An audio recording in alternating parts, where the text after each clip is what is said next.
know, this mustache is kind of starting to grow on me. Like, I mean, literally, but also figuratively. It's been growing on me.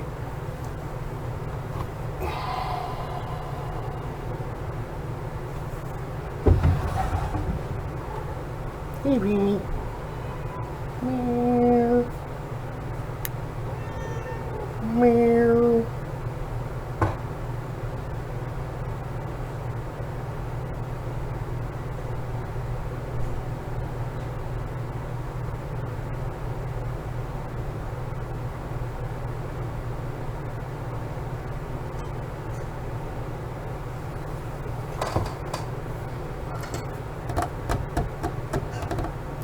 Where are you, APR?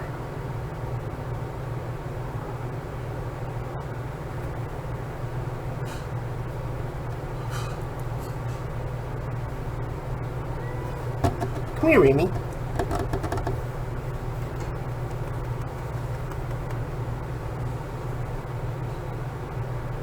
Amy. Meow. Meow.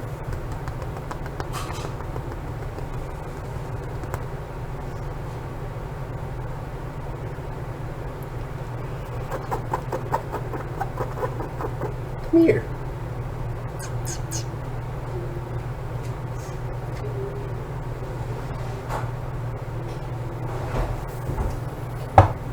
Alright.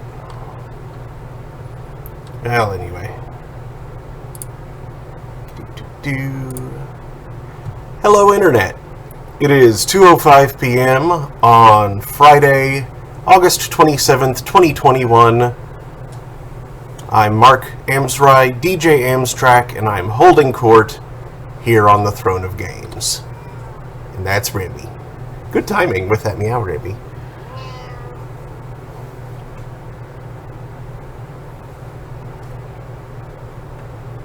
Meow.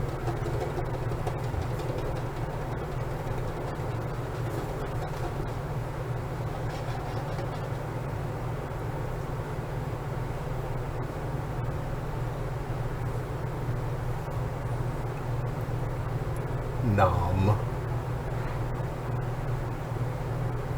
Silly kitty.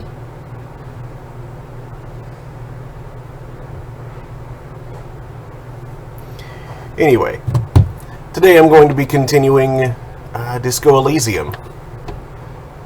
Last time, meow, I encountered the mega rich light bending guy, which was weird. I'd like to just take his money, but, you know.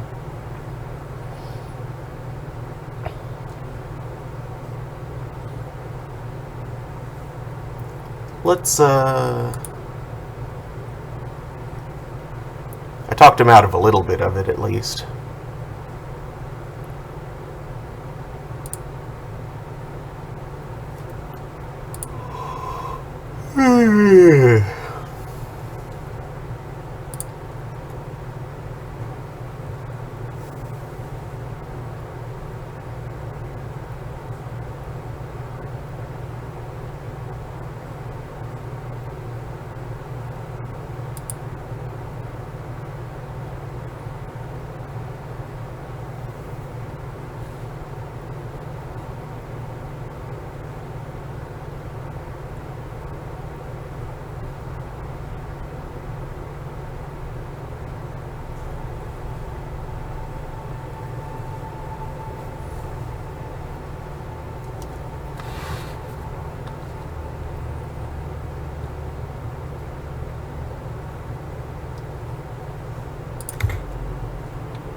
chair sank.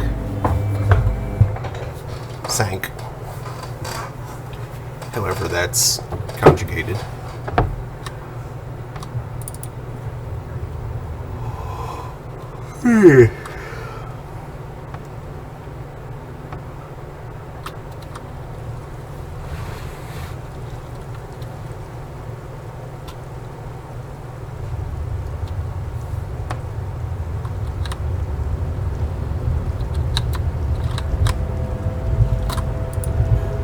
Anything new to say, Manana?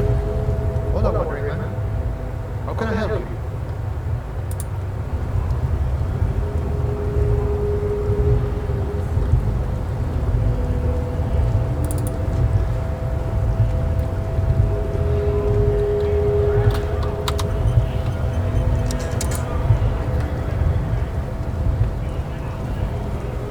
Right to work!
Meow.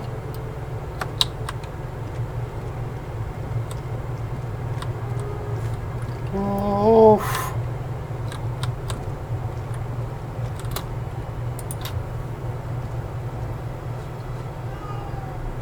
Meow.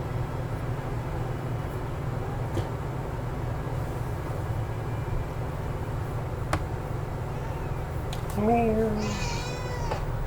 Yes, Remy?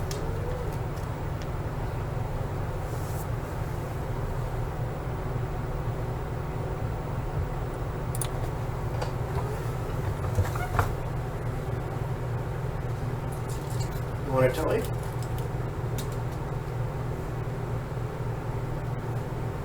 No? Okay. What do you want then? My tie keeps twisting itself around. Meow.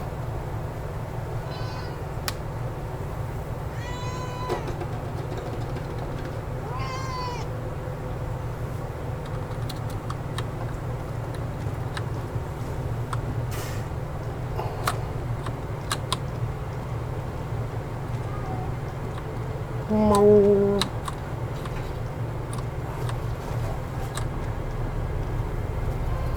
Really? Don't knock that off. Jeez. Get out from there. Gonna be like that.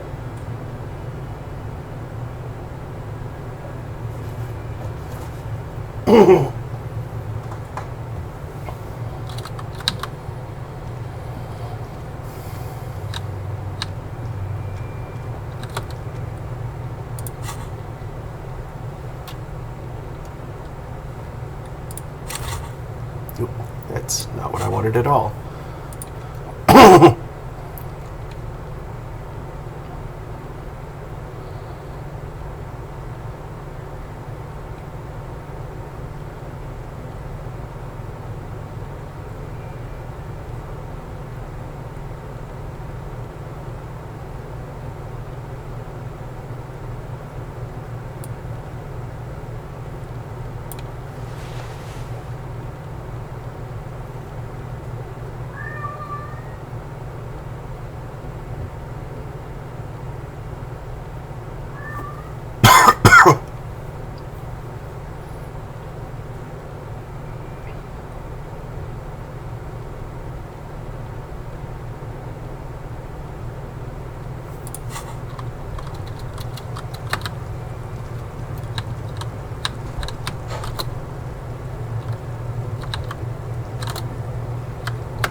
The old woman still sits in her chair, continuing with her chores.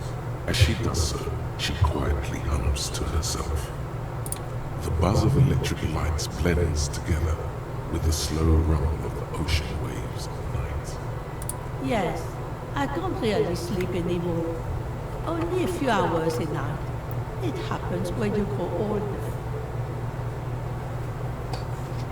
My suggestion is don't grow any older than you already are. That's old enough. Hey, That's probably normal. stop it. Twerp. What do you want?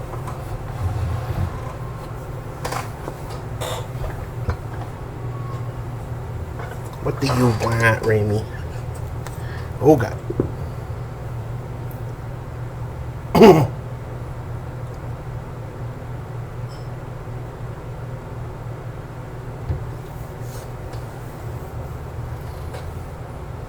Stay.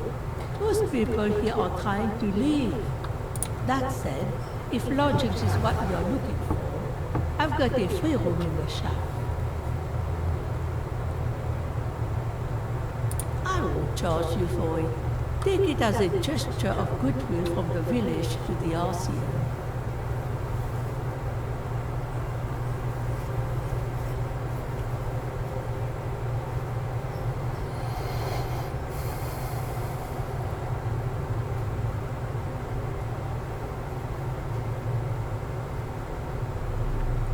No one is using it, and God knows it's not much anyway. You can stay there. Oh, don't. It's your choice. No skin off my teeth.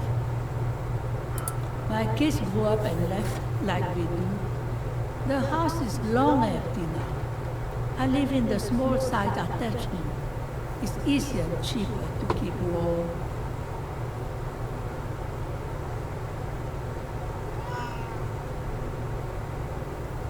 Meryl.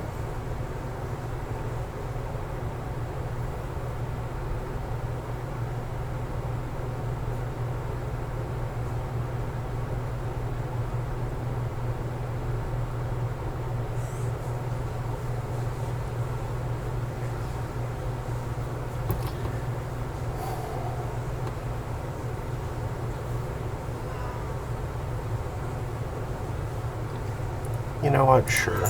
Don't make an old woman regret opening her house to the police.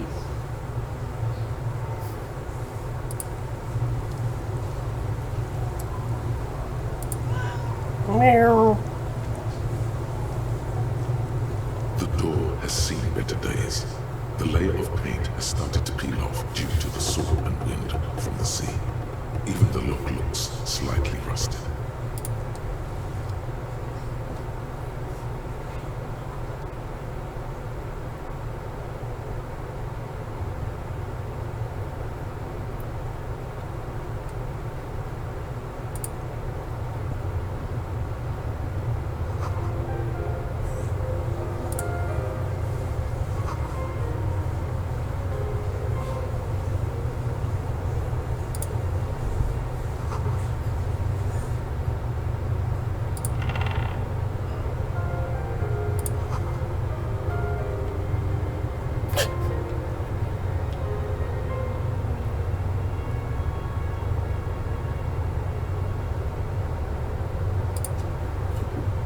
On the table, you see a bowl of water, a rough soap, and next to it, a small hand mirror.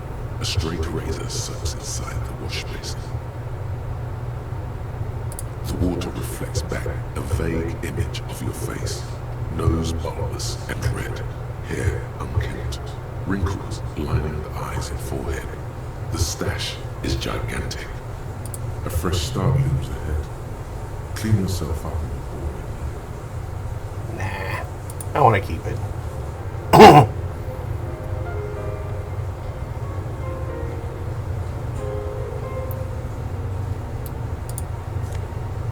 Ooh. Sure. Korea the jacket. This swanky checkered jacket flatters your form in a way that makes you feel the fun kind of serious. It has really nice roomy pockets, too.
An old mirror hangs on the wall.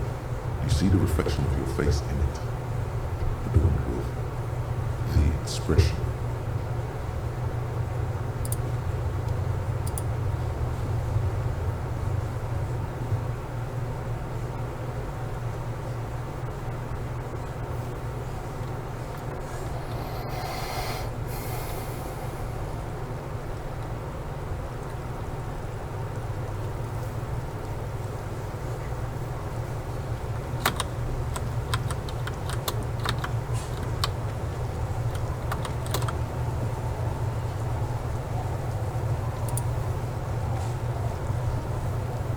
Aye, the sea's gonna calm down soon. I can feel it.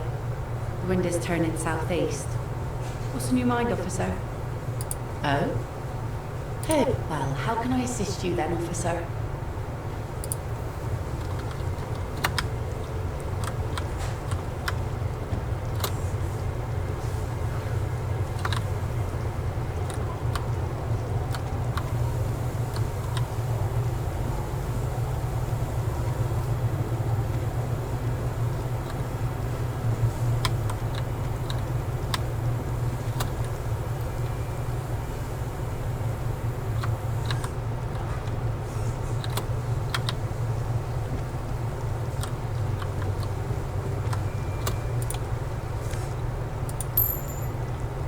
Nice.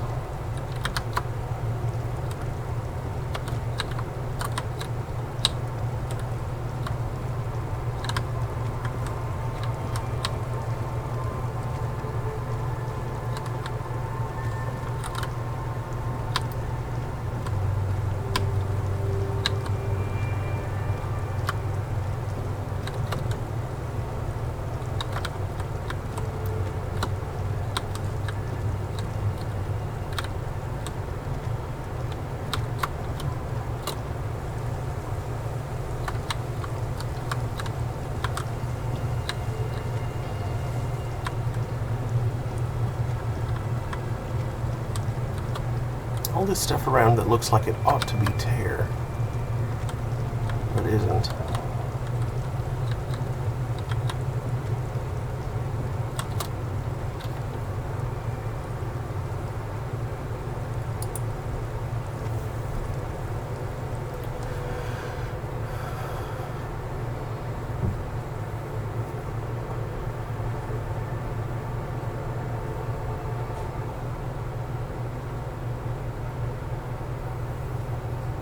Rats.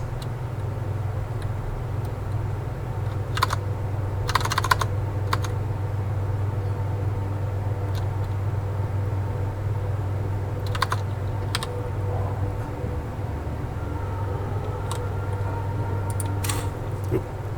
Wrong thing.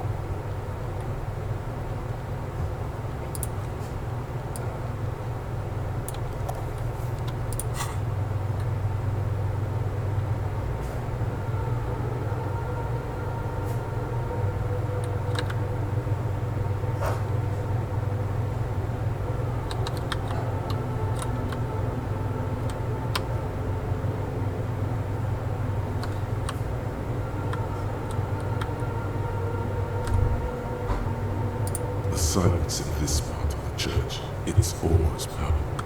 All the shifting matter and shuffling of living things is gone.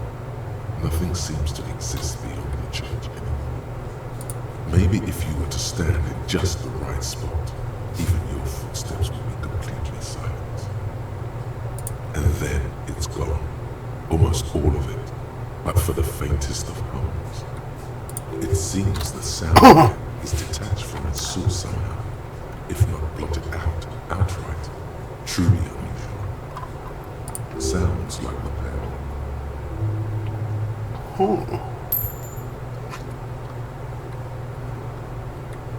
From recordings of the far bell, you've heard them. We all have. You can hardly hear your own breathing. You produce a few muffled thumps, after which the silence feels even more total, somehow. The orderly rows of ceiling panels become clearly visible, then disappear completely in the darkness of the tower overhead.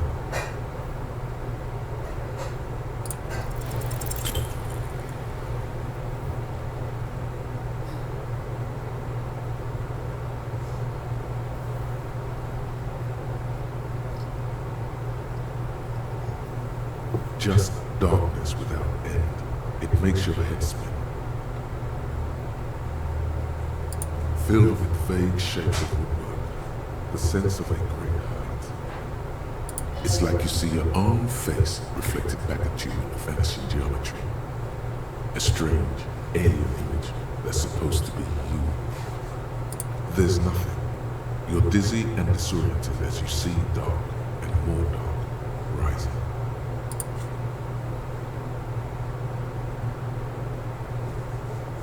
You see something hanging from the rafters, looking straight at you with dark eyes. Maybe it's possible to talk to it.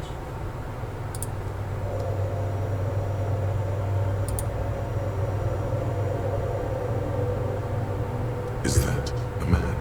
Looks more like part of the carpentry of the building came alive and is now studying you intently. The crab man.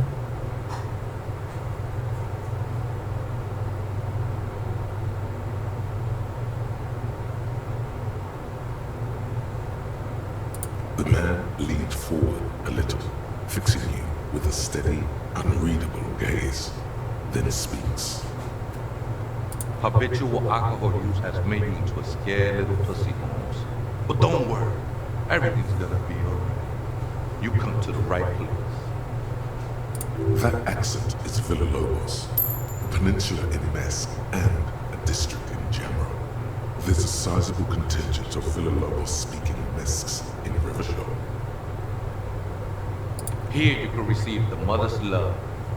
And when you're ready, she will take your hand and lift you out of the despair at the bottom of that bottle. He's a born preacher. Enjoy the rhetorical flourishes, but remain vigilant. Don't let him get too close. He's crazy. Can you crave, can a person crave something audio visual and not gastronomic, or is craving just simply a... No, I think craving is like any sort of urge that you... Yeah, the urge to experience something. Or re-experience something. Right. Frequently, because it's, yeah. Alright, well, I am craving the story arc in Dark Shadows.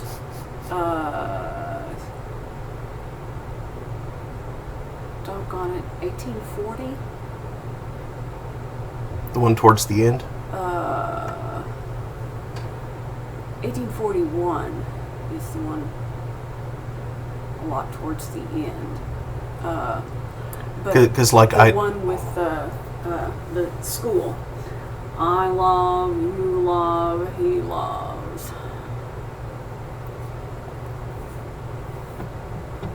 I thought like the...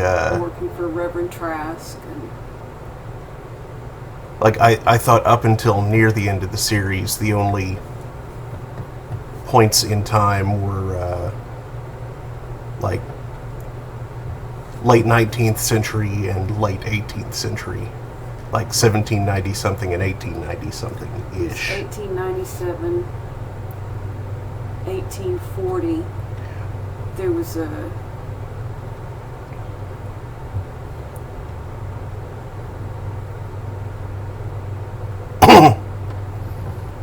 Anyway. sure. Well, you asked. But yes, I'm wanting to see that portion of the show. I don't know why. Giving away all of your possessions, sacrificing a limb to appease an angry god, trying to live on air and light alone, as though you were some kind of plant.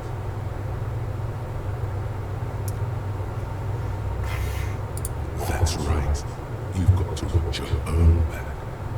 Hey, and what was that about? The bottle again? You haven't even drank that much lately. Lay off it already. Sheesh.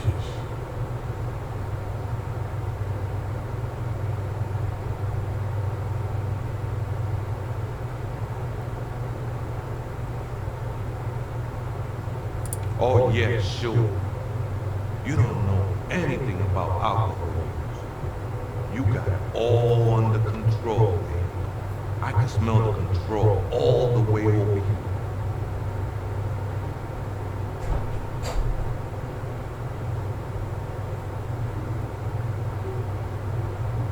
I know it's hard to admit that you got a problem. I was like you.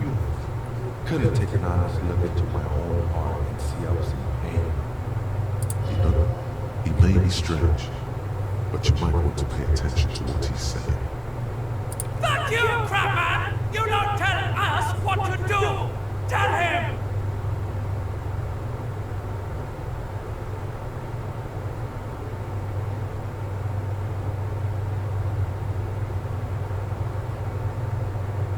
Don't trust me. Trust the mother. I'm only the messenger, Holmes. This is the church of the Mother of Sight. You are welcome. You have no idea what the fuck he's talking about. Is he just trying to throw you off your game? Whatever it is, he's quite confident about it. Just look how gracefully he swears.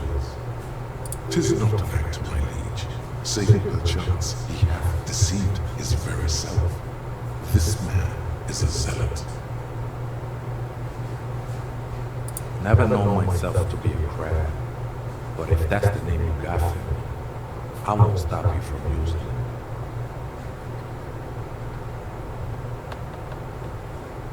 I always thought of myself more like a flame, flickering along the rafters and beams.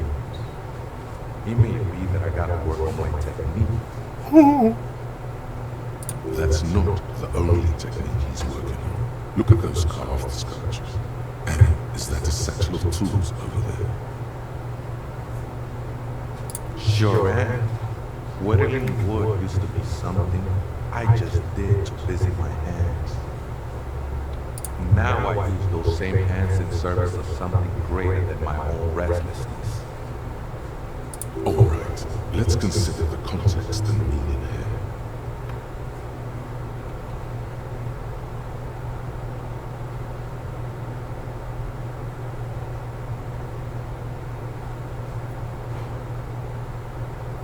It's all just for the mother, man. No need to overthink it. What were you before you became a crabman and a woodcarver? I was in the gangway, but my memories of that time are fading. Most of them are already gone.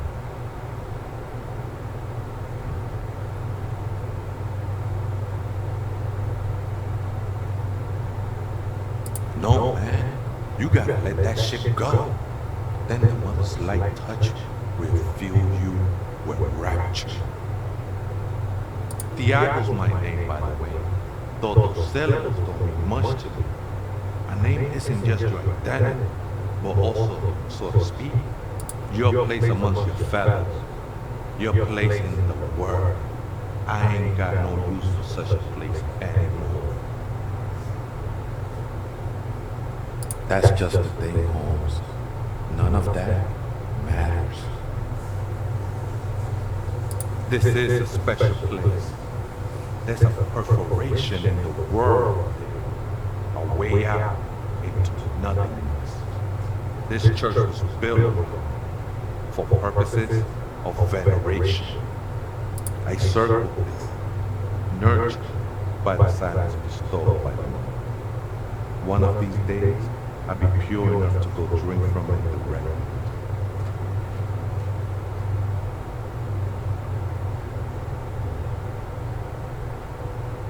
No.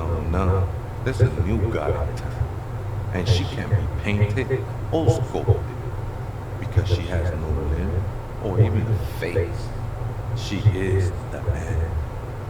She is a cavity in the dark beyond sense. She saved me, but I couldn't describe her to you. No one can, Holmes, and no one ever will. I will be incinerated, but not destroyed. Finally, I won the state of the world before reality began. That sounds a bit like substitution behavior, no? You know a thing or two about that. It's not like that at all, man. It's just faith and joyful service. Too gleeful, those words. He is lying. Not to you, to his very own self.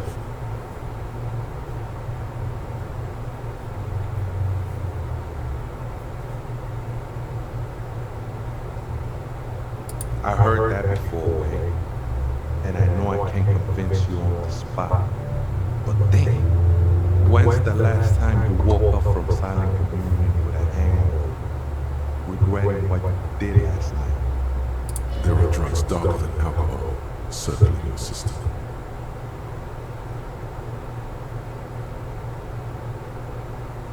I can see, and it saddens me, but devotion can save you.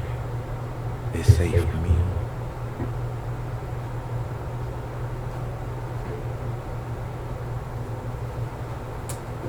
No worries, man. I know this shit takes time. I think they were. A long time ago, I had to shed them my skins to get closer to the center of the silence. You could have them. I don't need them anymore. They look pretty dead, actually. I'm a seraph, Holmes. I sing the mother's glory.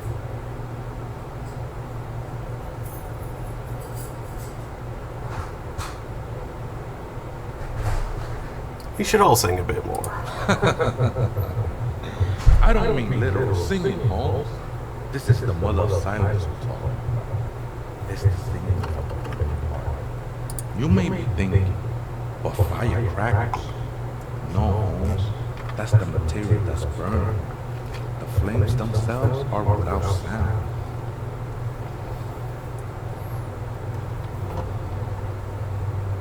Hard to say. I think I did some construction work here, back when we still had material words. Up there, I realized what the true purpose of the church was. Been spending a lot of time here ever since. The past is nothing to me in a way. It didn't belong to me. The sinewy figure lingers on the wooden beams, blending into the shadows. Something like that. Not really, or at least I don't remember much of it anymore. The mother's love has done its job. That's what's so great about the book. It lets you forget about everything.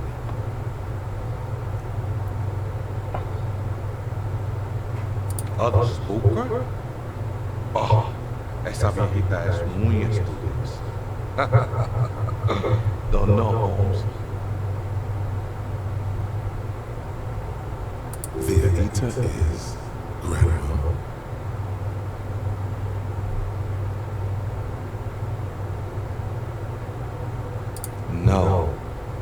I just call her viejita because of her clothes. Oh. She's actually quite young. Or maybe not that young. Age is just one of the many masks we wear. That's what I said, Holmes. Don't really follow her comings and goings. Just see her typing on her computer now. We got different interests. I'm afraid not, I said. You just have to wait until she comes back. Or search through her radio computer. Too many times, Essay. You need it for something. Surveys are a good way to fish for personal information, especially in the name of public safety.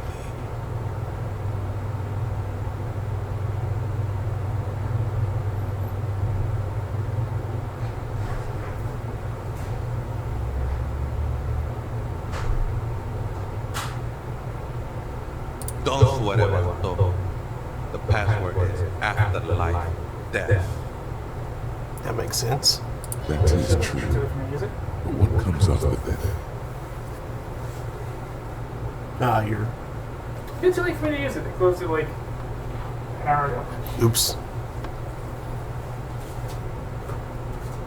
What you think of that? Makes me almost pity La Lolita again when we're here.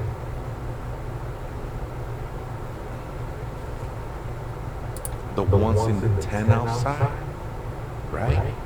I see them. Guessing they're the ones who call me a crab. Probably scared them. Nah, man. They look pretty fun. And I don't harm no one.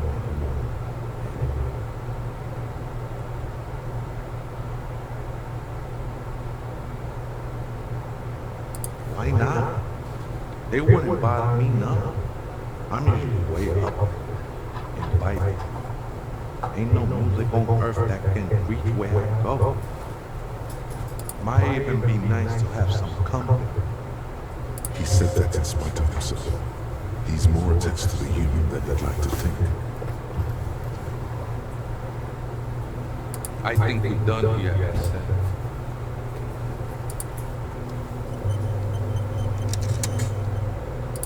Interesting.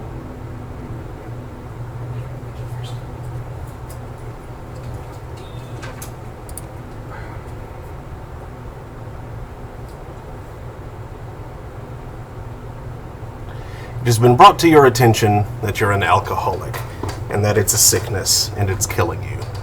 You're crawling on your knees through life, your booze-filled belly dragging on the ground, your brain now fuzzy, now in overdrive, your hair sticking together with today's cold sweat and yesterday's vomit. Perhaps they're right. Anything is better than this, even bone-dry reality itself. Maybe you can quit? My leg is asleep. That doesn't sound diegetic. It's not.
The machine's keyboard is still illuminated, revealing fluorescent play and print buttons.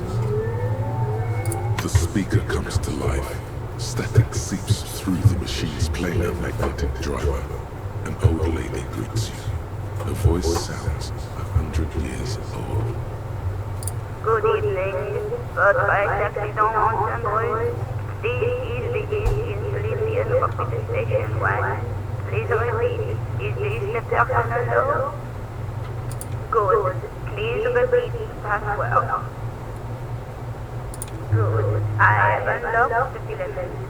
After sending the code, please press 3 to access the element. First by taxi zone. Is there anything else I can do for you today?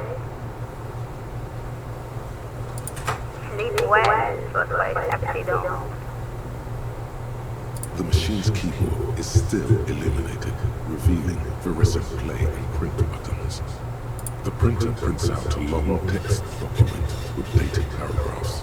It looks a bit like someone's journal.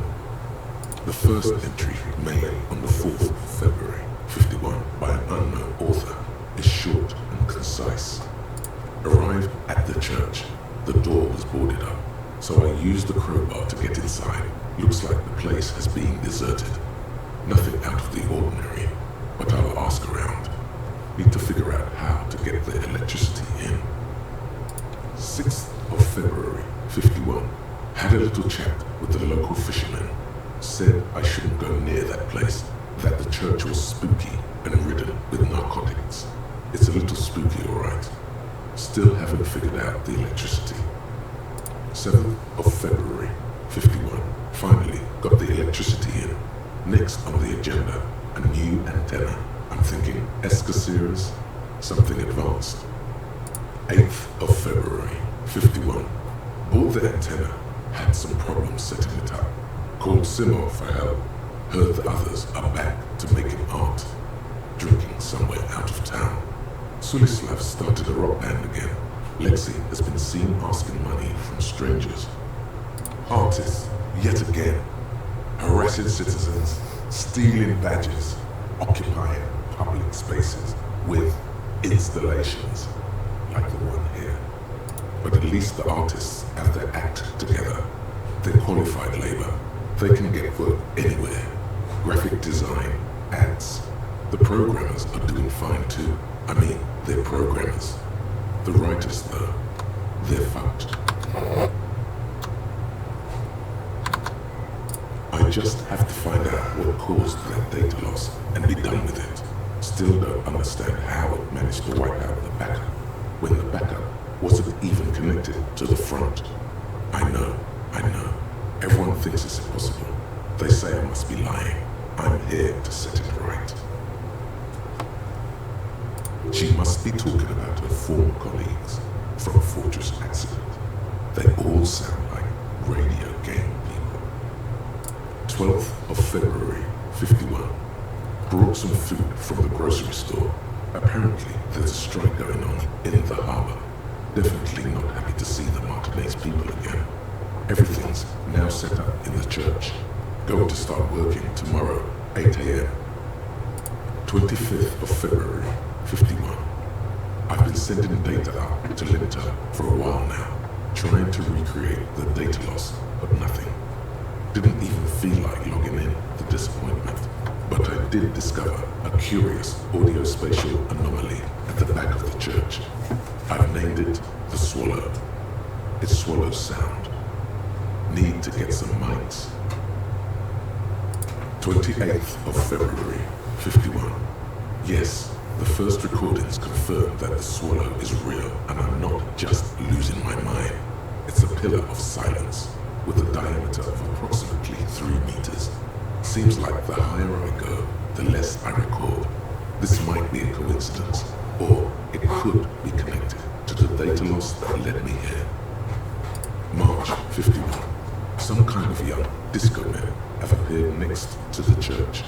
I've been trying to record the silence to find the epicenter, but now it turns out I've also been capturing the future of dance music, one neo-disco song, over and over again. Fortunately, the song is so monotonous, I was able to devise an algorithm to factor it out. The other day, one of the disco men came in. Before I could even say hello, she got scared and left. Good, I don't want anyone distracting me from my work. March 51. I got a call from the repeater station. Someone has tried to access the radio computer in our old office in Martinez. Can't do anything about it. The storekeeper still doesn't want to let me inside the building. Thinks I'm part of some kind of curse. How Martinez of her. March 51, a new 2-liter aux cable. Noodles, crackers, ping pong energy drinks, water, toothpaste, gum, also some canned air.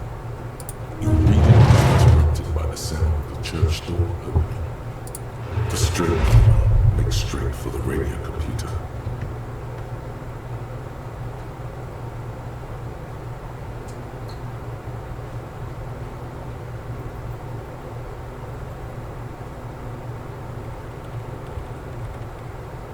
Breaking into my radio computer, I see.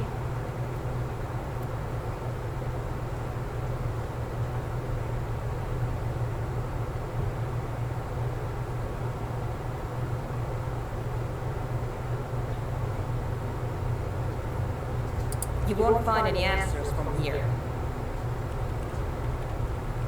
It's just me and my computer, and it has been this way for weeks. Now please give me some proof. I need 2 seconds to see that you haven't destroyed anything.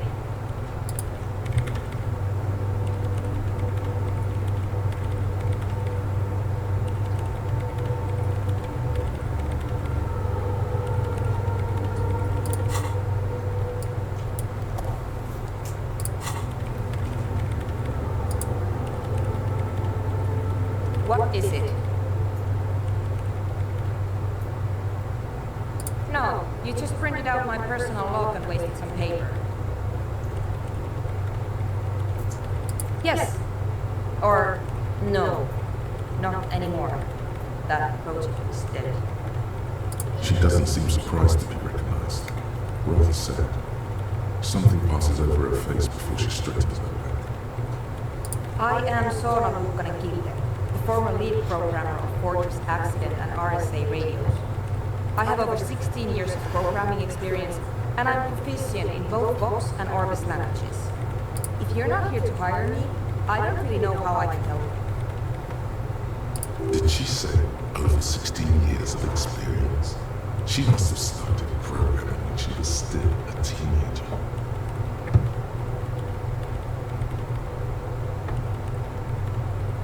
You really like those questions, don't you?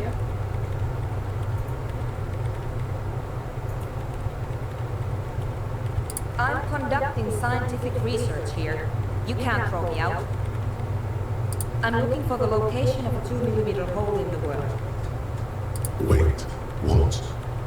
She's looking for a disruption in the radio waves. That's what her personal blog said. Yes, that's what led me here. But I suspect it might be something a bit more complicated than that. Exactly. What does it mean? Up to now, it has been impossible to say what it is because it's impossible to measure nothing. What do you think it is? What qualities does nothing have? How do you measure something that does not exist? That's a little above your pay grade at the moment.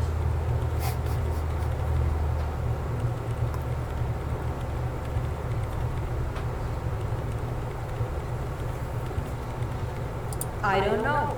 Are we? That's what I'm trying to figure out here. But how do I figure it out?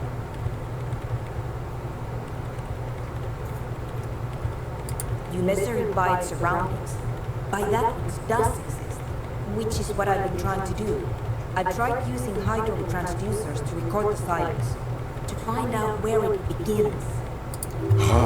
Hydro transducers. So that's what those water basins are. Devices for recorded sound through water. But honestly, it's not progressing very well.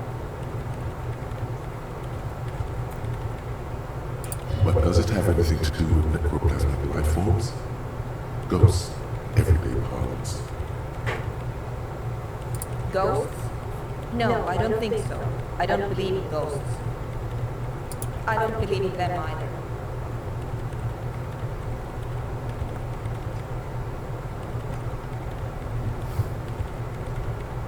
Great. What are we talking about? And why?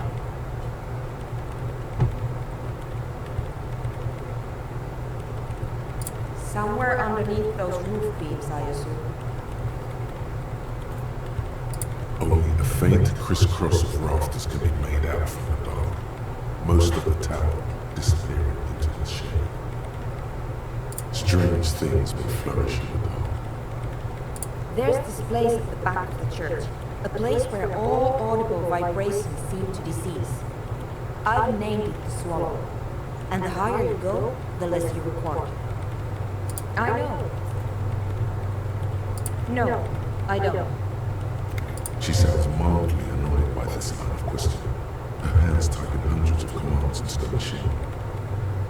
Because it's just trial and error, trying to locate the Swallow, the exact point in space. And I don't have a... You know what? It would be really helpful if you could just stop talking and let me work. Great. Thanks.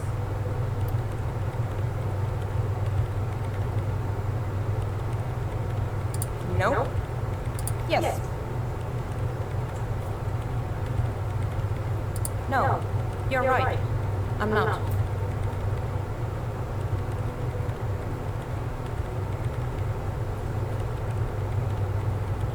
What? I hate it. I bet she hasn't even heard it.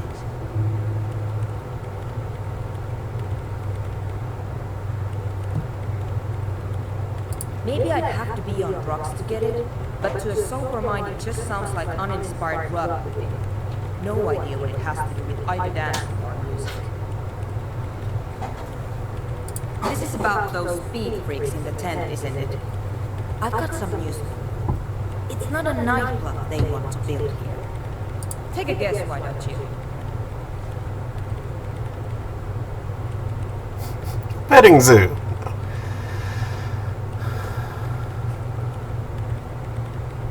Bingo! That's exactly what they're up to. Yeah, what I said before. Not possible to appreciate that kind of music without being high as a kite. So that's it. Great. No nightclubs in the church then.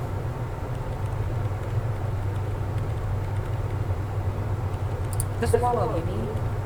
What about it? Great. Thanks. I brought them here. These are my machines. Please don't touch anything. I use the AR1 as my main prefix processing unit. Mm-hmm. Yes? You really don't know anything about radio computers, do you? Alright. Well, all radio computers perform operations up on air. So in order to gain more processing power, you need to invest in a good antenna. On the front, the unified front of radio waves, licensed and controlled by Lintel in the East Insulindic region. It's all around us. That's what on air means. Like love. I guess it is. So far I've been quite satisfied with it. Martinez is an unstable region with bad coverage and the operation has been surprisingly stable. But it's not the cheapest one on the market, so I wouldn't recommend it for your regular red tape operations. Fraser 1000 is a foolproof line for civilians. Anyway, you should do some research before you decide to buy anything. Ask around, compare the prices. There are many milieux dedicated to that sort of thing. She liked to tell me this. It calmed her nerves. I'm working. The machine seems almost alien with its pulsing core. The light casting her face in a strange shadow. Could you just shh for a moment? Or get to the point. I really need to focus on something. It's not just rudeness. It really is hard to concentrate on whatever she needs to do, and you're not helping.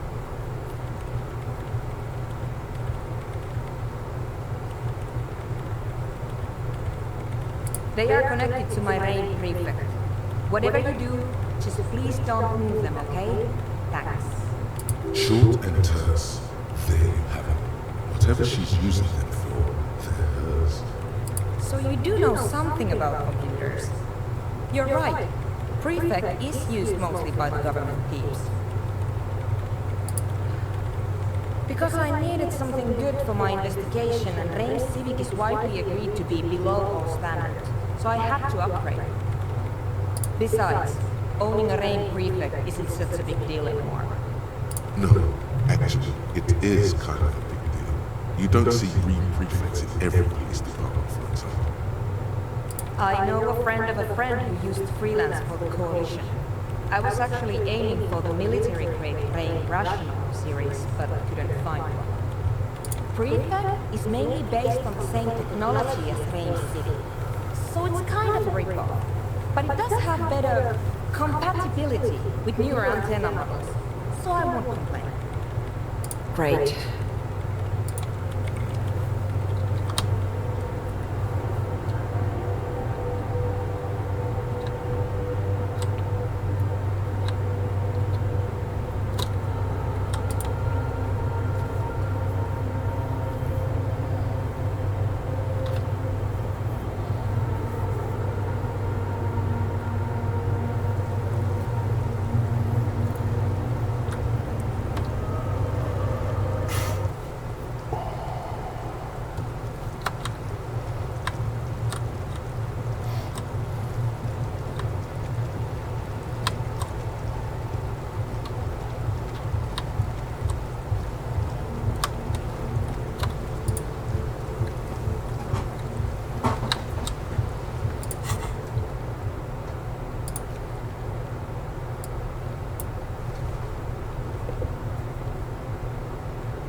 Hello again.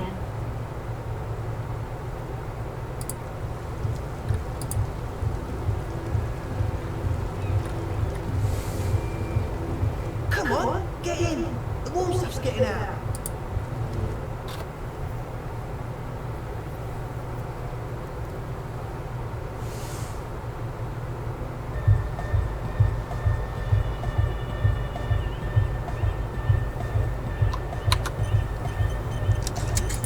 A young man with peroxide blonde hair holds up a Harman Welsh tape player, nodding along to the music.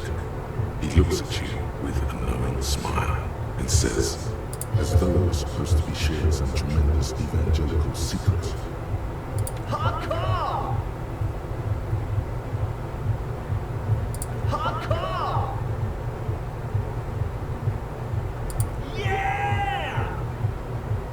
this young man had to capital G before the H in his yeahs and ahs. This produces a guttural, Gutvaldian accent and makes him sound more animal, more in it. Or maybe it's not Gutvaldian. Maybe it's Oranese. Probably an homage to Orane, where Arno van Eyck is from, judging by his name. Could you be listening to an Arno van Eyck creation right now? You know about him?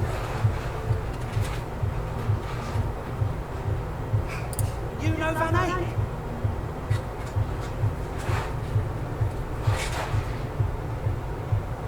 Good, good. The Advent? Could there be a right way out of this garden of forking paths, you think?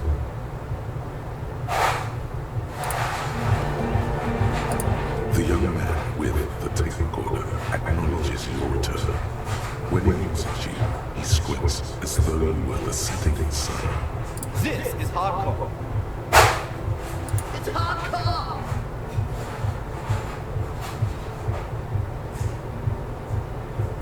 Skibber danger. I am the rearranger. Your cock training did not prepare you for this. What to do? Back to the heavyweight jam. Hardcore! Hardcore! Hardcore to the mega! Internally coherent.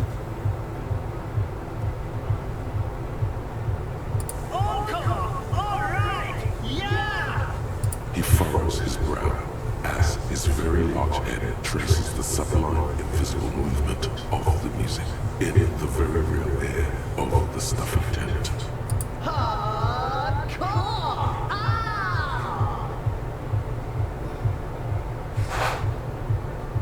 The question is, what is the question?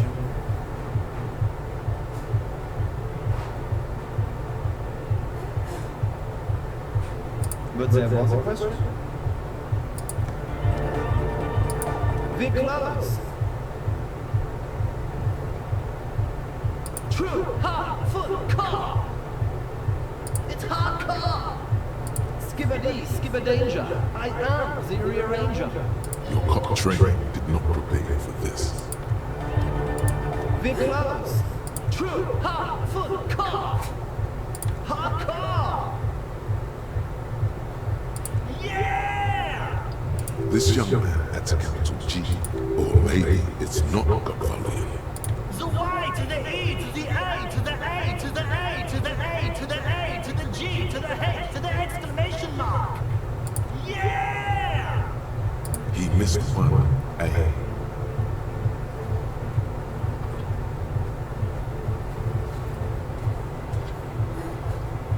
It's nice to be important, but it's important to be nice. We're close. True, hard, foot, car. Hardcore. Yeah! This young man at Council, or maybe it's not. The Y, yeah! He missed one. I'm the hard rhymer, the track attacker, the mic enforcer, the thick checker. I am the law. We're close. True, hard, foot, car. Hardcore. Hardcore to the mega. Here comes the night. We're close. True, hard, foot, car. Hardcore. Hardcore to the mega. Internally coherent. Good morning, yeah. 1, 2, 3. Yakokata is the place to be.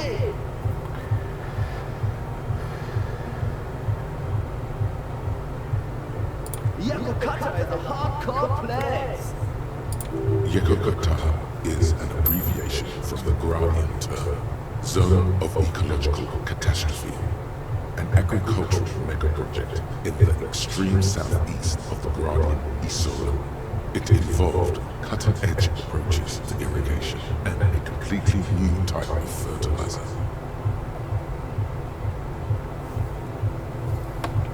An intricate system of irrigation networks pockmarking the earth, intermittent seas of phosphorus mud, ripped tarpaulin fluttering in the wind.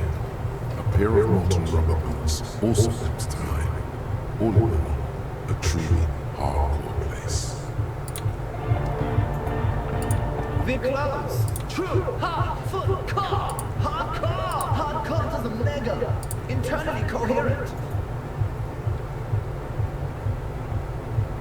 Good morning, yeah. 1, 2, 3. Yakokata, the place to be. It's the message, so listen and you will see. No illusion, the spirit is what you feel. We're close. True, hard, hardcore, hardcore to the internally coherent. All core, all right, yeah. Gotta get the people going.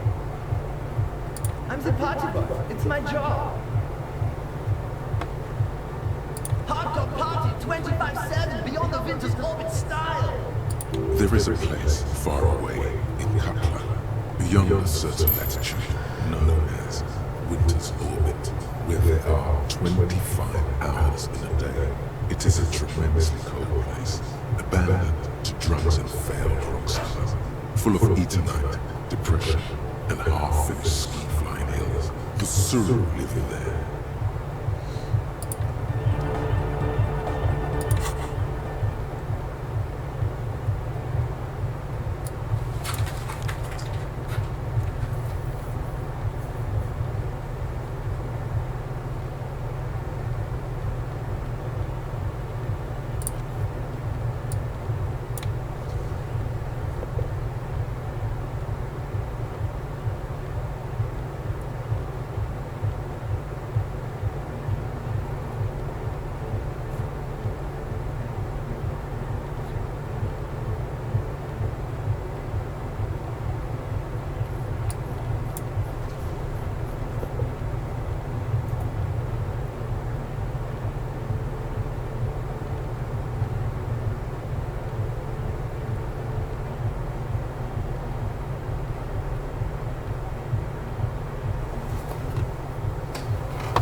We're close. True. Hardcore. Hardcore to the mega. Internally coherent. All core. All right. Yeah. Gotta get the people going. Yeah. Request. I want everybody as close to the stage as possible. We're close. True. Hardcore. Hardcore to the mega. Internally coherent. All core. Gotta get the people going. I'm the party boy. It's my job. 2 on a track. Watch your back. Watch out for the heart attack. We're close. True. Hardcore to the neck. Internally coherent. All core. All right. He furrows his brow as his very large head traces the sublime, invisible movement of the music in the very real air of the stuffy tent.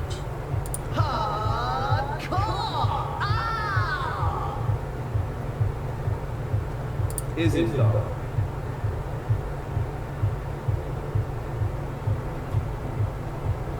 One mind, one spirit. There's no other world. There's no other life.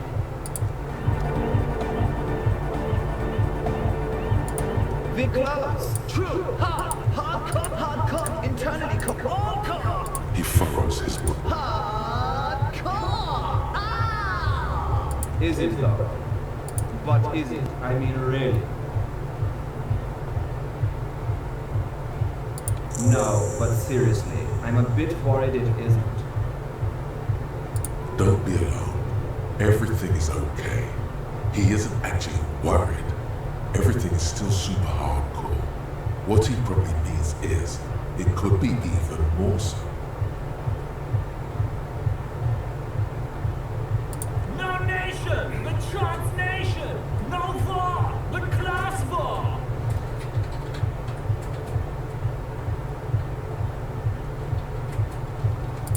He's not a communist. It's just something he likes to yell. He picked it up from a tape jockey in the Elysium. She was a communist, though. Yeah! With a rebel yell! I could be a communist. If you want that, do you want me to be a communist?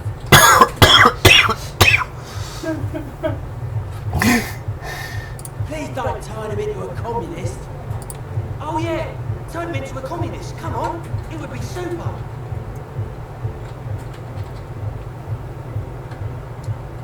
That path is too hardcore.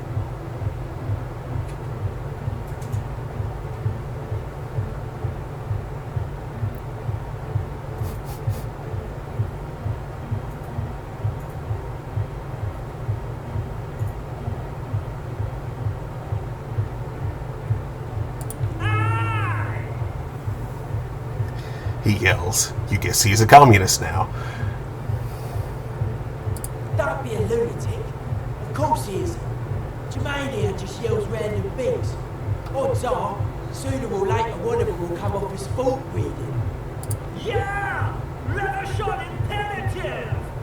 Unless you were thinking Revolution imperative right now. Anyway, I've had a similar thing happen with X yelling. I know what you mean.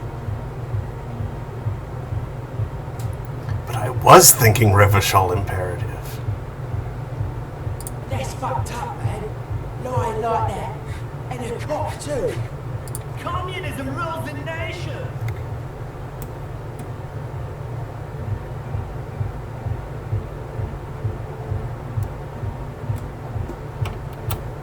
Here comes the sun.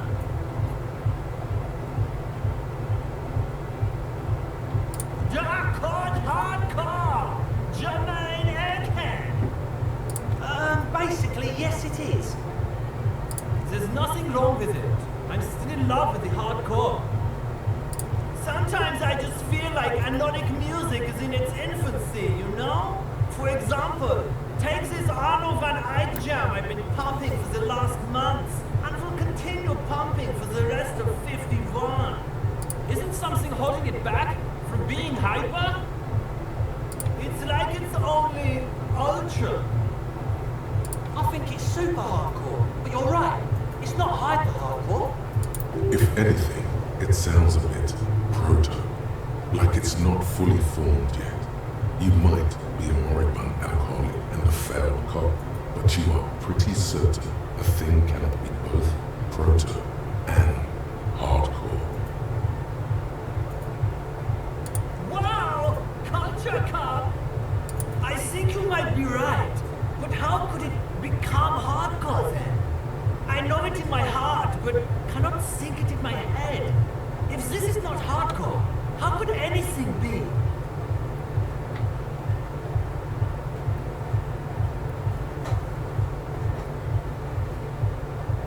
Wait, I just remembered something. I'm the police. But does that help you whenever this strange situation is? No, it doesn't. Oh wait, does that mean you have to tell him? Oh, he knows I'm the police. Okay, I was making the stupid joke, like you got. Yeah, you got to tell me if you're a cop. Are you an amnesiac hyper? Guys! An amnesiac alcoholic cop? Yes, tell him. Oh yeah! Hyperholic. He's doing it! But you're not. This is almost certainly a matter that surpasses the limits of reason. I know! So does mine!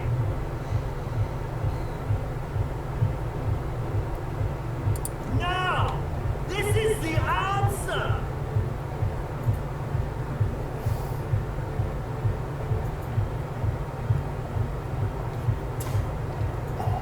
Uh-huh.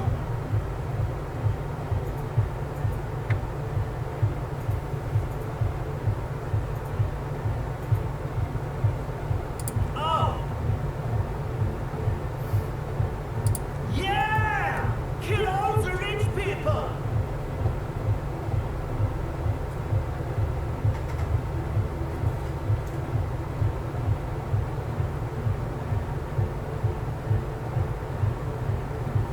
Lungs are for love!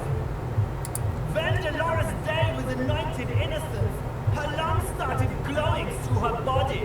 For the world loved her, and she loved it back. Yeah! With her lungs?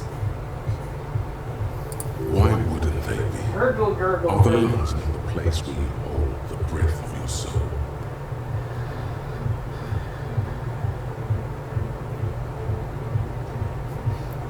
Bourgeois love from a bourgeois god queen towards a world getting rapidly more bourgeois. That's lungs for you. Objectively, it was good for its time, and they sort of screwed it up after she passed, like they always do. I mean, that does happen with like, founders of religions. Don't listen to that retrograde class warrior, Egg.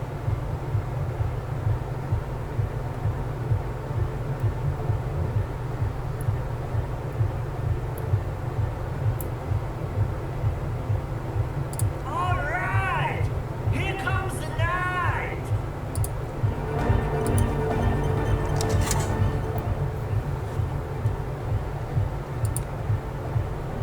Yeah, I've got a -2 to physical instrument right now. Is that a white check or a red check? Morning, Cobra. White Yeah. check.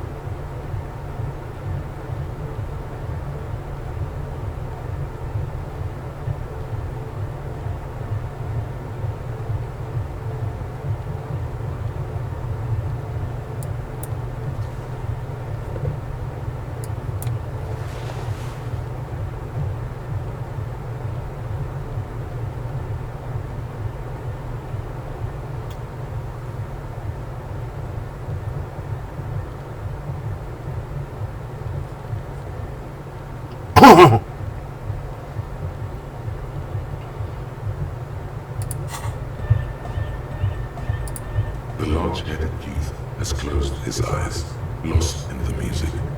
Sensing you, he opens them. Good morning, comrade. Yeah.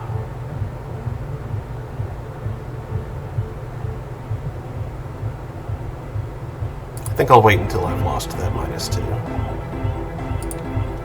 So you had a talk with Andre, and now you want to discuss things with Lloyd. Good. It's good you talked to Andre first. Gave me time to get a reading on your sign. Can't really talk to people before you get a reading. A sticker? You mean the yellow one? Can you describe it to me? Interesting. He wants you to describe it, though he already knows what it looks like. Oh wow! Right on your cop ledger. You like it?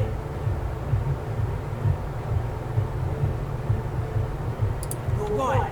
It's the harbinger of a new era. What would you like to know?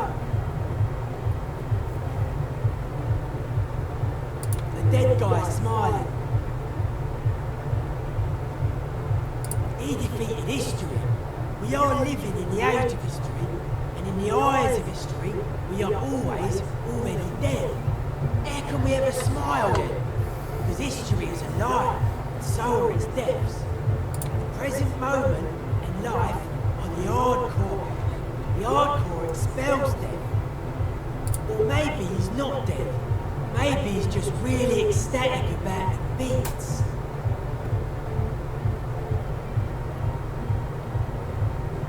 I'm thinking maybe the smiling dead guy is a symbol for communism. It's also dead, but doesn't care. Yeah, that interpretation holds. Simplicity was brought to us by classical solarist modernism, but that was a tasteful, harmonious simplicity, right? Well, hardcore is not tasteful or outwardly harmonious. It's a warning shot. This will be dangerous. The echo of man's loss, haunting him. The sticker, the clothes, the music, same thing. It is. I guess one could write an entire treatise on the thing. But what for?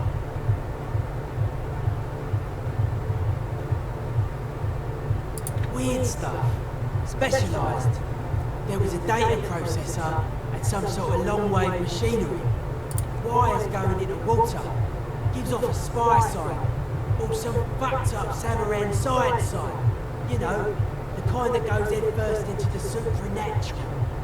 The People's Republic of Samara is a product of Revachul's sister revolution on the Gra Isola.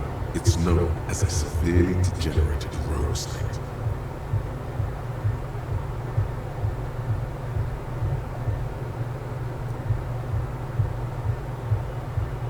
I know, man. I was just talking about the aesthetic. Nothing's wrong with it. You should definitely be researched. You can still do sick shit with it, though. The sickest. That's perhaps why it should be researched. Most of it doesn't exist, but there's also stuff that isn't allowed to exist, because the moralists think it's too dangerous for the plebs. Psionic powers, pale-related diseases, pretenders pretending to be human, folk rights, that kind of stuff. The hardcore aesthetic is esoteric. It's not meant to be discussed with the law at this moment. It's not easy to reach a harmonic resonance of sounds without some adjustment. Yes, further sign matching would do good for us. One way to achieve this would be by getting us into the church. Now, still strongly out of sync. Stage gamma disalignment. You heard me. Yeah, gotta compare. See if we can align. I suck at socialising, man. But now our sign synchronisation is way off. I'll see what I can do. Hi again. So, how are things going?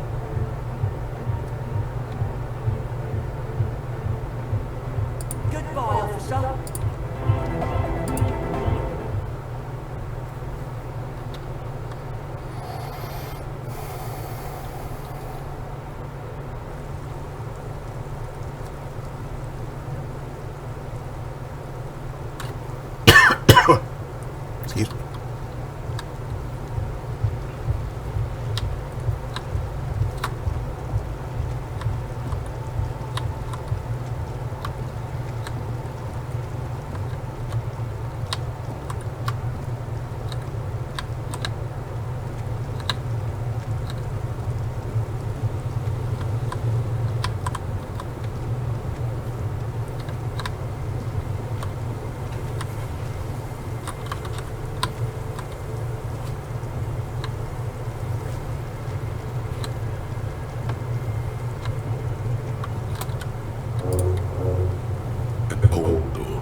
door hasn't been opened in a long while.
Are they like literal raids when it announces, or it's just I think a bunch so, of yeah. people come flooding in? Because that second thing just happened a few minutes back on the Amaranth's channel. It came up as a suggested whatever over there on the left. Yeah. And so I clicked to see what she was up to today.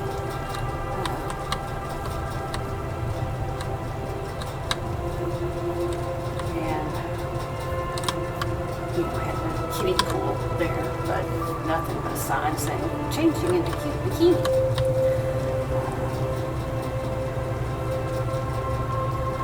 But then, yeah, all of these names suddenly in chat that are not names. It's just a sequence of like letters and numbers. And at first they were just saying, ban this, mods. You know, the message repeated.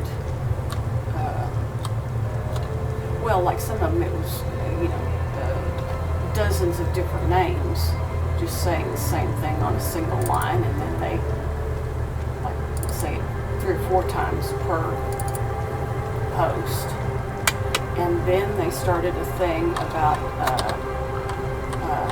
cutting off people's heads, and would post that. Yeah.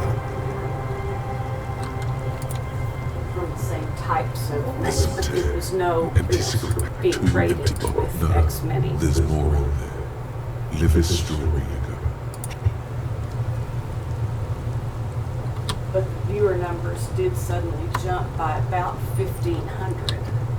So, but I'm thinking this was roughly that many bots. Sounds likely. Activated, immediately. Yeah. All at the same time in her channel. She wasn't even there to see it. The remaining windows rattled from a strong gust of wind. The covered with a thick layer of grime. They must have been like this for 40 years. Dripping water falls from a high place. All you can see is the shadow of the collapsing staircase. There's rust and corrosion on the bars. They're foaming with it. And a small layer of white salt from the ceiling.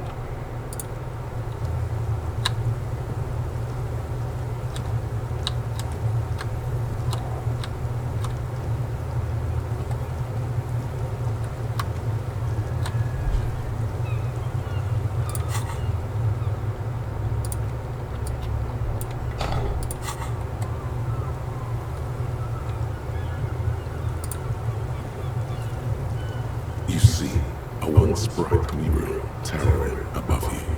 The signage has peeled off over the years, but you can still make out Fell Electrical R&D. A slogan used to intertwine with the loops a long time ago. Now, only a shadow of peeled letters remains. It says, tomorrow is just a whisper away. The wind whispers and whispers.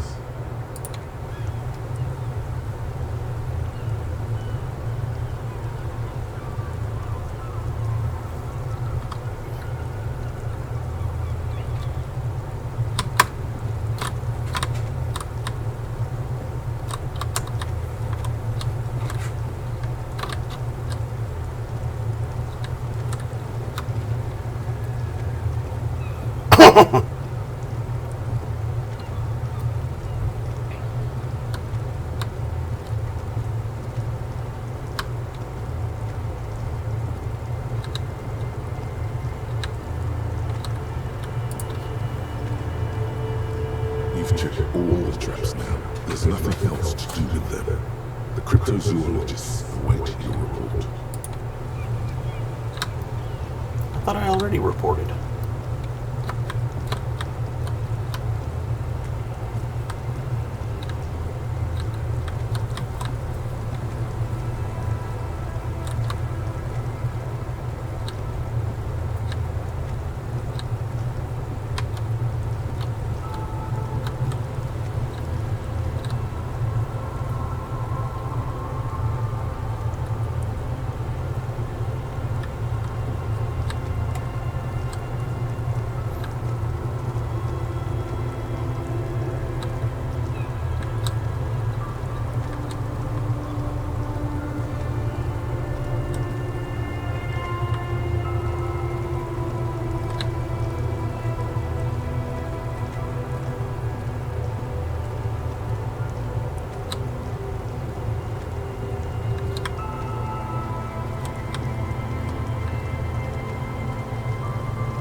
Tequila! Good to see you. How's business? How's the whole reality situation treating you? So what's happening?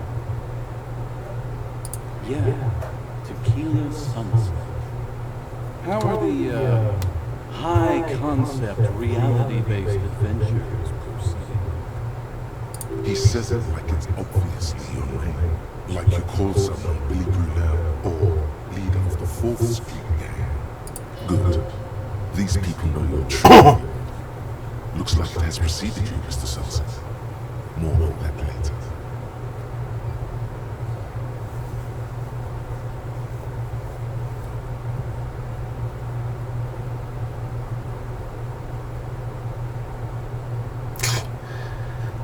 I have all sorts of wild thoughts running through my head, but then pick the most boring one. Things aren't going super well for Idiot Doom Spiral. Haven't found those keys yet, haven't won that great piece of ass back. No word from my business buddies. Idiot Doom Spiral, huh? This is bound to be a good, high-concept conversation. At last.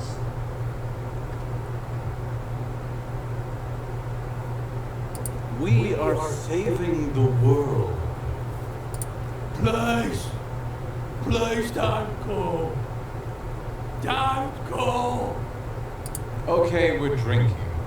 We're drinking alcohol. That's what we're doing. I tried to save the world once, a long time ago, with enterprise, creativity, and willpower. But that didn't work out. So now, it's a pirate's life for me.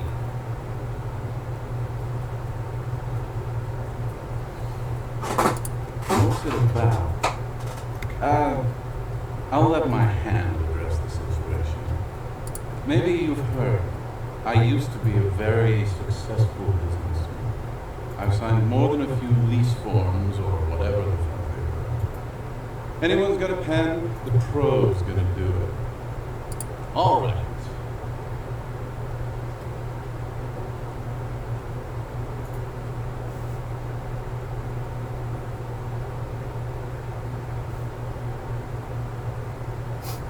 Don't know if I've mentioned it, but I used to be a businessman. And as a businessman, I am going to keep the pen. For my trouble. No, that was my favorite thing of all the things you have. This had better be worth losing the pen for. Hey guys, I'm a hero. Hell yes! Don't call them a Kyle. Anything else this merry band of adventurers can do for you? Or do you need to go and mail that serious-looking document of yours? There's a mailbox on the plaza. Okay, what's on your mind? It's you. You're Tequila Sunset. We've met before. Don't you remember? No, you sure don't. Aha. Do you want to know how Tequila Sunset came to be? Tequila Sunset. Something ominous there.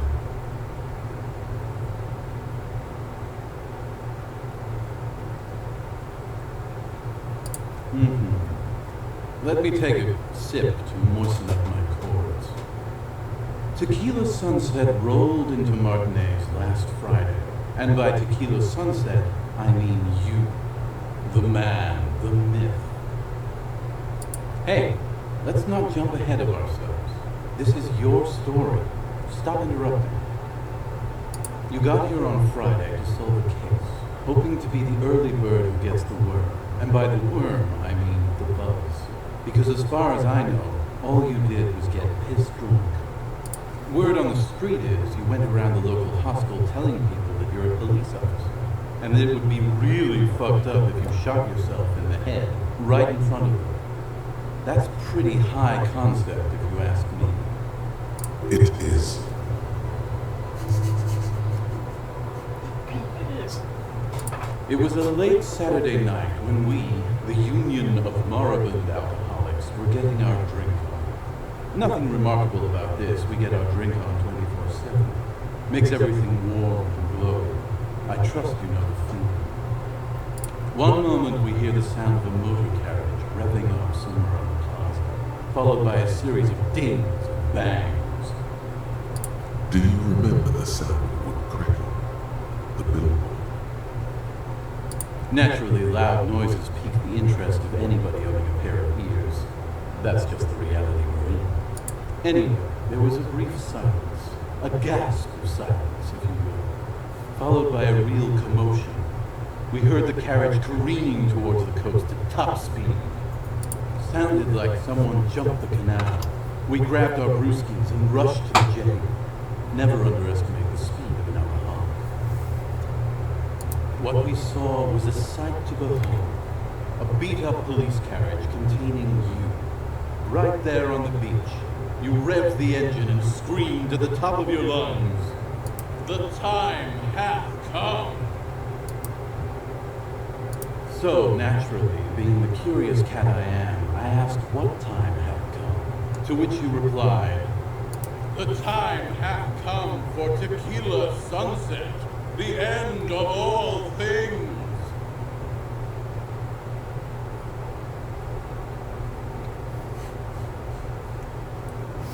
Every word I said was true. Tequila sunset will break the looms of reality. Yeah, looms. Why not? Then you jammed the pedal and plowed right off the jetty and through the ice. That's a bit work, dude. We ran towards the ice whilst you crawled your way out, miraculously unhurt, covered in seaweed and shit, like some kind of sea monster. When we finally got there, you were sitting on the beach crying. You said that your badge and uniform were in the car. It was too late to get in there, though. The carriage had sunk too deep. In this way, you and your motor carriage have a lot in common. Recognizing a brother in need, we offered our condolences and invited you to party with us, which you naturally agreed to. We asked about the whole tequila sunset thing, and you told us it was your name now and insisted that we all call you that from then on.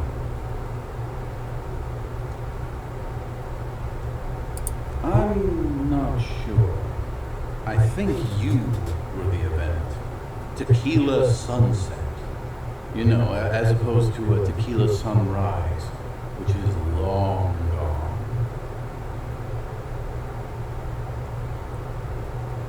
Yeah, I agree. Hours. It was an all-night drink-a-thon. Then, at some point, I think it was Sunday morning, you got belligerent and wanted to talk about Revacholian women. How they're beautiful and also whores and so on. How one of them fucked you real bad. After a short while, you crossed the event horizon, looked sullen, got up and left without saying anything. Trust me, Tequila, it happened. Just ask one of these other witnesses. Don't call Abigail! Don't call! See? You were pretty vague about it, but you kept saying you got fucked real hard, and that we've all been fucked too. Please, don't open that door. No one's fucked me. I do the fucking around here. Abigail! It seemed pretty painful, to be honest with you.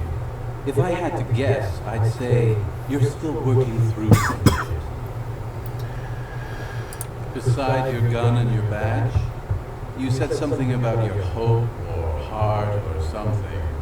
To be honest, the details are a little hazy. In retrospect, I guess you lost your motor carriage too. That's a big one. You told us that they were a bunch of fucking losers whose main interest was cramping your style. It's more like you were cramping theirs. No specifics, though. It was more about you that night. You were the star of the show. Yeah, you said it was no biggie and that you'd solve it in no time. and that you didn't need anyone to do it. You're doing it solo now.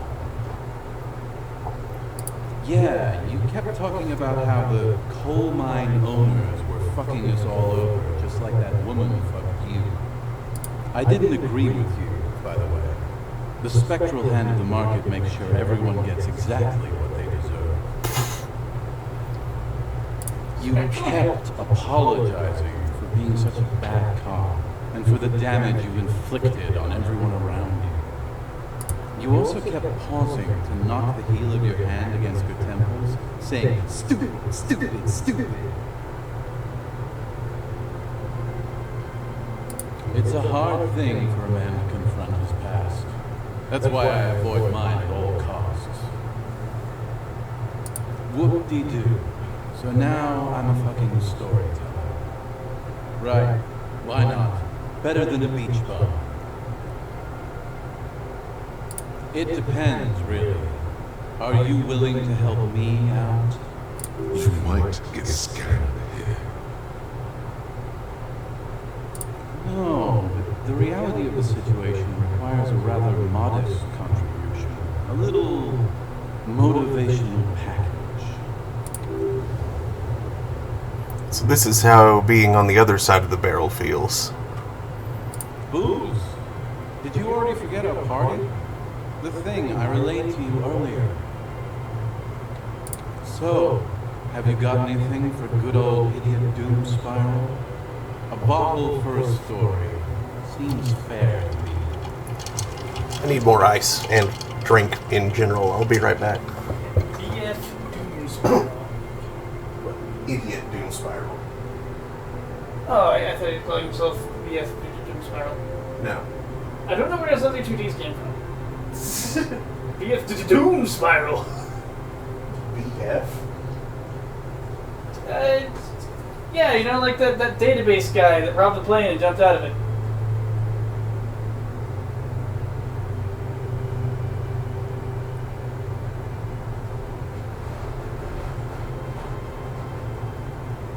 I think he made barrels.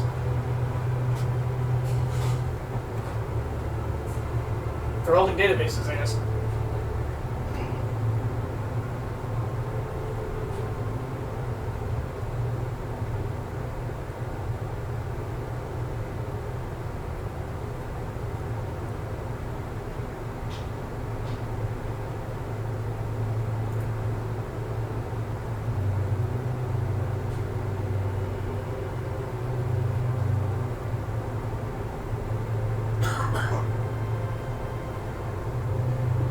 What does BF have to do with DB?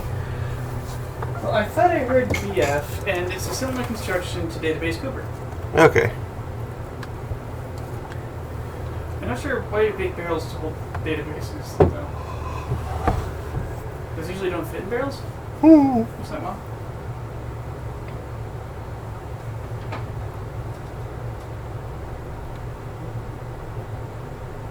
Classy.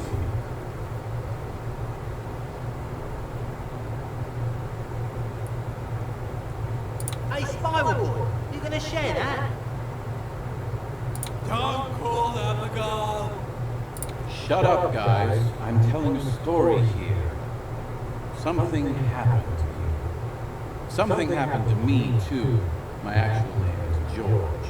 But around here, you are. I was once a reasonably high net worth individual. A founder/junior partner at a high concept creative services agency.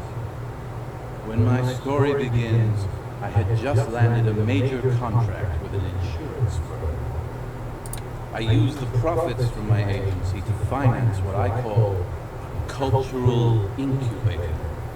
Abstract value generation, value per person, high concept stuff. I developed the paradigm, worked within the paradigm, but the burden of leadership weighed heavily on me. So I went jogging every so often to keep myself sane. 22 full-time employees, an all-star team, a potentially historical set of individuals. Worrying about them often kept me up well into the morning hours. It did. With my trusty Sansarique tracksuit, I felt like I could conquer the world. But now dreams are worn thin, much like my tracksuit. One day I left on my evening run. As you may know, it's impossible to clear your head when you're distracted by the sound of keys jangling in your pockets. His eyes are clouded. His dilated blood vessels encircling his irises like stinging rails. His eyes are your eyes. So I removed the key ring and put the keys for the front gate and the apartment into different pockets to stop the jangling, you see. At least, that was the plan. I was halfway done with my usual lap when it started to rain. The reality situation became very wet, very quickly. It was a day not unlike this one here. I made my way back home and discovered that I didn't have the key to the front gate. I'd mixed it up with the key to the letterbox, which was useless. Naturally, the situation required me to climb over the gate, which I did. There was no climbing down because I slipped and landed on my ass. Ouch, indeed. Reality was looking rather grim just then. Me lying on my ass in a mud pit in the middle of a heavy shower. But when life knocked me down, I always got up. So I made my way across the yard.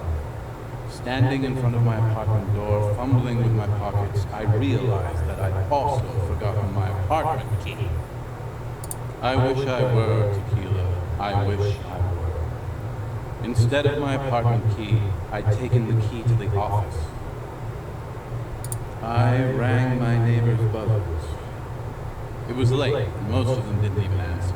Those who did assumed I was trying to sell them something and hung up before I could even explain the situation. People are naturally wary of ad men, you see. One moment someone chats you up, 5 minutes later you've bought a box of edible lingerie with strap on. I don't begrudge them, especially since I was known to be one of the best. Heavy is the head that wears the crown. Just then, I experienced a moment of clarity. I still had the key to my office. I could wait out the storm there. But when I reached my office, I remembered that I'd asked one of my producers to change the locks that day. And since I hired only the best, he'd already done it, and I couldn't get in. Anyway, long story short, life spiraled out of control. I haven't gotten into my apartment for years, and my girlfriend left me because she didn't want to date a homeless man. The company, well, you see where I'm going with this. So, now you've heard my tragic tale. What do you think?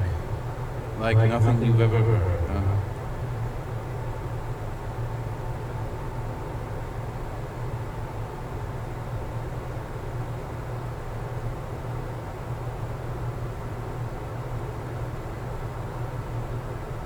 Tequila, I've thought about this series of events for a long time. If there was anything else to it, I would have thought of it by now.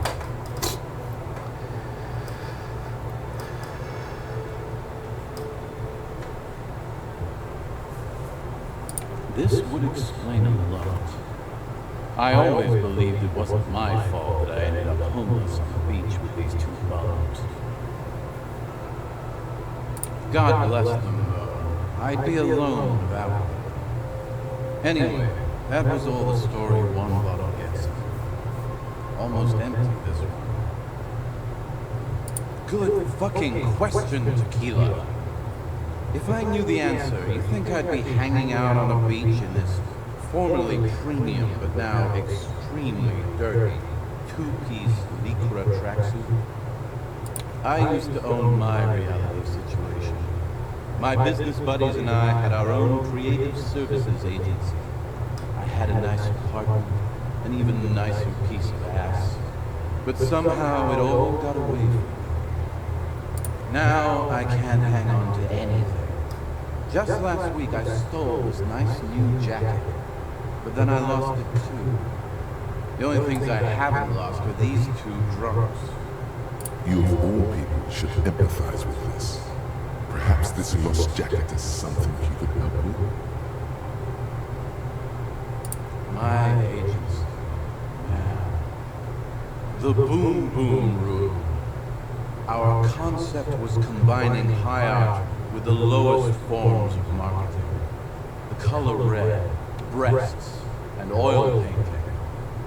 I convinced my partners to reinvest some of our profits in an even more high-concept cultural incubator called Thin Air.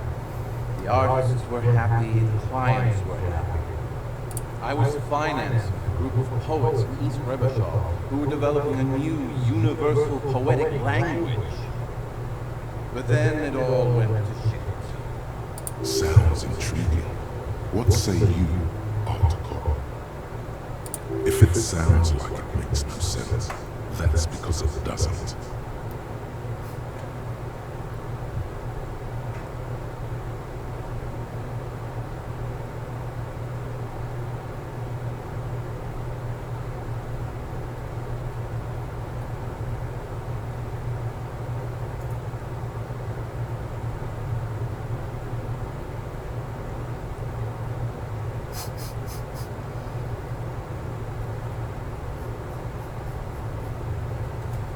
Well, you know, sex sells.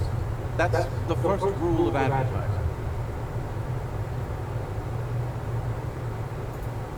Maybe you're right. Who knows? Maybe we were behind the curve. We were fucking rich, though, that much I know. What? You've never seen 100% Lycra before? Go on, feel that primo material. Pretty nice, huh? This might be one of the last of its kind. Should probably be in a museum, honestly. Good God. It's nearly impossible to describe how dirty this texture is. It's like rubbing two jellyfish skins together. You feel about 15% less human for having touched it. Randomized trials have also found Lycra, TN, to be associated with a number of exotic, highly malignant cancers. So you also have that to look forward to. And then there's the smell. But you don't even want to think about that. You lucky. He never lets me feel it. That's because your paws are fucking filthy, Rosie. We're right next to the bay. You can wash them anytime. My fellow members of the Union of Moribund Alcoholics, they're exactly what they look like. Hey, tequila! You wanna buy some speed? Shut the fuck up, Rosemary. He's a cop, remember? I thought he was a cool cop. Don't rule on the guy. And this is Abs. So yeah, that's basically us. We drink together. Tequila, it's a verifiable tragedy. It was practically brand new. Sure, it didn't really go with my Lycra threads, but it did itch a lot less. Say, you're a detective, right? Maybe you can help old Doom Spiral out. Solve the case of the missing jacket. What do you say, Tequila? Yeah, exactly. You're here to serve, right? If I knew where I lost it, don't you think I'd have it? I mean, maybe I was up by the boardwalk, walking along the beach, or checking out the abandoned fish market. Somewhere north of here, that's for sure. You could ask around, see if anyone's seen it. I'm all ears, Tequila.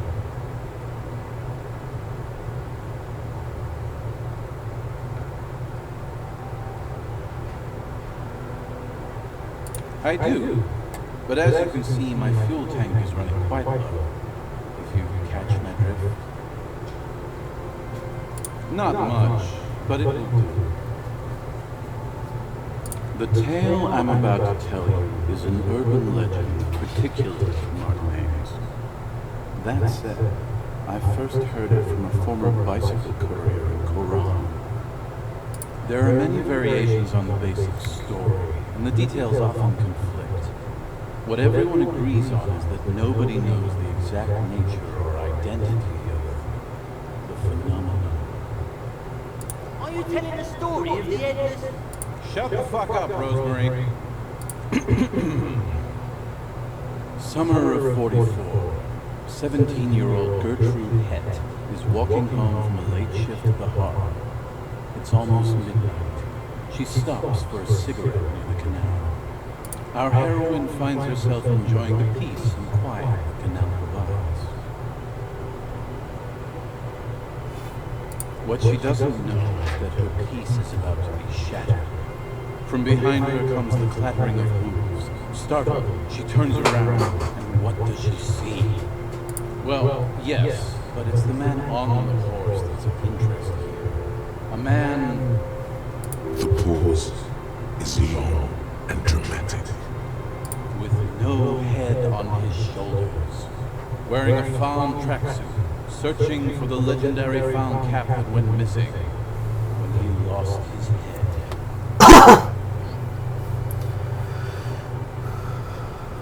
Well, there are many versions of this story, the most peculiar of which has the headless found rider riding on the back of another headless man. If I hadn't lost my keys that one time, I'd agree with you. But life is a cruel mistress.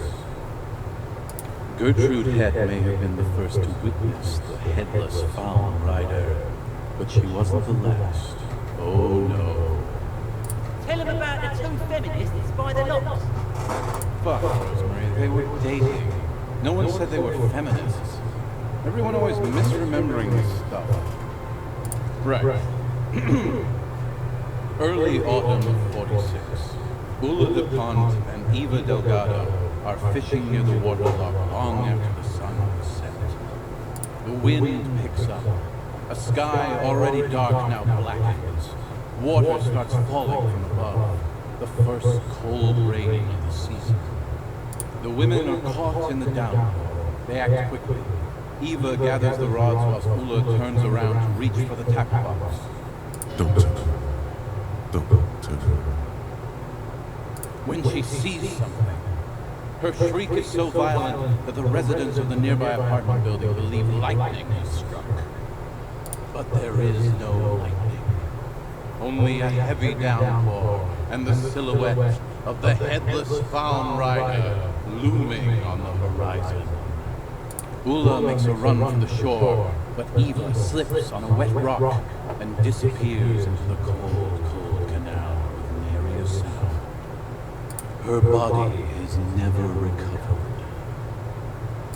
Word on the street is that she, gave herself facial deconstruction surgery. Real grisly stuff. Anyway, that's the story of the headless found rider. Pretty crazy, huh? Well, Tequila, that's part of the legend. No one knows for sure.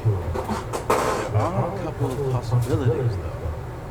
Some say he was an undercover cop who blew his cover and got beheaded by the vicious gang he had infiltrated. Now he rides, searching for his lost found cap, plotting revenge. Oh, headless brother, where art thou? Others claim he was a professional jockey who veered off course during a steeplechase, ended up in somebody's backyard, and got decapitated by an exceptionally taut clothesline. Personally, I think he was just some guy who hanged himself from a really tall tree, and the fall was so violent that his head came clean off. Coincidentally, at that exact moment, a horse happened to pass under him, and his beheaded corpse mounted it, where it remains to this day. But then, no one really knows. For some reason, this does strike you as the most plausible theory of them all. That poor horse.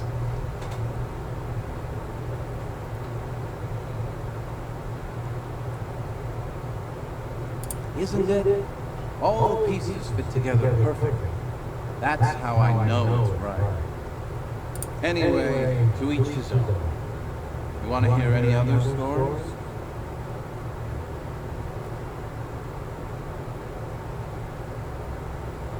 That's the reality situation for you. You think you got a handle on it, then blam! It throws some wild shit at you.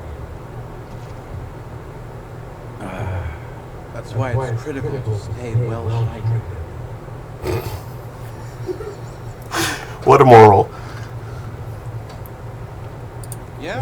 Stay hydrated, Why don't you go eat shit, Tequila? There's no way you know a better one than that. Damn right it doesn't. So why don't you just shut up and leave it to the master?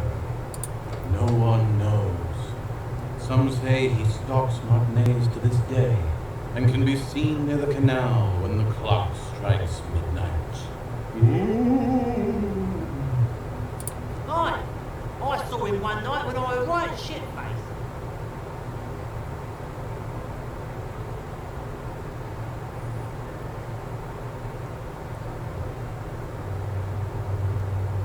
You too, Tequila Sunset.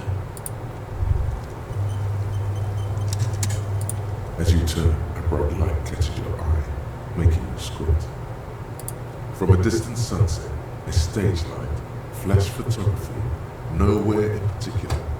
It's just what superstar law officers do. They squint at lights, and they solve shit.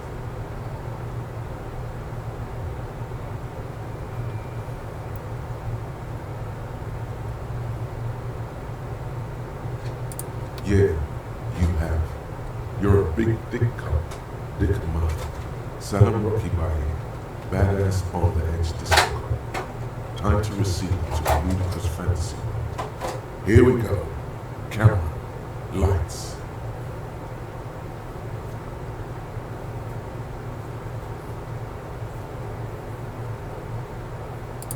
With a sudden flash, the world freezes around you, and you in an iconic monochrome solution, a black silhouette against a rasterized orange world. It's on. So I've taken the rest of the day off to get a haircut. Cool. Go do that. Now we got some groceries. Cool.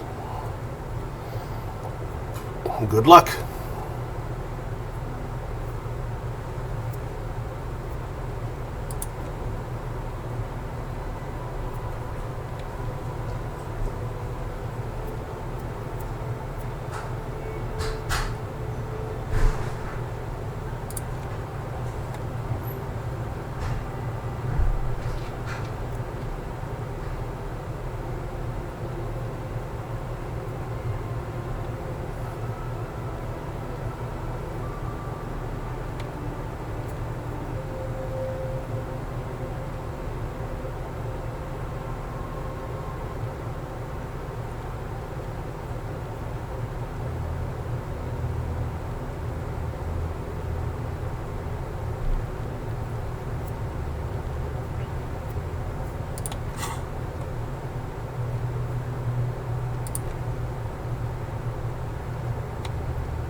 First, let's make this absolutely clear. No one is saying you're an actual superstar in the groupies and cocaine riddled with hepatitis C strikes a lion-esque pose with a mic kind of way. You're not Guillaume Lemillon or Davy Dewis. No, you're a metaphorical superstar. You bring that rock and roll authenticity and passion to a line of work where people don't expect or want to see it, where some would say it doesn't belong. Law enforcement.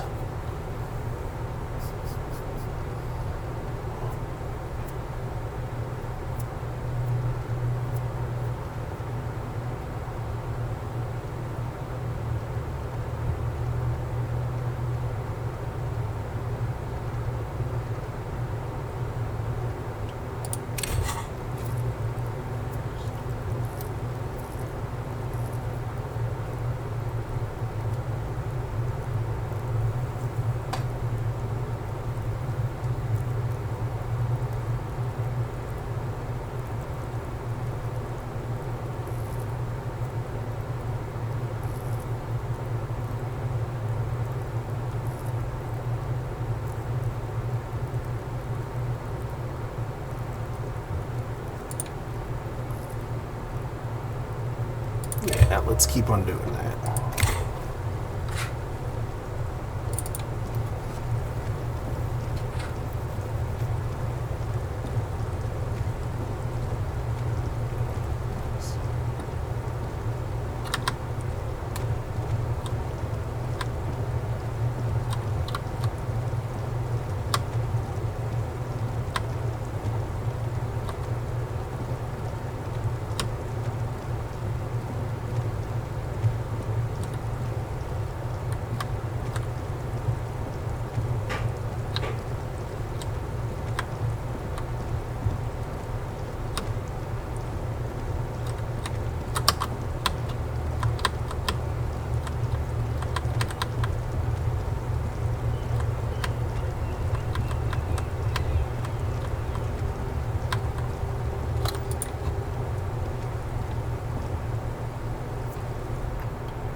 Hi again, Jandar. Bye-bye, Jandar. Let's see.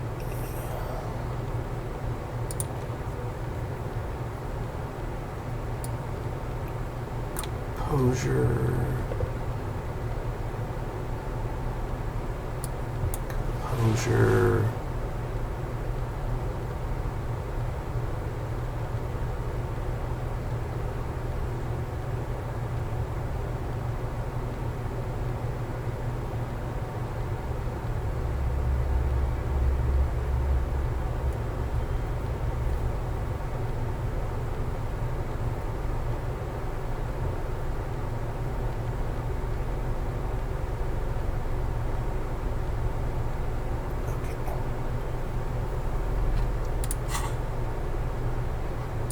Hi again, Jandar. Could he be a member of the homosexual underground? Just pointed it out. We're not talking about some kind of cult with members here. You made it up.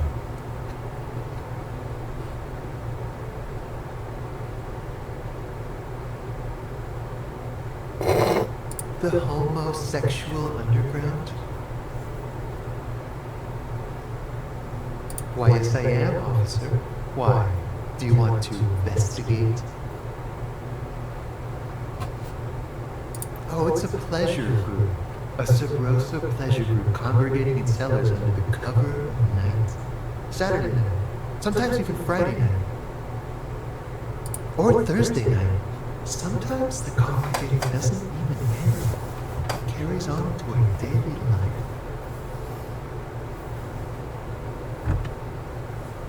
Oh, we're ambitious. We want to destroy the last vestiges of meaning, the last things people in Revachol have to hold on to, the true symbols of security. The meaning of man and woman, mother and father, their marriage.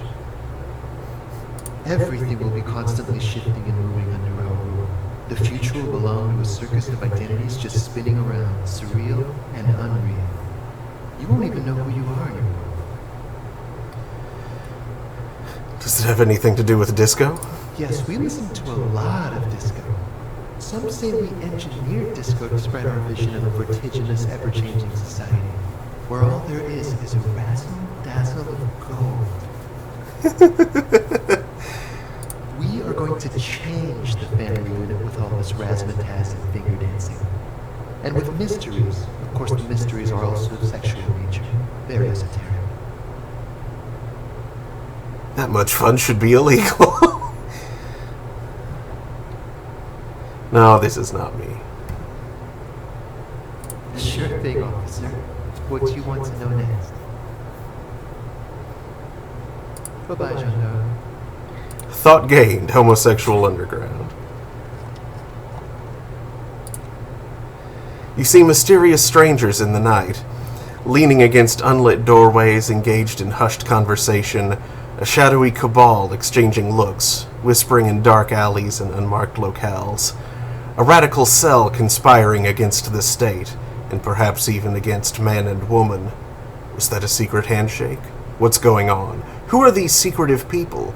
How will they accomplish their sinister and world-altering goals? And most importantly, are you one of them? You could be. Maybe you forgot.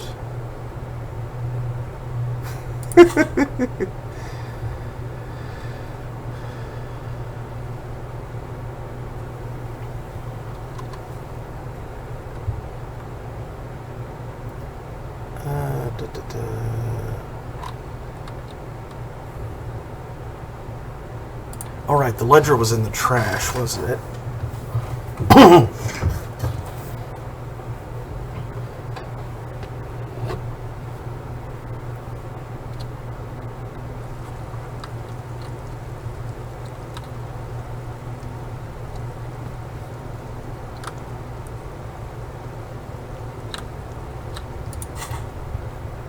Now let's see.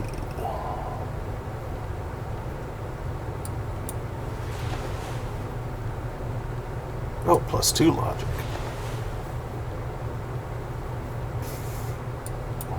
More logic. What else was it? Logic and interfacing, okay. I think that's the best interfacing thing I have. In the only slot I have it on. Pretty sure.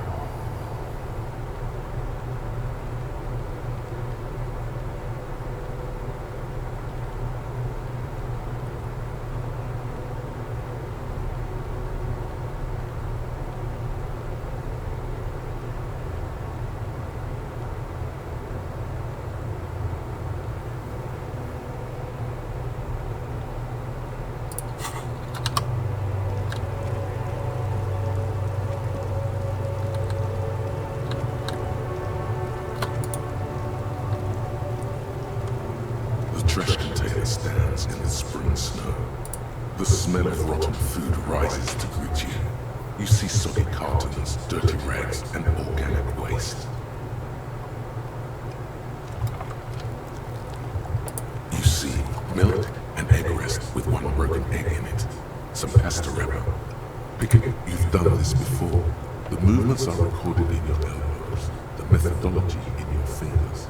Your searching for evidence in the trash. A box falls into pieces in your hands. Batiste Soleil cereal. There are plastic pasta packages below. And turbo noodles. Nothing of note, however. Not much to see here anymore. Just a burnt apron and some kitchen towels. There's nothing more of interest in this sludge of peels and meat byproduct. Try the carton or those stinking rags. The container sounds a muffled gong.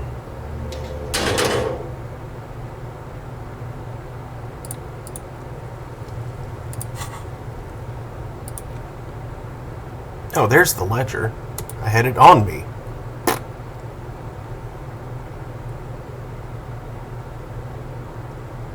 Oh, it's my ledger. It's the ledger you found in the trash. A cabbage of papers hanging from the board, with the permeables drawer inside. It's barely held together by a clip, then made complete by the faint smell of urinal cleaner. Yes, you can piece them together using the alphanumeric code on the margin. It always begins with HDB41, then date of initialization and time of arrival on the scene, followed by the title. For example, HDB 41120111700, the next world numeral. It's me. 41 is your precinct. It's my name. It's safe to say those are the initials of the officer responsible for the case. Your initials. Harriet Dubois, HDB. This one is relatively easy to reconstruct. Overnight on 1202, a graffito, nay, a mural, appears on an 8-story tenement overlooking Central General. The building is a sparsely inhabited ghost tower, part of a failed real estate development called Grand Coudon. Cause of failure, rent too high. The mural is enormous. Two silhouettes, a man and a woman, are kissing. The text cut into their form reads, "True love is possible, only in the next world. For new people, it is too late for us. Wreak havoc on the middle class." People call it that thing and that fucking thing. It's visible for miles. In 2 days, the station's complaints desk gets clogged with requests to remove the bummer. You and your partner are assigned to the case. The graffiti crew is easy to track down. Only the Bell Electors have the literage of industrial paint to cover the surface. One of the graffiti artists is rumored to be rich. They take responsibility for the execution, but not the design. The ideologue of the next world mural, as the crew calls it, remains an unknown. The case files do not show you finding the author of the design. The crew agrees to clean up after themselves. However, your partner, JV, is against the removal, citing public support for conservation. This leads to a debate in Precinct 41, which then spreads to the streets of Jamrock, ending in a rare plebiscite organized by you and the rest of Road 3. The 9,000 people subject to the mural's message, all of Lakeside, Central Jamrock, and Villalobos, plus half of the eminent domain, participate in the vote. Although the case begins with what appears to be a lot of rambling on the streets as to how juvenile and stupid the mural is, given a choice between two options.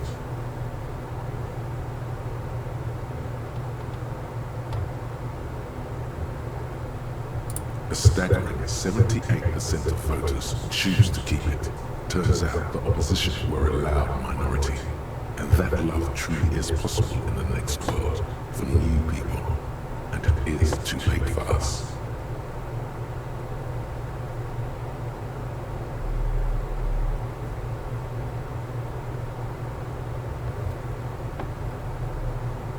In any case, it appears to have been a rare case of civil activity in the quarter, and agreement as well.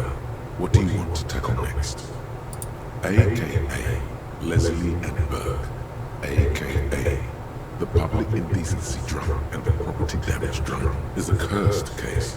It has been passed from unsuspecting officer to unsuspecting officer for 10 years. On January 29th, the unsolvable case made its way to you. Why you accepted it, it is unclear. Every officer, and indeed most civilians in general, know it's unsolvable. Leslie will always take his pants off when he's drunk. Burke will always trash everything. It's just what they do. It is their nature. You cannot change the nature of a man, and you can't lock them away because public indecency and small-scale property damage are not punishable by incarceration. The only way for Leslie to stop flashing his genitals to bypassers and for Burke to stop dismantling signage and rear-view mirrors would be for them to stop drinking alcohol, which, in their 40s or 50s, it's hard to tell because of their distorted features, is a medical improbability on par with you ceasing to produce the expression. Threatening fines, dragging them to the station, locking them up in the hellholes they live in, locking them up in the station, hypnotherapy, even trying to get the local gang of Zemyaki to take them out. The Zemyaki gave them ethanol, so Burke and Leslie would expose and rampage even harder. You tried it all, and still the complaints wouldn't stop, as they hadn't stopped for 10 years. It's plain to see from the files that you, Satellite Officer JV, and Special Consultant TH had more important cases to attend to. You uncover cross-reference to several ongoing investigations, each brought to a standstill every time you drive down Main Street. Because there they are, on the corner of Addition. And what is Leslie doing? Good, you're learning. If the files are to be trusted, that's all there is to it. That and Burke breaking things, and the fact that they're both drunk. But then again, so are you. The case becomes considerably less comic one day when Burke takes a swing at your ledger. He must have it confused with the property he likes to damage, but the joke's on him. You're drunk out of your mind on potent pilsner. You slam the hardened plastic ball in his face. Then you proceed to beat him unconscious with it. In the process, the ledger sustains damage. The compartment within, reserved for permeable documents, is jammed shut. You stop your assault on the now unconscious Burke to open it, but are unable to do so. The officer began to cry, reports Leslie, who, at this point, is tending to Burke. He came at us, and at us. I think he was trying to kill Burko. While trying to kill Burko, you slowly come around. The permeables compartment is open. You've smashed it open on poor Burko's kneecaps. The good news is, Burke can't walk anymore. Jeez. Can't get out of his apartment, an invalid. With Burke to tend to, Leslie cuts back on the indecent exposure. Maybe he flashes his genitals to Burke. Who knows? But both drunks are off the street. The complaints stop. The unsolvable case is solved. Which is also why the officer responsible narrowly escapes a disciplinary hearing. The end. Do you want to read another one? It would be very interesting to read about these, wouldn't it? I mean, there seems to be a square-shaped entry wound in the victim's forehead. She's been sitting there for weeks, on her rocking chair, with a square hole in her skull, staring at the wall, her mouth agape. That's all you got. From the half hour you spent piecing it together, all you know is the entry wound was square-shaped. You never found the bullet. And then another body showed up, also with a square hole in his forehead. Who knows? Those pages are missing. What next? Don't worry. One day you may still catch the man with the square gun. Square gun. Some assholes brought their couch outside and hung out on it, in the middle of the street, on the roof, on the hillside by the motorway. You know, at an unexpected location. They were young, and they thought they looked cool on it. Yes, as you said there, insufferable rock and roll assholes. Young people are the worst. So anyway, you got a complaint about that damn sofa, or couch, or whatever it was. They were leaving it out in all these unexpected and whimsical locations. They took it to where they also took photos of themselves on it, and smoked cigarettes, because they felt it's intellectual. Cigarette butts, coffee cups, stupid couch. You had to clean it all up, and you did. So congratulations to you. Case solved. No, you didn't have time for that. These notes show that you have what is called a real goddamn job. You don't have time to be chasing down the couch assholes. You have a real job to do. What next? Murder. Tum-tum-tum. At the hookah bar was a case originally assigned to an officer called Joseph Mills, who is now dead, of circumstances completely unconnected to murder at the hookah bar. Beaten to death by a throng of Villa Lobos gang members when him and his partner J.M., only initials mentioned, answered a call one night. It's a sad story, and it isn't really represented in your case files. Stop stalling and get to the murder at the hookah bar. Joseph Mills was on this case that he just couldn't solve, was doing it solo, said it was a real nutcracker, a real brain twister, was on it for, like, a month. The captain got impatient. Shit or get off the pot, Mills. Mills didn't get off the pot, not yet. He kept at it for a couple of weeks more, racking his brains, running with every theory, as outlandish as they seemed. Still couldn't solve the murder at the hookah bar. Tough case, he said. Toughest he's ever had. No, he was awful. Awful sense of humor, too. The worst jokes you've ever heard. Really rapey. Still, he'd been on it for months now. Said it was the final case. Said it was uncrackable. That murderer vanished into thin air. That goddamn hookah parlor was all he talked about. Okay, so the case is handed to you because Mills isn't getting anywhere, and you look into it. Here's the setup. A young man is found dead in a hookah parlor. You know, those places where you go and smoke bubblegum flavored vapor all day. No, it's soot and water vapor. It doesn't do anything. Yeah, so anyway, young man in his 20s found with his skull busted open, right on the floor of the hookah parlor, in the middle of the day. No one else is in there, only client that day, in perfect health too. Some kind of movie producer.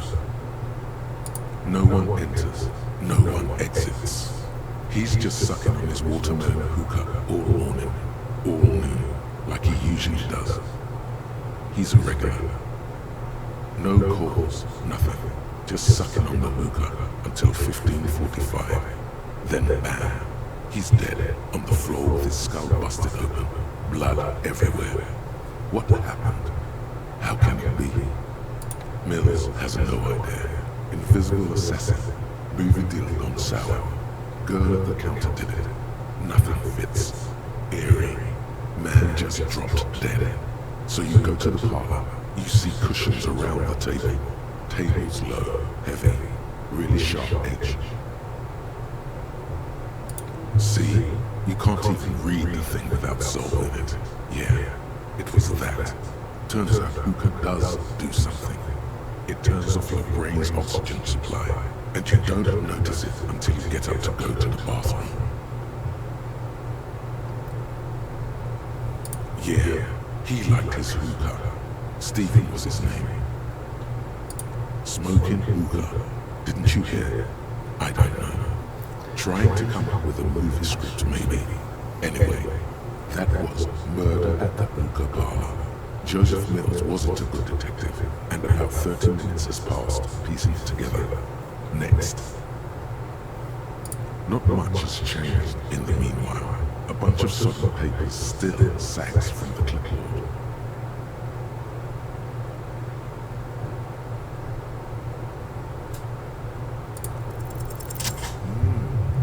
The two sides of the board appear slightly missing, like a drawer that's come off its slides. If you bend the plastic on your knee slowly, the slides snap back into place. It should be possible to just, without resistance or sound, the two panels move against each other. The compartment is now open. 2 ticket stubs and a handmade postcard.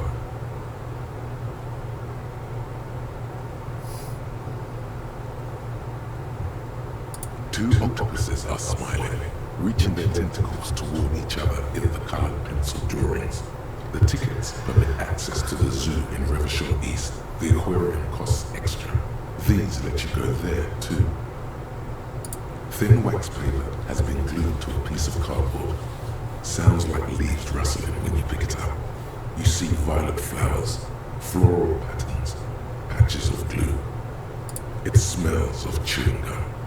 Apricot flavor, a touch of cinnamon, the end of summer. You think the label says tutti frutti. Familiar handwriting lines the inside of the card. Looped, round letters in a woman's hand. A young woman in her 20s. There is care, effort, and a smile. You think, although that is not something you can read from someone's handwriting. Harry, it begins. You're already reading. I wanted to write you a letter so you can read it when you wake up. Maybe it will make you happy. Throw it away, please. A merciful wind blows in from the bay of Rivershaw, dusting the ground at your feet and raising newspapers far away. You feel the car slipping into it. Frisson covers your entire body, a feeling of cold. Persistent chill. Your hands shake, holding on to it. Every morning when I step out, you're asleep behind me. It says, I find a little piece of sadness in me. I carry it in my chest down Voyager Road. Every step I take, it grows. By the time I reach the fuel station, it has filled me entirely. I step onto the light rail and look back. Sparks fall from the bow collector. I know it will be like this until late afternoon, when I get off the 42 and walk back to you. You. Every step I take will get lighter. It almost makes me run. Sometimes I do. I can't believe I met you. I can't believe the happiness I feel with you. You have a vast, vast soul, and I will always come back to it. Kisses, kisses, kisses. You feel the air sucked out of your lungs, and the blood sucked out of your head. Everything around you gets dark. Small white dots appear. Sparks fall like snow from the bow collector. A streetcar distancing. You feel the ledger slip from your hand.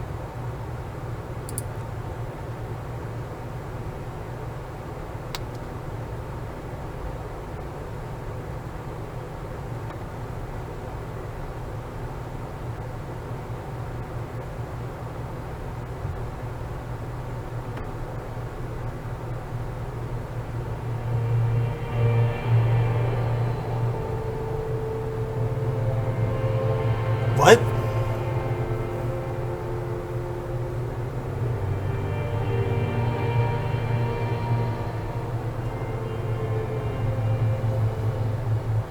What?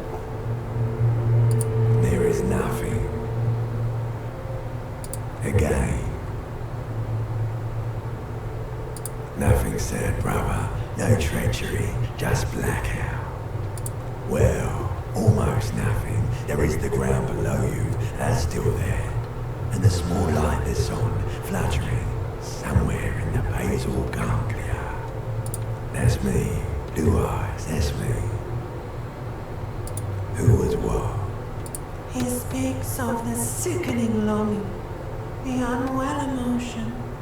Even in the darkness he's grasping for it. Still trying to hold on to the great sorrows slipping in the water. Slimy.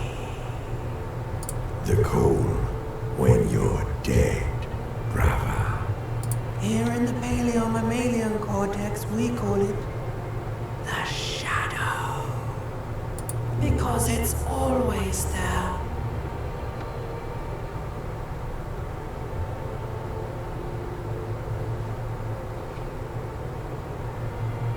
Bloated corpse of the past resurfacing. Beautiful. Believe me, stupid ape, its lack of beauty was not the problem. There is no Voyager Road. There are no roads, no houses, no lights in the windows. It's all on pause. Your name is fuck all.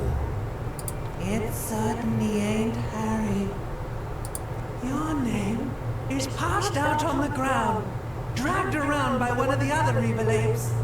They're taking you somewhere. Yeah, man. What was that about? You think they would let you until you disintegrate into biomolecule? No. Someone is breathing on your face now, inspecting your pupils, stupid idiot.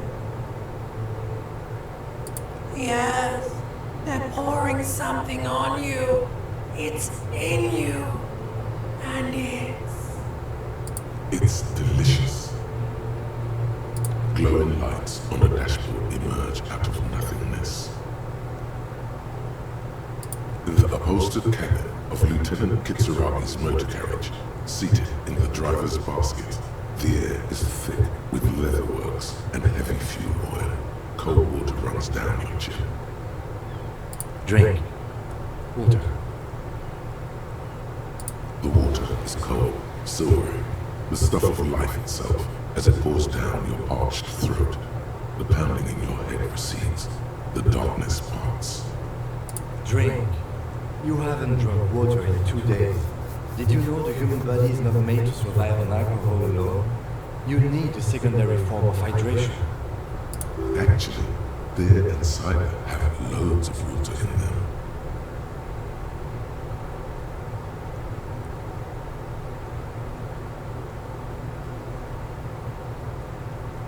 But these are not the Franco-Nigerian centuries. We are in the present. It is safe to sometimes drink water here. With greedy gulps, you down half a liter of cold water. Some of it spills on the driver's seat. The lieutenant pays no heed to it. What happened?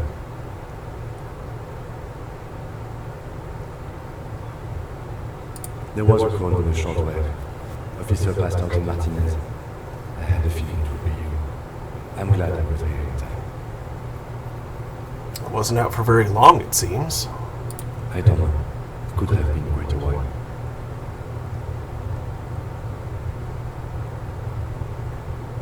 That does sometimes happen. He replies with such understanding. It's as if the burnt-out ruins of the past were an occupational hazard. Athlete's foot for cops. I found this next to you. I'll tag along for the rest of the day if you don't mind. My business is concluded anyway. Are you okay to go? Good.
Sparks fall like snow from the bow collector of streetcar number 42.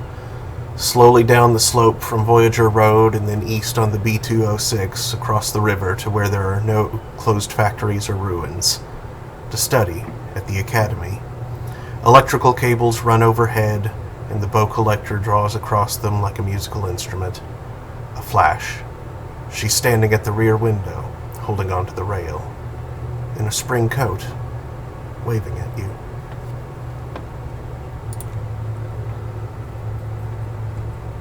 White morning. You see yourself from above. You're passed out on the blue tiles of the hostel room floor. Even from this distance, you can see your eyelids flutter. At the mention of what? A great white object, letting out its sweet smell like a lily of the valley.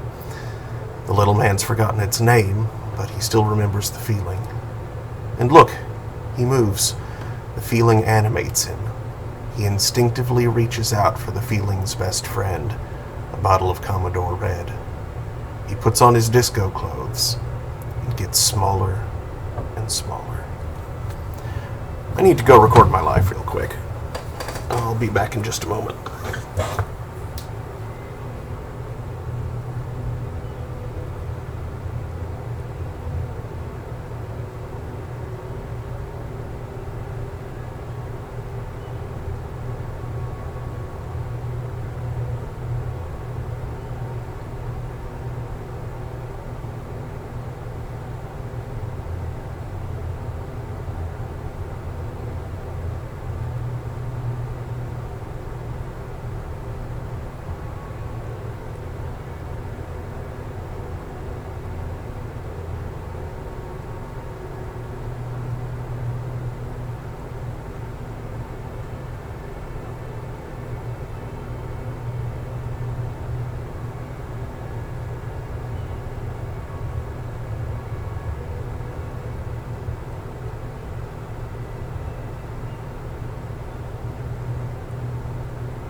Well.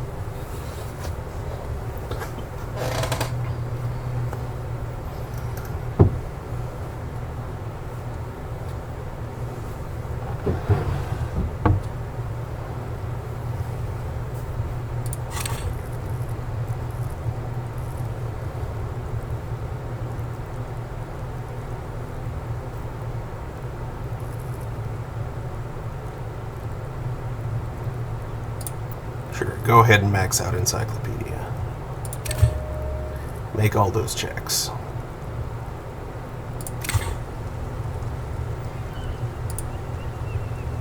Yes?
There it is, the most beautiful of walls.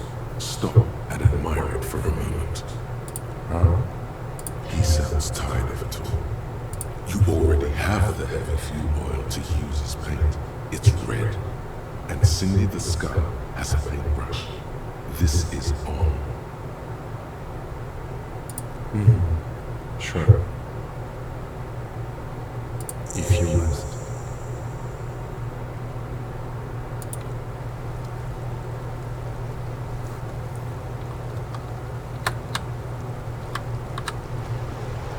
Oh no, wait, the map wall is in the bookstore.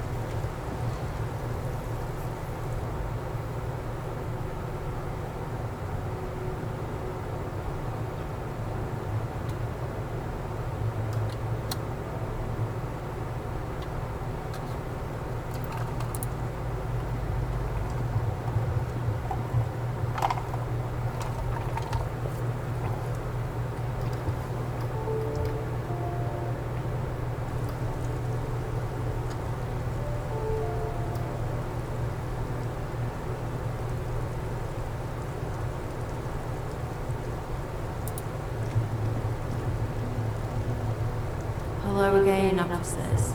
Have you come to admire my mural? What for?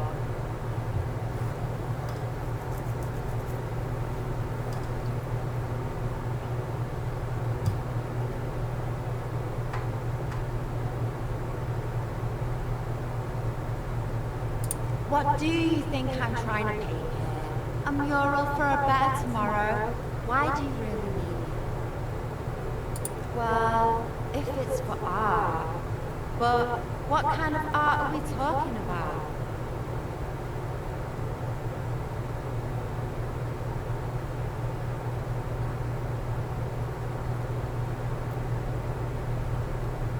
To be honest, I haven't really thought of anything yet, but I'm sure I will. Then you have time to find your own fucking brush.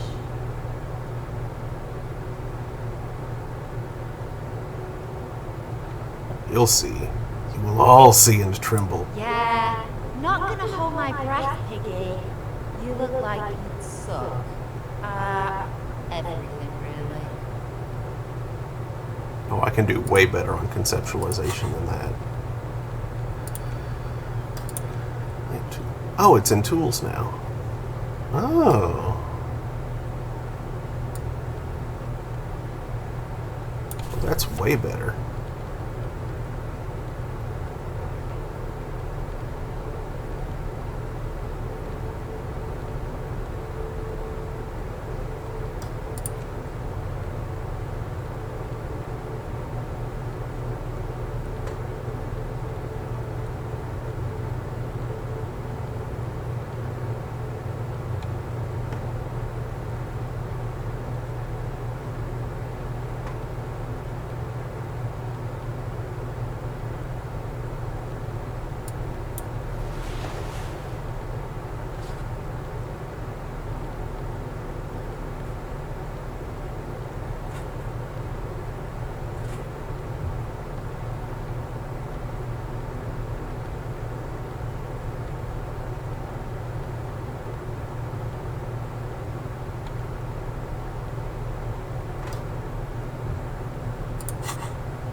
officers. Have you come to admire my mural? Okay, that's a red check, so I'm going to quick save. Hello again, officers. Have you come to admire my mural? Actually, no. I'm not going to do that just yet. I will do that later. Because more points are going into conceptualization. Maybe not immediately, but it will be going in there.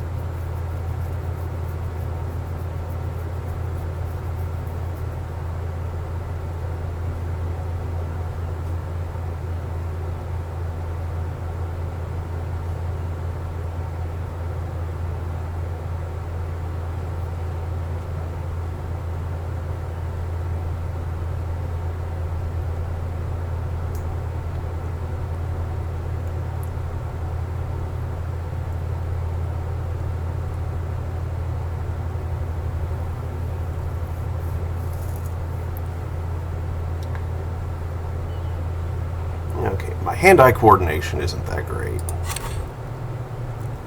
Yeah, it's pretty crap.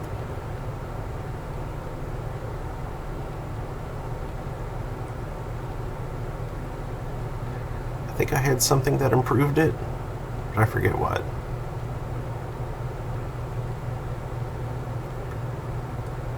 It would make sense if it were something equipped in the glove slot, but...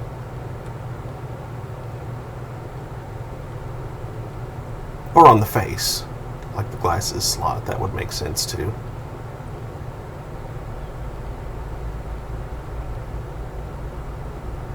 But no, I thought I had something. Oh well.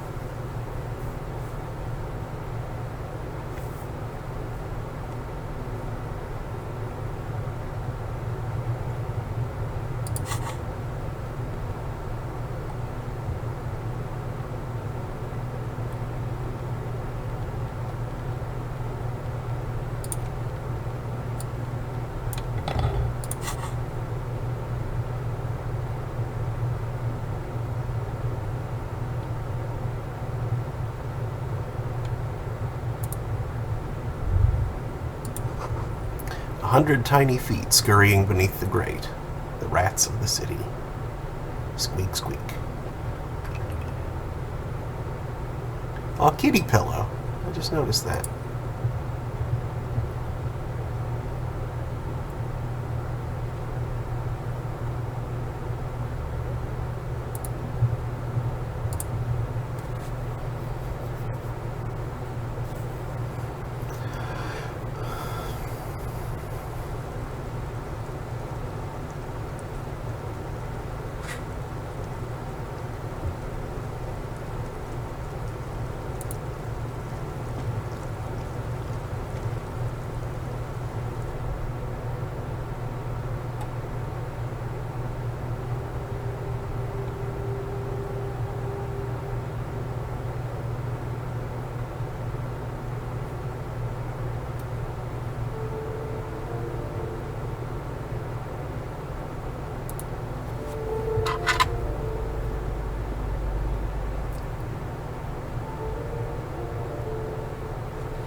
made around 4 months of payments for this room.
Where is she? The same small, heavy door. No lock in sight.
I already paid for tonight.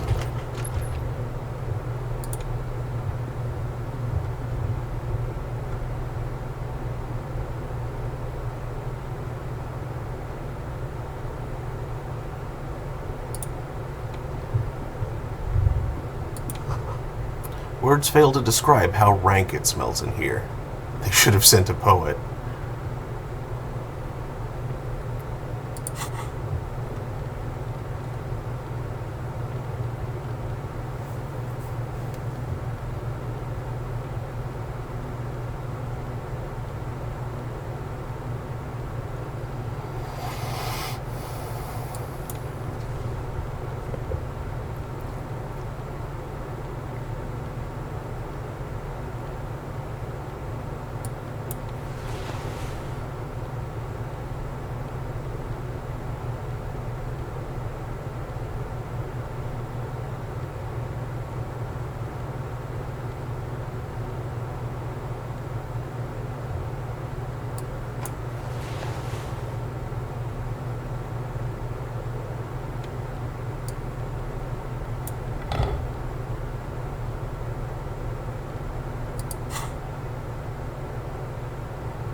face adorned with the expression.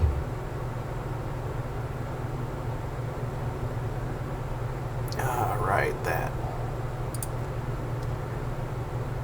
Okay, so next level, perhaps. The fan stands still.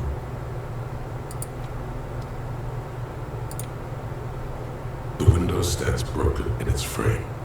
Cold wind blows in. You see some lights shimmering outside, but it's difficult to make out the outlines of the buildings below. Dark phantoms with many tiny eyes, chaotically arranged and not looking at you.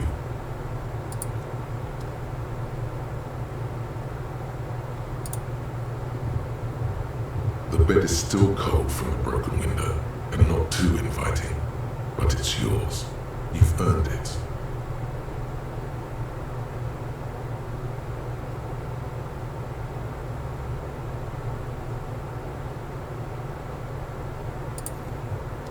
Actually, not yet.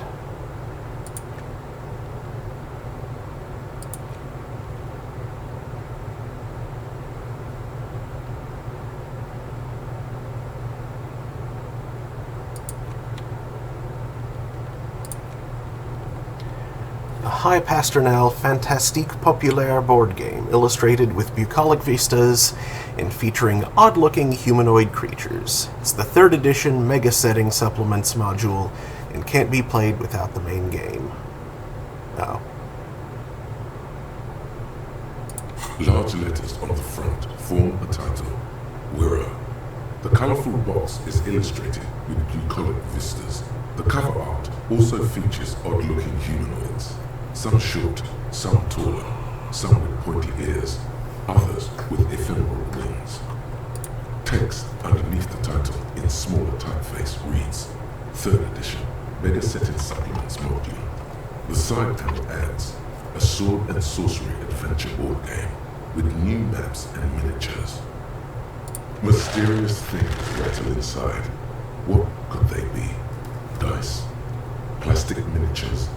A fantastical alternate world full of magic and wonder. A blur on the back reads, tired of the tedium and toil of modern life? Escape to Wiro. Leave behind e-solas and nations with their petty squabbles. Discard electricity, magnets, and boring technological widgets. Succumb to a world of high pasternal fantasy. Unleash your imagination and create an adventure of endless possibilities. Discover the terrible secret threatening Wiro. Can your band of adventurers save the world? Exactly. That's the spirit. All you have to do is read an intricate rulebook, study an assortment of maps, unfold the illustrated game board, and start rolling dice. In no time, you could be romping through grasslands with low-level characters, hunted by Iskala riders, or battling unspeakable monsters in endless dungeons fraught with danger and despair, conjuring up forceful magics to aid your quest. Don't forget heated arguments escalated to physical confrontation with your friends. And beer, lots of beer. And most importantly, never forget to rage quit if the dice don't go your way. You pry open the box. Inside you find a folded up map, a small booklet, a 24-sided die, and a little plastic figurine. You don't see 24s too often.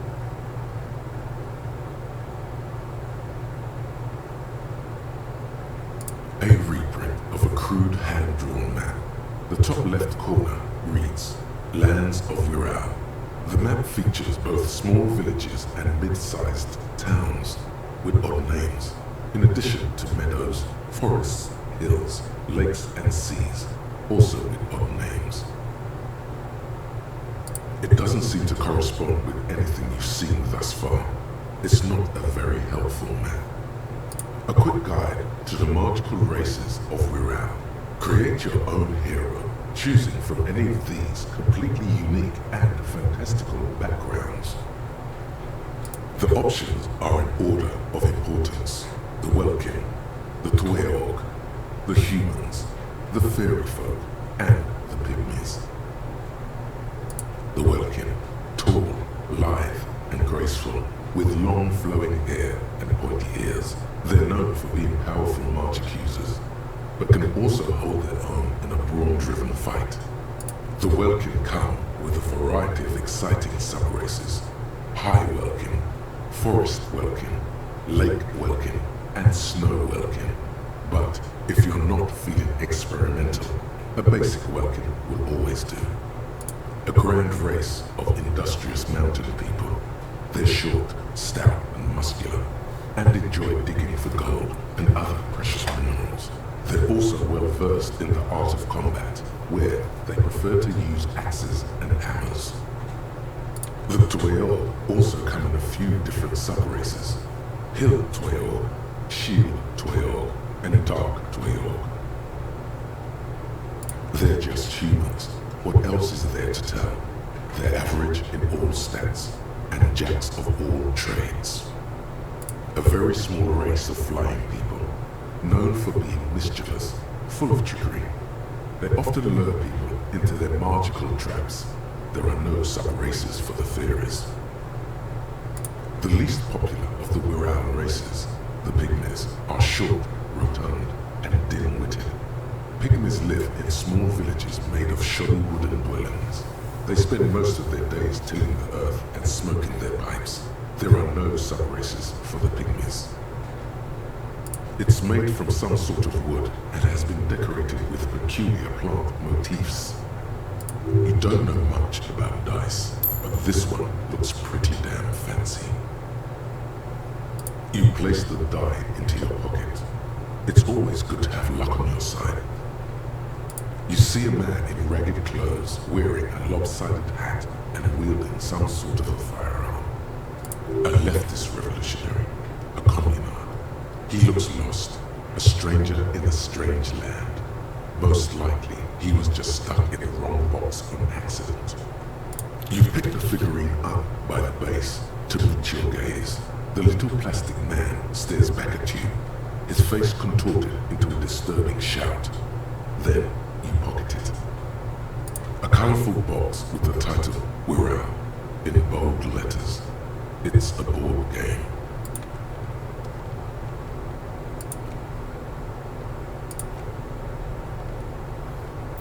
This basic 24-sided role-playing die can be used to get results for several dice. It's made of East Seminoese snakewood and embellished with plant motifs. It reminds you of plain and hill welkins. Note, look at the map tab in Journal to see which white checks have opened. What a nice little figurine, a turn-of-the-century leftist revolutionary in ragged clothes. On his head lies a lopsided hat, seemingly an ushanka. In his hand, he carries a little musket.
The porter reel is just what you needed. The reel's attached to the apparatus with a satisfying click. The tape is routed behind the magnetic reader. You press the large button marked Commencer, and the tape starts spinning. There's a small delay before the song starts playing.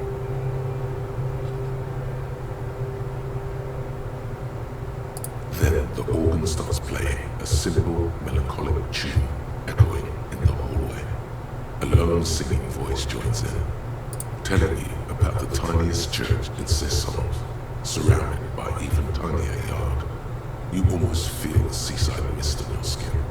It's mega sad. Within seconds you know this is the one, the real shit you've been looking for. The one you trust your room to. This one tells it like it is. This is your tune. A click, then silence for a bit. Then the tape stops spinning. Of course you could sing this. You could take sad to a whole new level with this. And you already know the lyrics since you've listened to it like a million times. Yup, they're all here, all 3 verses. And the B-side of the tape contains the instrumental version. It's like the world itself is telling you to do it. Only one obstacle stands on your way. God. You have to convince God to let you sing karaoke in the Word. After you've won him over, you can express yourself. Let the pain out.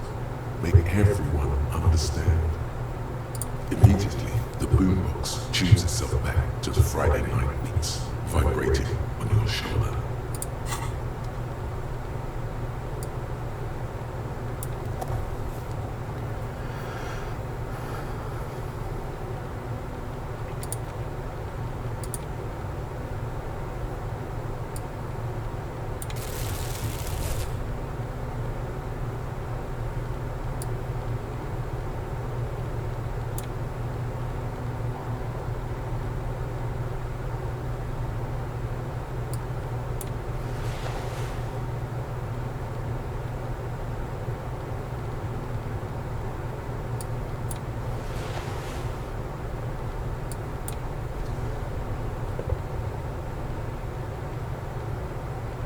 Actually, yeah. Get comfy for bed.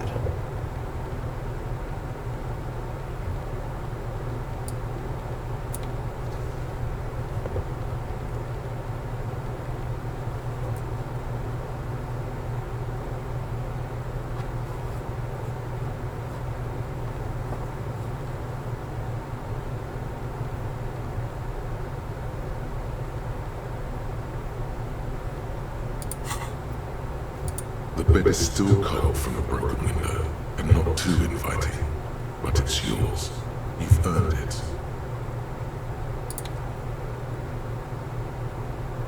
It's not easy, but your bones are so tired from what feel like weeks of work on the case. You have to try. After what feels like hours, you feel you might be sleeping.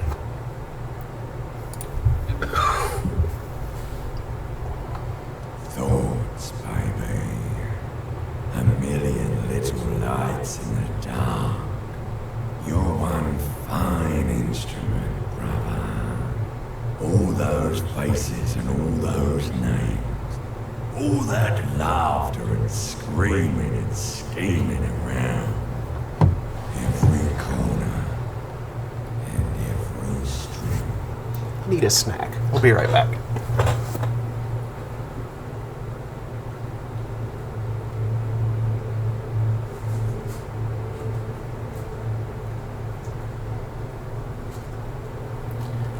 I didn't intend for that to rhyme.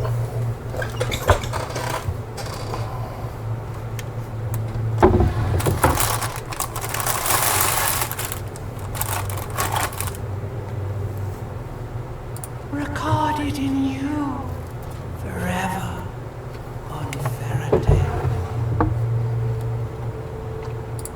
No, you're spinning tapes at the discotheque. The great unceasing disco of the mind.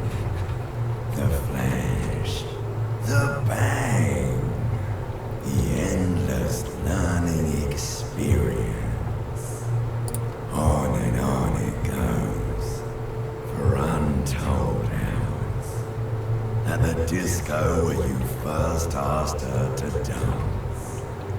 Rising, rising, above the dark curvature, the great wingspan of sleep. studded with stars. Behold, there are millions of them down there. The first time, the last time, the smoke in her mouth, the blotted flowers, the faces turning, changing. It's the world, Harry boy, and you're made of it. Every day you're out there, you make more of yourself from it. I'm afraid you can't be unmade now. You can never forget this shit.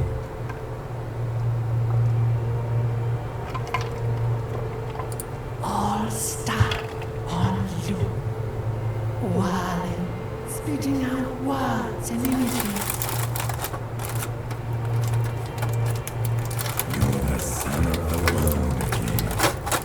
Harrister, a ceaseless agent, picking up litter and old newspapers, collecting your little bubblegum wrappers and idiotic picture postcards. Meaningless keepsakes. Reading your awful letters and recalling things, aren't you? The endless names of the world. An address book you are. The map of a city. You'll go insane if you keep going like this. One more day, and you'll be in the loony bin.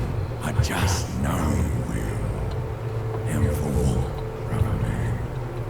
For the working class. Solving your little crossword puzzles. Doing your tasks.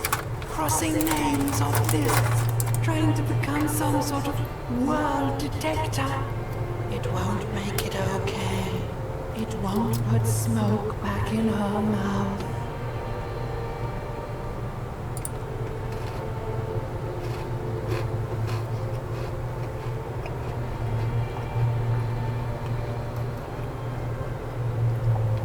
There he goes again.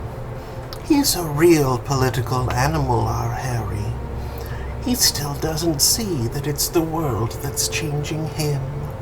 He's got no idea what he's in for. Cause only love can break your heart. Beep, beep, beep. The alarm is ringing, Harry. The disco circus goes on and on. You barely slept 3 hours last night. You can do it. It's nothing. Do it for the city.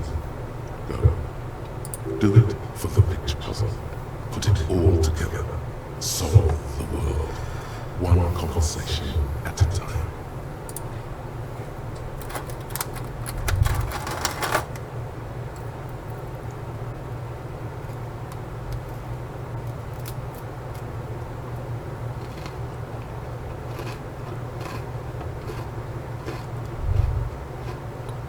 Rise and shine, comrade. It's time to get to work. Despite all the thinking you've been doing, only 0.0001% of communism has been built. It's too great a task to undertake alone. You're going to have to get organized.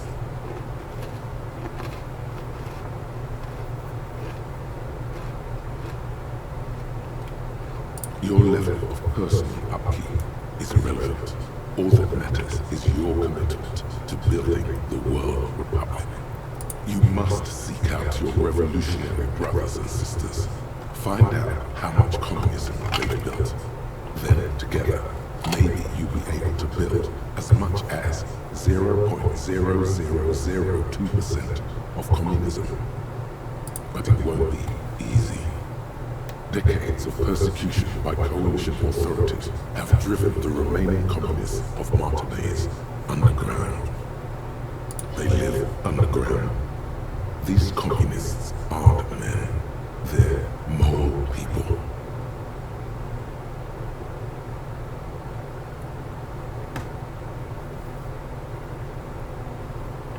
Possibly. If you have been, it's only because you're a double agent acting in furtherance of your long-term objectives. Listen to this. Do you really think you're the kind of person an underground communist cell would entrust with a mission that requires such discretion?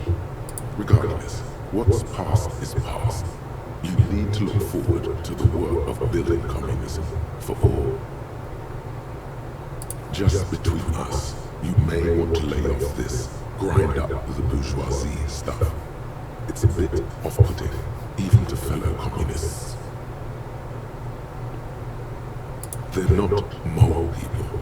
They're your comrades in the eternal class struggle. It's your task to find and join them. Let your nose guide you, detective.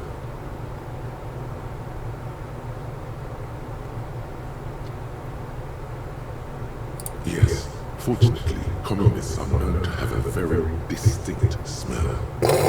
We really have no idea what they're talking about. There's no linkage between ideology and olfaction.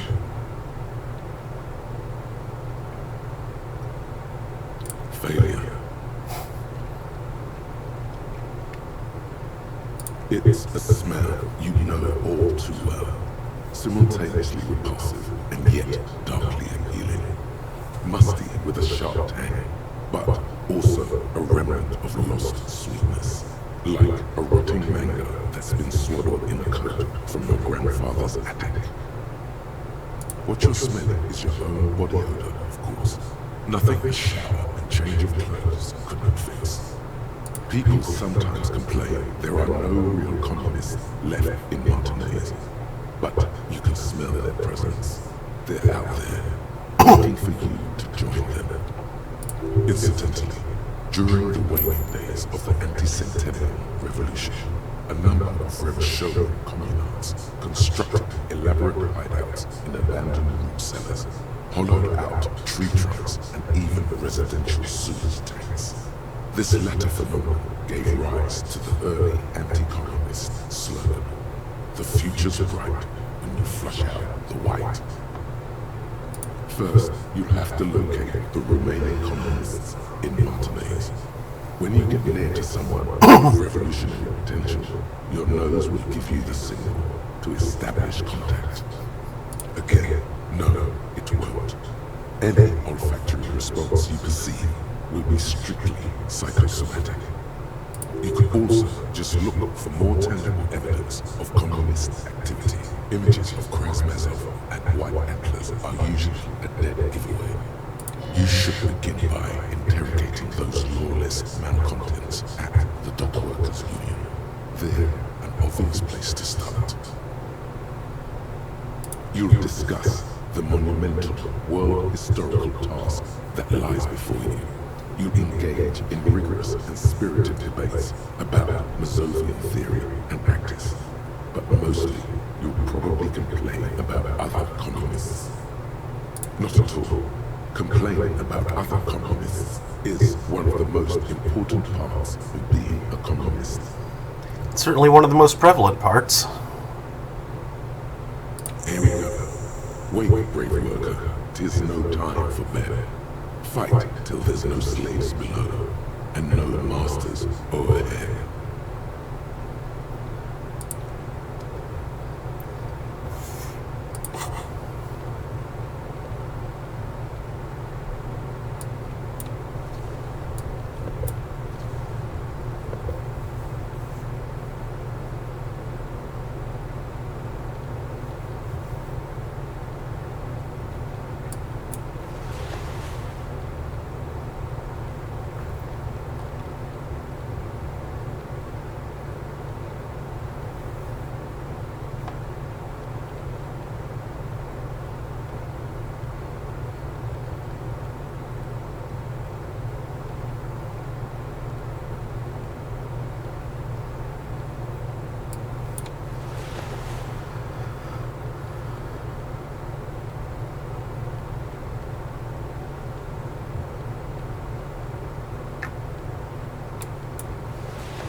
Officer, what brings you up here in the rain?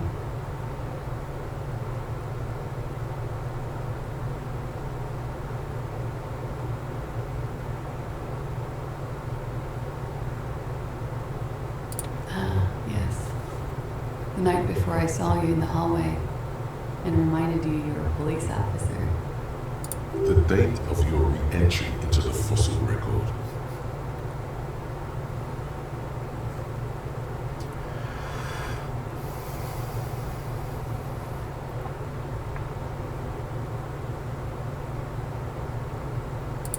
Wow. That's some creation myth stuff right there.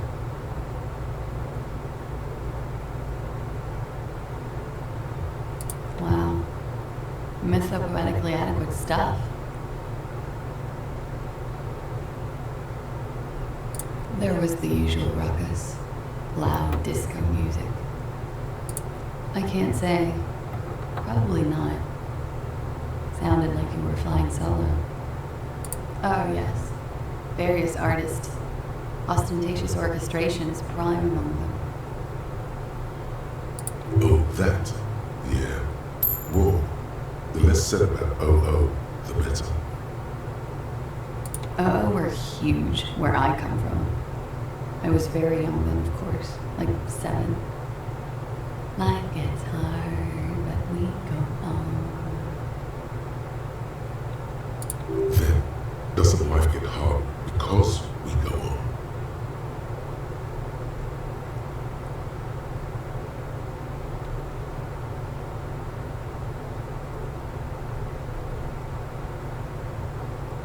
I don't know about that. At around 2 o'clock, the disco stopped and there was a change of pace. A slow, sad song started playing, like organ music on repeat. That went on for quite a while. Some of that time you were yelling along to it. Yes, there was a church in there. A really small church. Like the smallest, saddest church in the whole world. It was about that. And also, that it doesn't matter anymore, and that we're alone now. It was difficult to tell. The song itself was very quiet and soft, but you sounded like a wounded boar, sir. It was hard to understand what you were singing on top of it.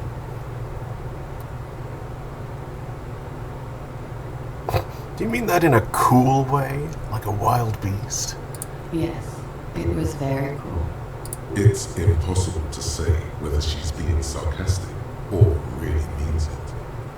Then you started screaming and trashed the place.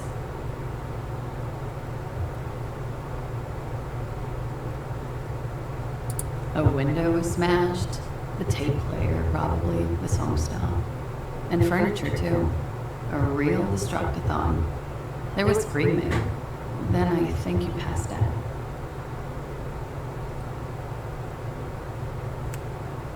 There was. I think you screamed that you didn't want to be this type of animal anymore. I may have misheard, but it was sort of memorable. I went out afterwards. Everything was quiet by then. Around 4 or 5. And that was it. No problem, sir.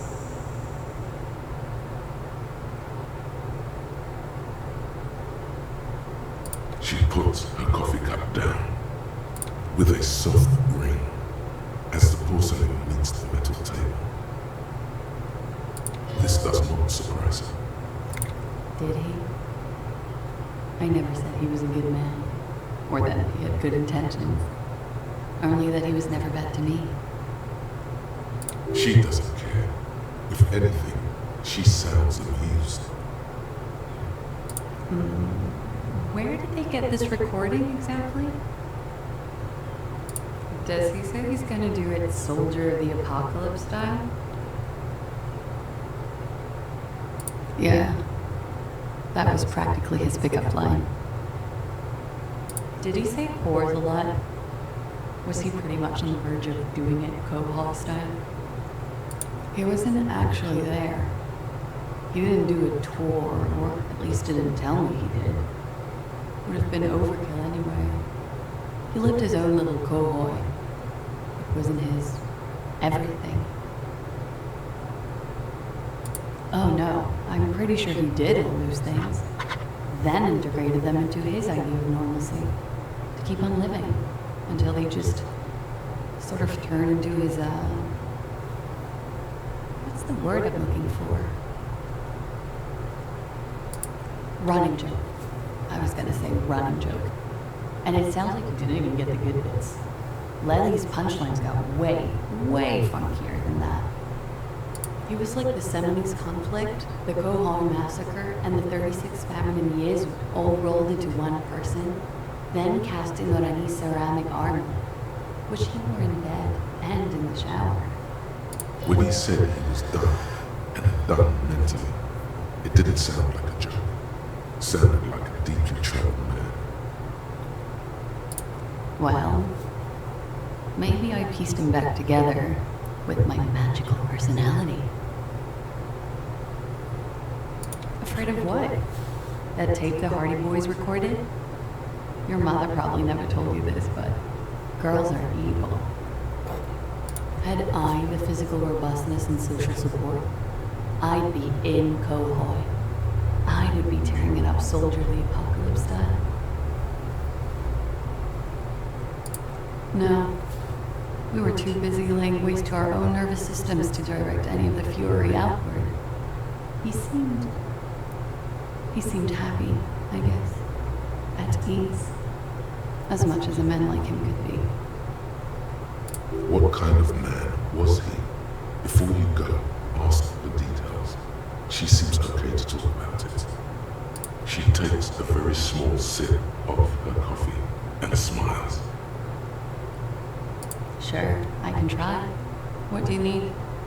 Actually, officer, I didn't know his name. I just called him Lely. I guess. He came from Lelystad. It's short for that. And it was his army name, apparently. He said his real name wasn't his. I tried to pry it out of him, but it was no use. Where in the GRIH is the lieutenant? Possibly speeding from one terminal to another in glorious solitude. Wherever he is, you need him. Your other questions will make little sense without him here.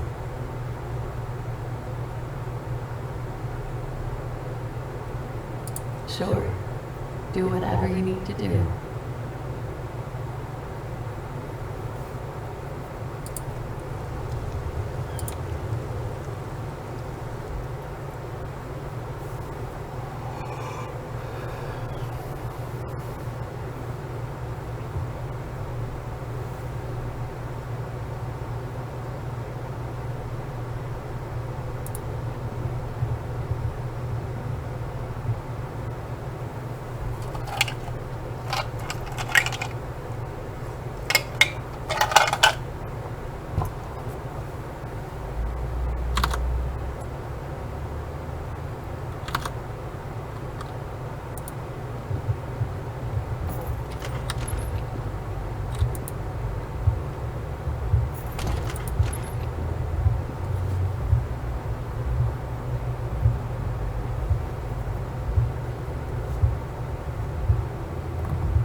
as enthusiastically as my wife has, but I am grateful for your assistance, officer. He tries to play it cool, remain professorial, but inside, this man is itching for some news on those traps. Good. Okay. And? Completely empty? No locusts? No phasmid either? That's not ideal, but I definitely left that one stocked. Right from the campsite?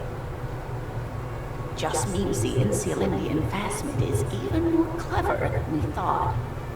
She's engaging in a well-known self-deception called motivated You should correct them.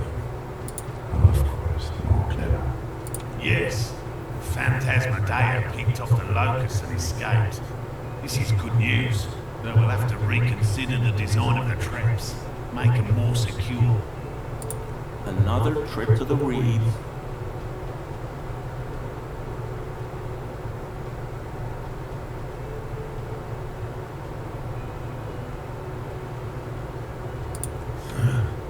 I appreciate your concern, officer.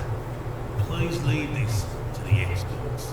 Unless you have an alternative hypothesis you'd like to venture. Actually, no. Excuse me for getting emotional. This is a big deal for us. You've helped us twice now, and brought some great news too. My gratitude, and the gratitude of the Société Cryptozoologique de Ravachol is yours. Heartfelt gratitude. But does it feel like closure? What really happened? Thank you. We should probably return to our main investigation here. This has been refreshing. Helping cryptozoologists isn't really a priority for our organization, is it? The lieutenant looks out the window impatiently. Damn it, Lieutenant. Have you no intellectual curiosity?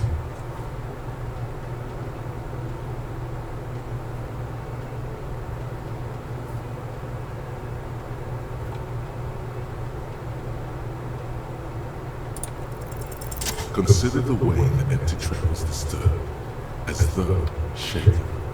Most likely the hands of a young person, hands small enough to fit inside the trap, too. You should ask the red-headed boy, Kuno. A little hooligan? What would a child want with bats? Oh, my dear Morel, you've been an old man for too long.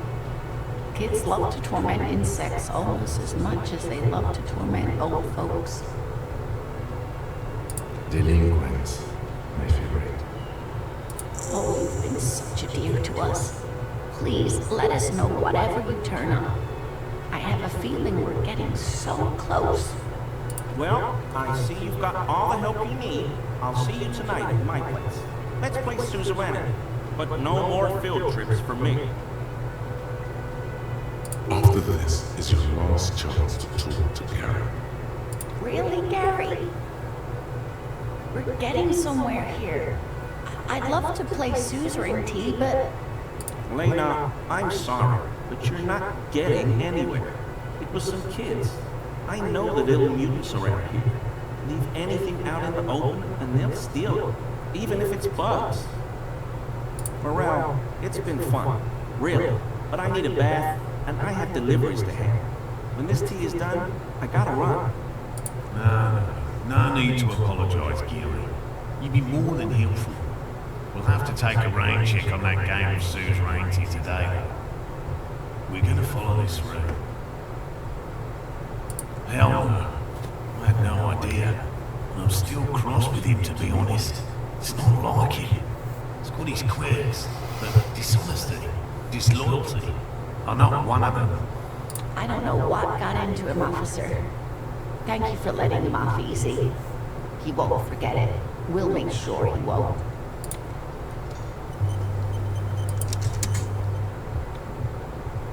Always a pleasure to see an officer of the law. I mean, officers. And nothing else.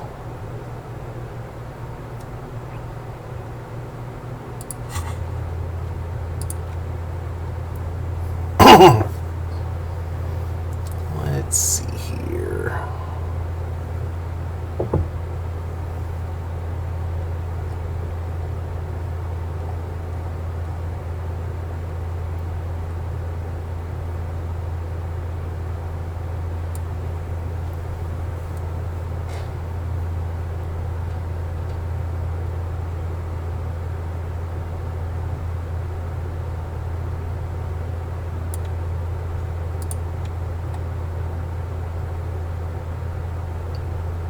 Oh, that's just for shaving. Yeah, I'm not interested in that. I don't want to shave.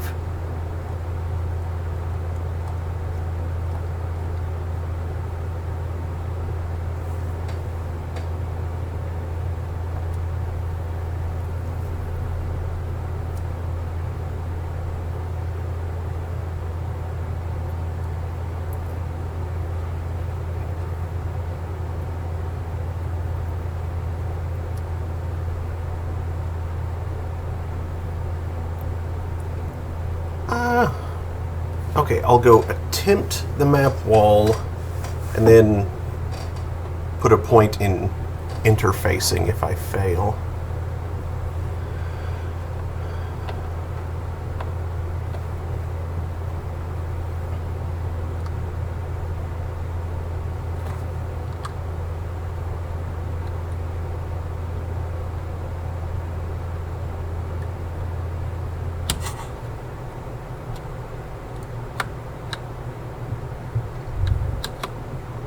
Wait, no.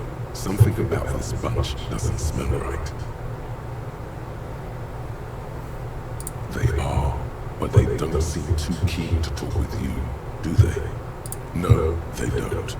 Glenn seems to be contemplating grievous bodily harm while he massages his raw knuckles.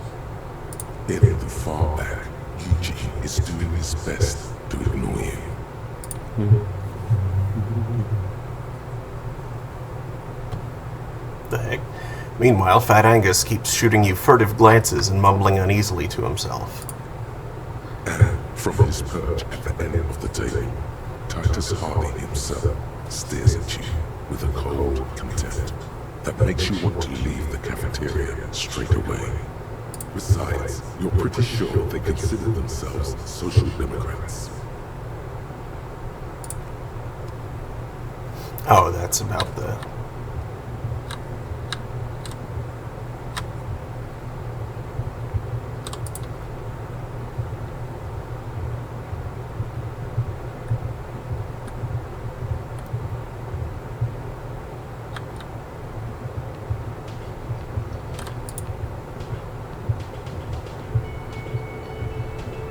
Yes? What is it? God damn it, you leave her alone. Keep your weird bullshit to yourself and be professional for once, for fuck's sake. Can I actually help you with something? Yes, of course. Preposterous. I mean, you would remember if they were, right? Who forgets their squad mates? That's not possible. Of course I'm with him. Why do you ask?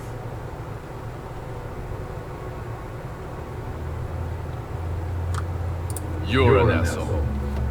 You know what? Maybe we're both assholes. Please, let's not turn this into another exchange, okay? Again? I can't believe this shit. Okay, why not?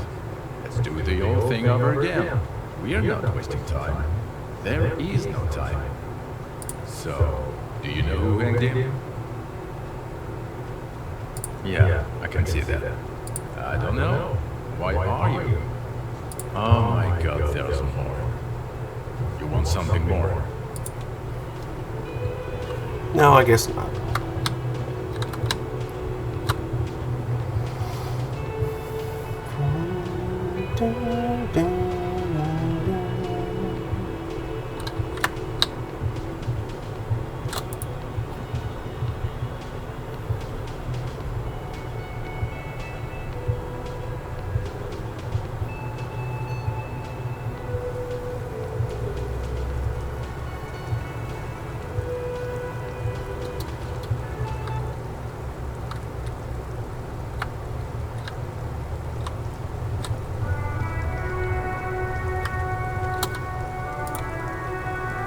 Hi, ex-detective.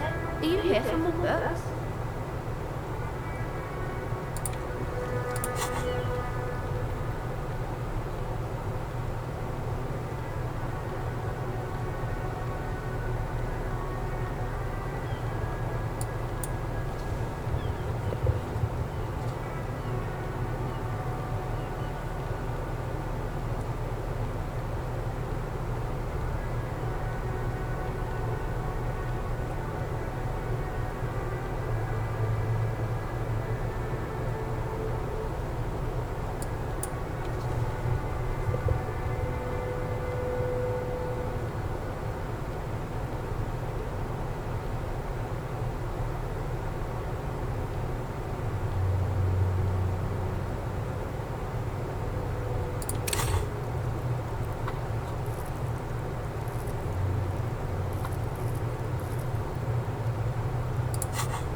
Ace Detective. Are you here for more books? Because you know each other. She's been talking to you so open because you've talked before. Yes, I stand in this spot all the time. You've been running around all week without your shirt on, sir, apologising to everyone. I don't really understand what you've done wrong. Of course, you've stopped by a few times. You certainly look better than the last time I saw you. Yeah, I can see. You don't have party eyes anymore. Party eyes? Yes, of course. That makes sense. I'm not surprised children have seen you running around with party eyes on, he thinks. Not at all. You know, like a cat in the dark, all big and wide-eyed. It certainly looks odd on a man. The swiveling eyes of the loony drug addict. That is what she meant. We were probably going to. Fuck yeah. You should get some party eyes right now. Snap those sequins on your boy. Oh baby, that's not what you have to worry about. Worry about the important thing. I didn't know I had to do that. I'm glad I could help you, sir.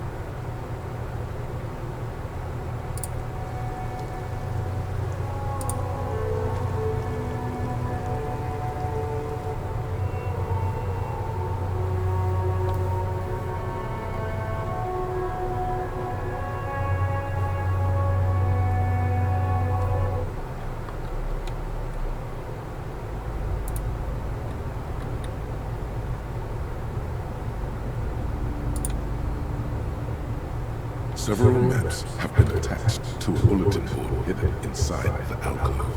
They're held up by small pins. The board has come loose from one corner. The maps look old and faded. Your eye catches a map of Insulinda, a map of Revachol, and a map of Martinez. This large map displays ozone disintegrating into metal. In the northeast, a dust mite stands on the north coast of Caillou. You can. Lost little. 850 million people live on these little dots. The ocean breaks apart in connections to other worlds. 850 million people live on these tiny dots. An oceanic world of culture and commerce, torn apart by history. The north coast of Averta, to the east, Huron. It's so small. No, this is somewhere to be. I'm sorry, officer. The map of Martinez is the only one available. The other two are not for sale anymore. And besides, you can scarcely afford them. They're quite valuable, though they might not look it. The map of Martinez is 90 cents, though. Yes, yes. Are you interested or not? I thought that was the map wall it was talking about.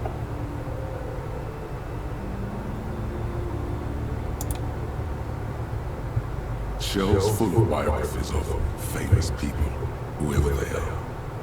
I would say the greatest innocence. Yes, most certainly. It's an important educational tool, delving into the depths of history, religion, and their relation to innocentic power. A very influential historical figure, but surely I don't have to tell you that. You're a law officer, and law officers have at least some education. The book is also very daring. The author aims to re-examine the universal understandings of the innocentic system, creating a fresh vantage point and a shift in the tired order of things.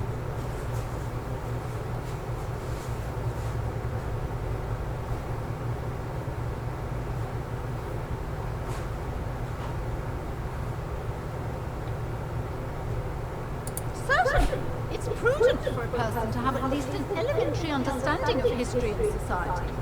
Imagine the chaos we'd be in otherwise. You feel like you should get this one. Definitely. It's important, something. There's something personal inside. A true cultural touchstone. Enjoy the read.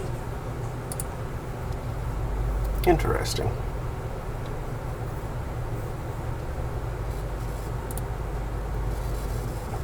Shelves filled to the brim with crime novels featuring Oh, crime, robberies, murders, even sexual crimes. We're fortunate to have Dick Mullen and his stories to sort all that out. You're a police officer, apparently. You should buy all of these. They really do teach a person how to be a proper detective.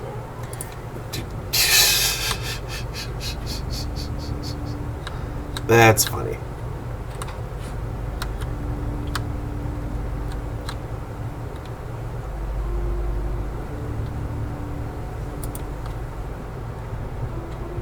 The display rack is brimming with worn paperbacks featuring an extremely muscular, sword-wielding Bob. Oh, Man from Hjelmdal. A very popular series of adventure novels. They're awfully immoral and violent books. Blood and violence, scantily clad women, epic narratives, all those mystical things he encounters. They're bound to grab those with little imagination and nothing to do. I need more drink. I'll be right back.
Oops.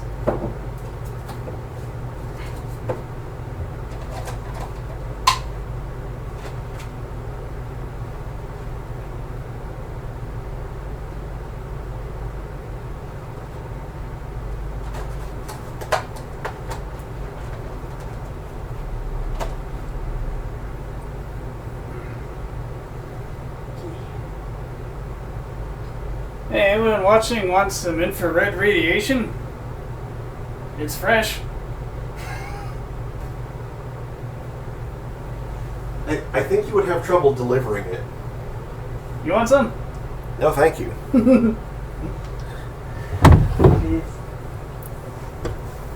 I prefer to have what is necessary and not much more, and I left my drink. Good job. The infrared radiation would have helped you spot it. Just look for the dark thing. Frustrum? Is that what it's called? I don't know. Frustrum? I forget how many R's are in it. Yeah, a truncated cone. Like a glass. Or a cup. At last, someone sensible. However, I still urge you to buy one. You can't judge a book by the cover, they say. If you're a novice of the series, I'd recommend Hjelmdal, The Man from Hjelmdal. It's supposed to be a good introduction to the series.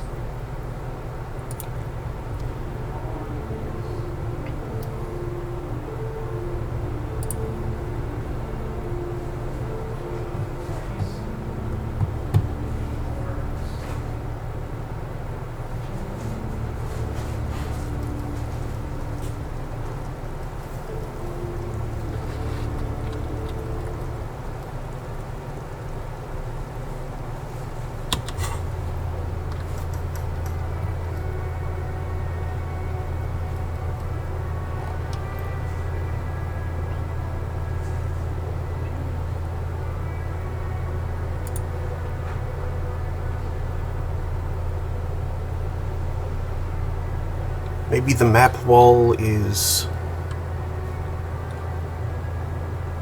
in the other part of the building. Nice big jar. Chunky. Dented for no reason. That's peanut butter. Well, hey, a tequila sunset. Why is it dented? What happened?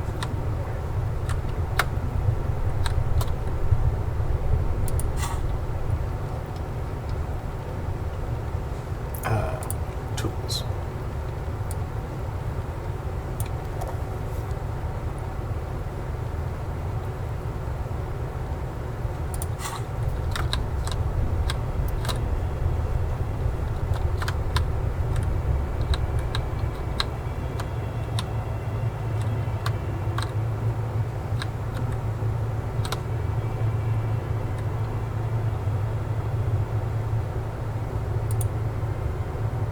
A few bricks have fallen off, revealing a compartment behind the wall.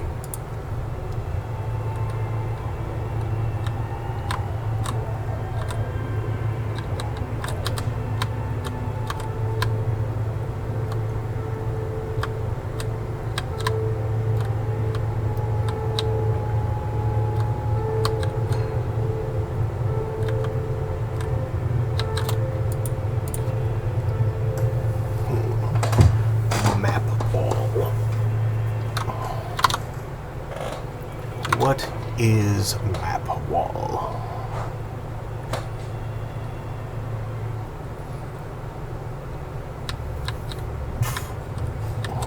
Oh, is it this? This old fireplace is covered in lines drawn in blue and red marker. A diagram for someone some time forgotten to be. The whole thing resembles Cadron mosaic tiles. Very deceptive. Radio frequencies, it seems, unclear. It looks like a cardiovascular system split into veins and capillaries. Very advanced. You think so? The web is comprised of radio stations, all lead back to one red heart titled. They must have had massive bandwidth. These someone very important. The leader of a massive on-air game built by these people. A conductor for the hundreds of story threads that pass through the game master's frequency. Whoever decides to call in to a call-in station, it looks like. A list of names under the stations suggests people across 6 zones will be playing. All of this is gone. There's no way a little basement studio working here could pull anything like this off. My God, it's as if the less money they had, the more ambitious their project became. Exactly. This schedule, I will do when I see it. The company was running out of money. Nothing. It's just lines on marble. An echo from times long gone. No one has used the fireplace in ages.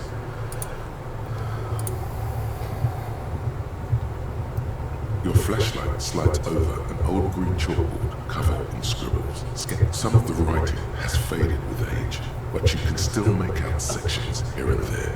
Photos and drawings have been pinned to the board.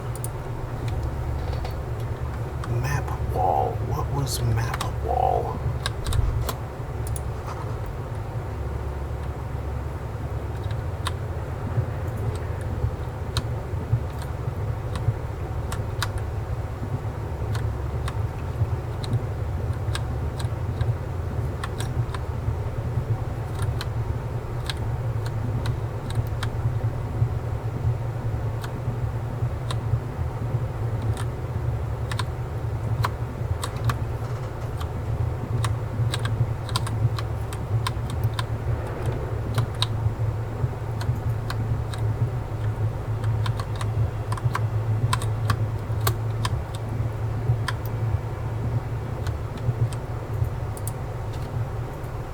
Oh, it's you again. Are you looking for a guy? I'm listening. Apparently not. Good. I hope it clarified things a bit. What else?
going to look something up real quick.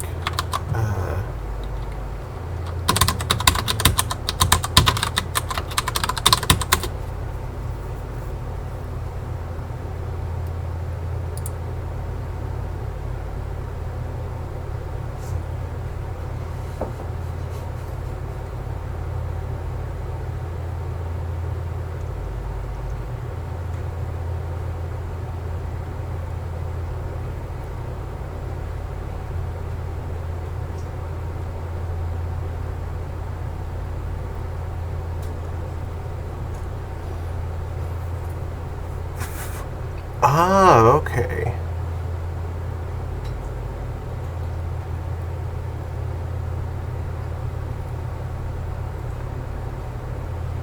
Okay, so it's basically just the car. Got it. It's not exactly what I was looking for. Or, it's not exactly what I understood it to be, but, you know.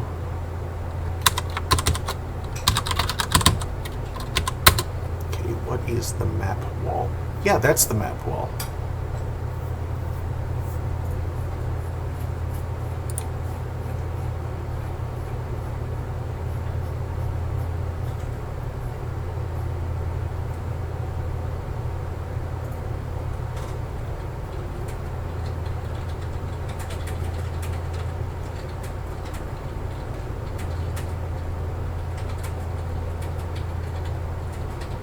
Okay. That explains it. Alright then.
Tiles on the cube are still smoldering, casting a framework in a soft glow.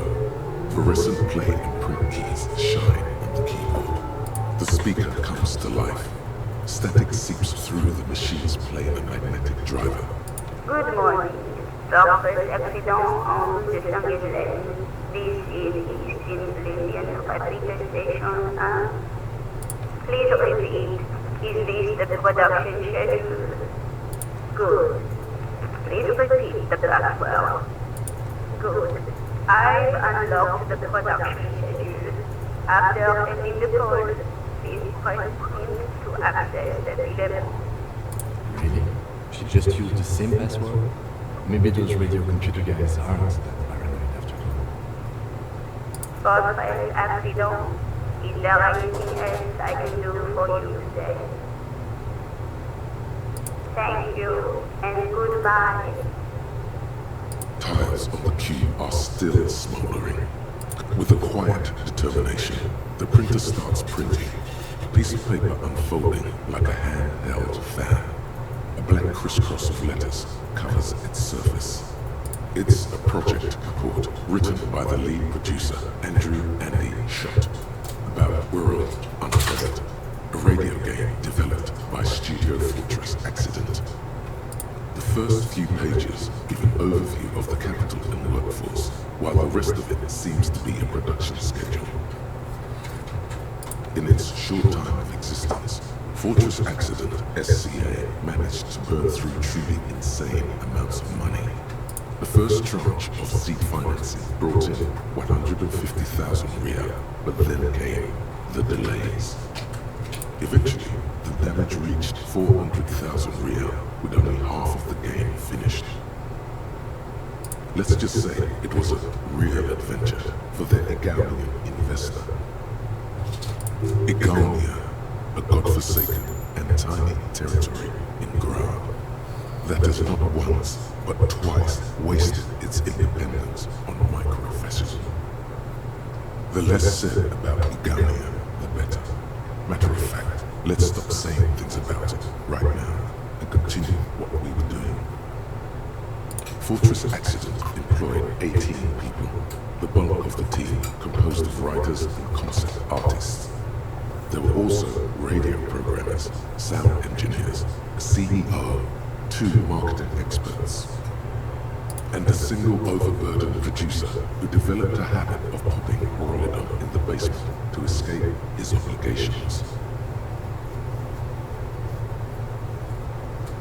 Why did Fortress Accident have so many concept artists? Wait, why did a radio game need so many artists? It didn't. No, definitely not. A few more producers could have come in handy though, especially when dealing with writers, some of whom routinely skip to work because of mental health issues and extremely unprofessional sleep schedules.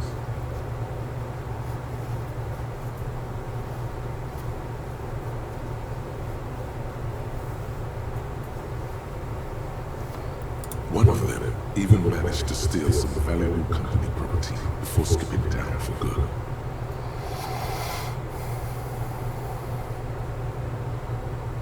The production schedule depicts the glorious descent into bankruptcy. Not the concept artists, it wasn't even the writers, with their panic attacks and 3-hour lunches. It was impossible not to fail. The project was too large, and no amount of money could satiate the ever-expanding ambitions of the development team. They tried to make a 4 million real game with 400,000 in their bank account. They thought they could bridge the gap with pure willpower and imagination. They couldn't.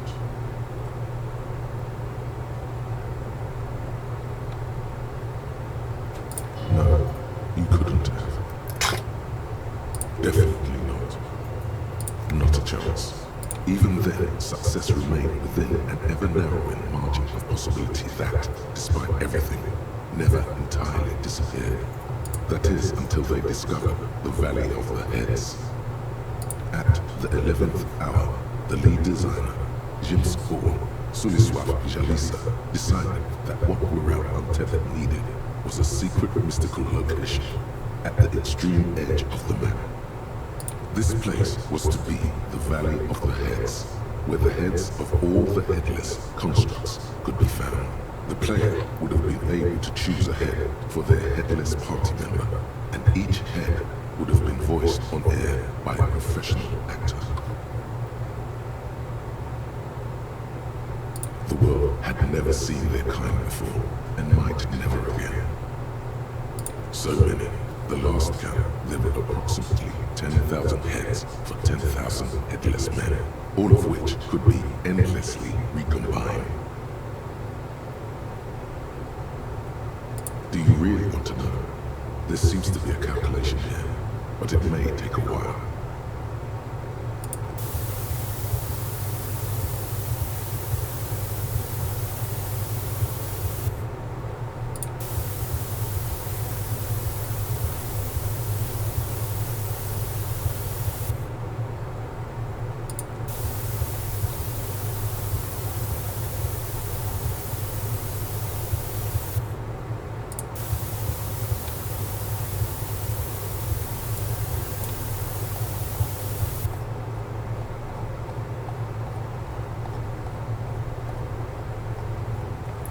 Auto-scroll for me that time.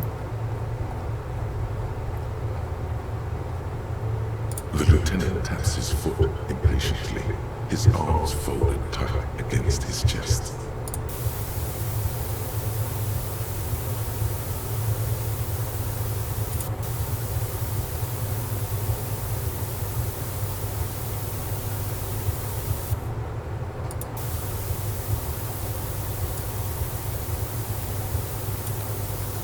What if you broke the radio computer? What if it's never going to stop?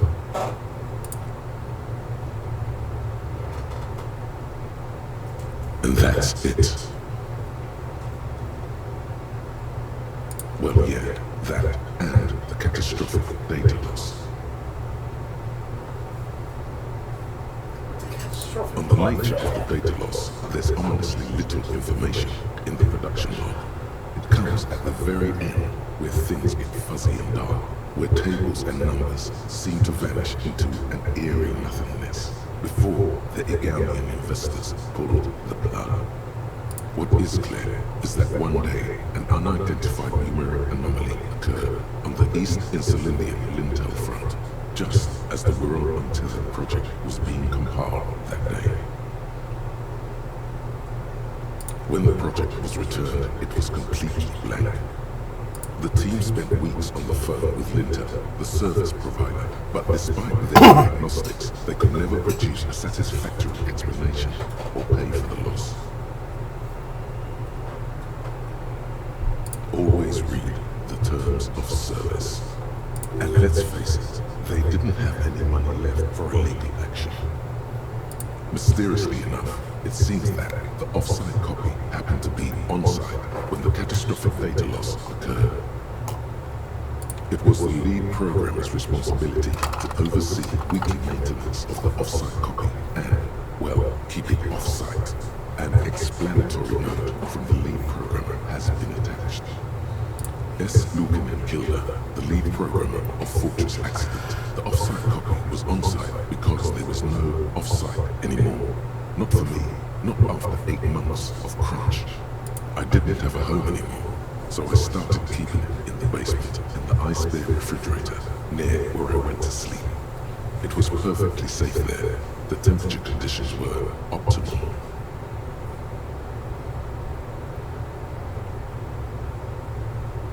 Her former colleagues would agree with you.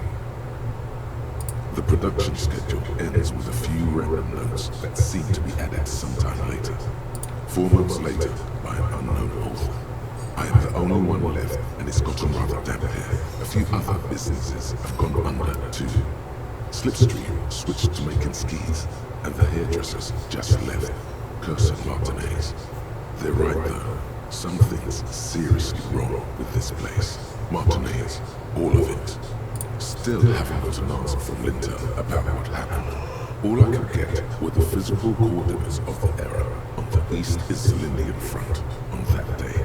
Since the computation happened on air, I reckoned it had to coincide with an actually existing location.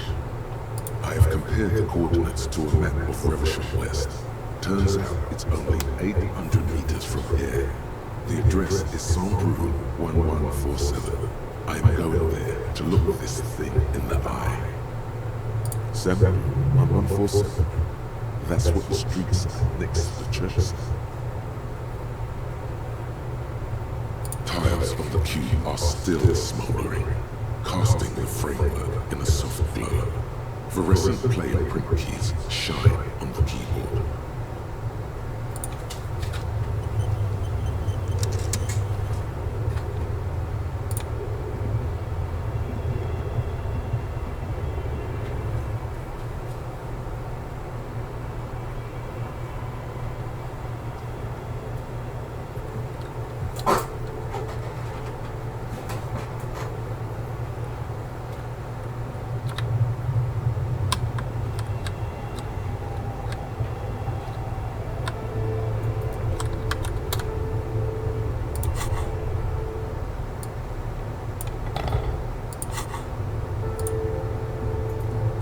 This orange machine is dead still. It has a hand-cranked ice cream churner and an electric freezer. The ice around it slowly melting.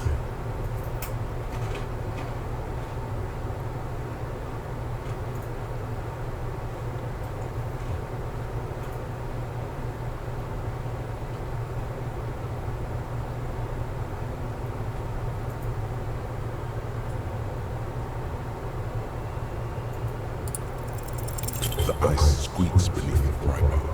You think you've got the bar jammed in there pretty well, but the lid simply won't budge. You see the Bribar's metal handle bending right before your very eyes. Yeah, well, that's a good primer. I'm not criticizing it, but this ice cream maker is frozen shut. Takes an advance to get it open. I have no idea, officer. This ice cream maker isn't important enough to requisition a special tool. Sooner or later, you will stumble. I forgot to equip physical instrument stuff. Then you will know what's in this mysterious ice cream maker.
That's one brutal motor carriage.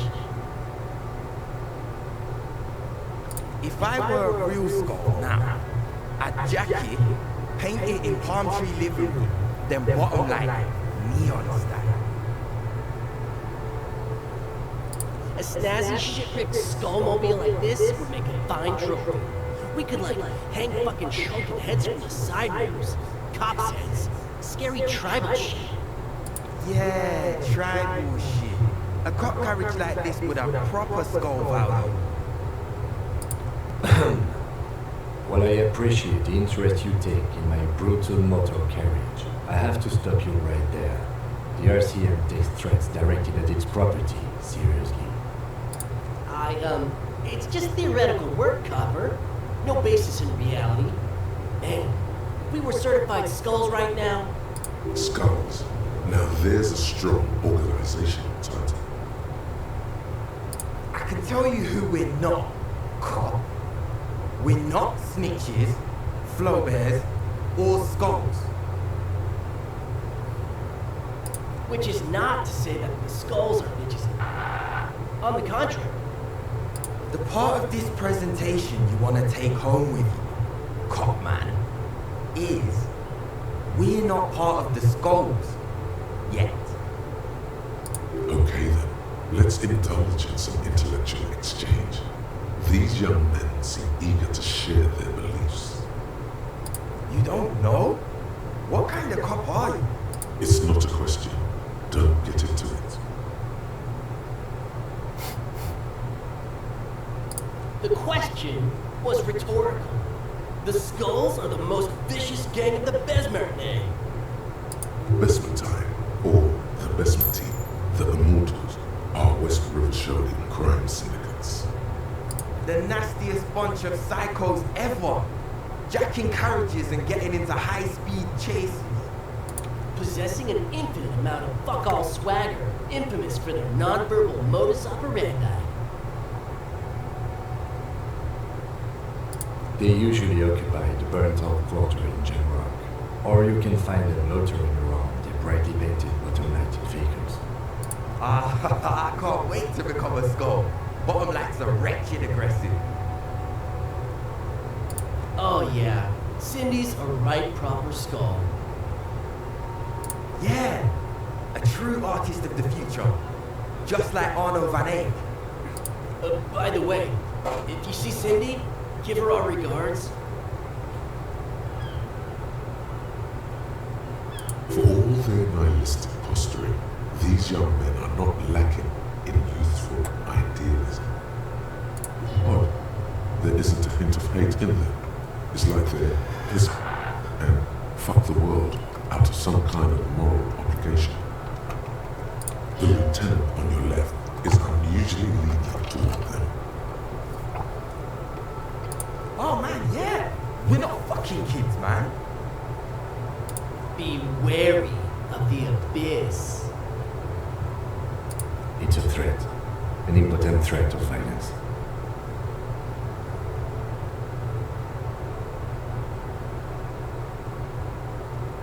But I don't.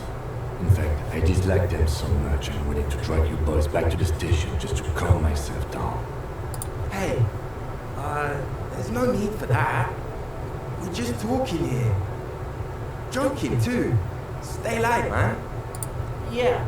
Didn't you cops, have some questions about skulls or some shit? The Union does their share of policing in Martinez, at least where gangs are concerned. That's why there isn't much organized crime around here. Apart from the unions themselves, of course. Don't you worry about that. We're gonna make up for the deficit. Yeah, we are. We're not franchise skulls. Well, not yet. Once we get our name out there, we'll have a chance to join them. Because we can be just as psycho and vicious. You'll see. But in a non-threatening and definitely legal way. We'll fuck the system from the inside later. Just be cool now. The damage will be tenfold. Right on, Buck. So what's happening now?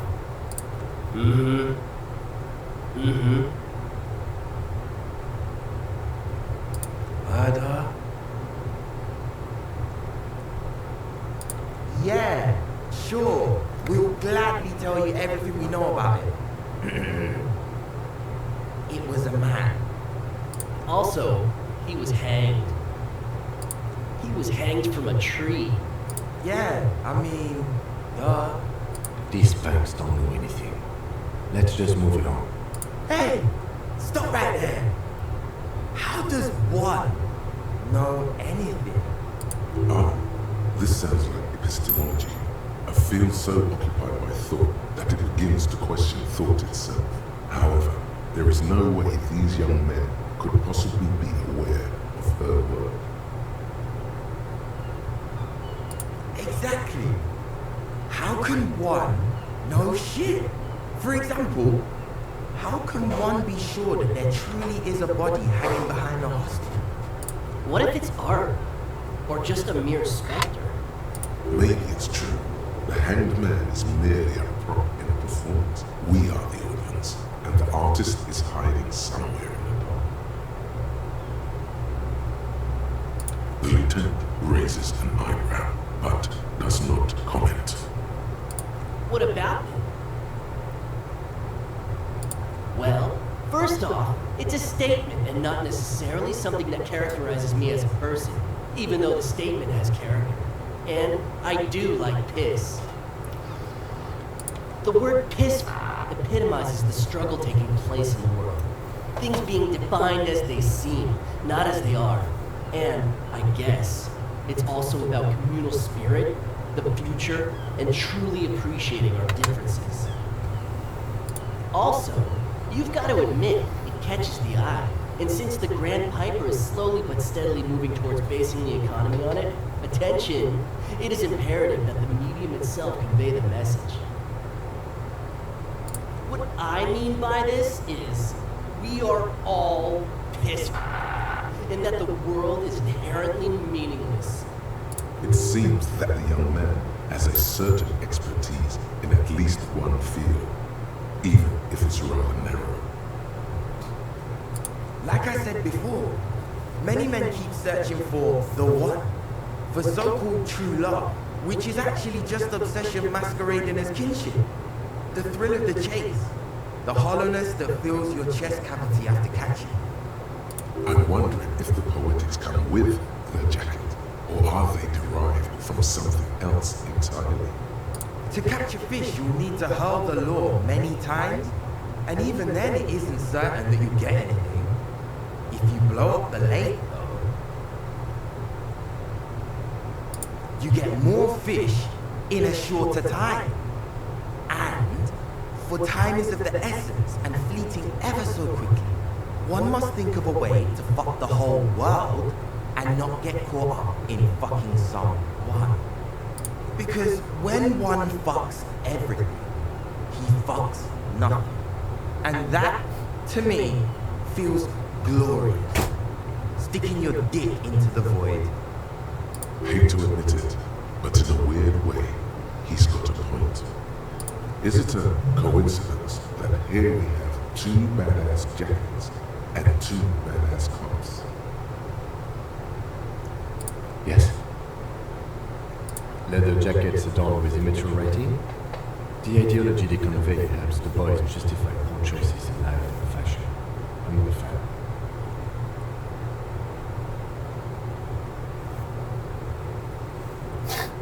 What are you implying? I'm not sure I understand you, detective. Neither. Fine, if only to end this discussion. Theoretically, if I were a juvenile delinquent, if I were to already be down that path, I think peace is the stronger of the two statements. Seems about right, especially considering your heroic exit attempts. That's an origin story for a dynamic duo right there. So are we done here? Or you don't need us around for your secret whisper party, do you?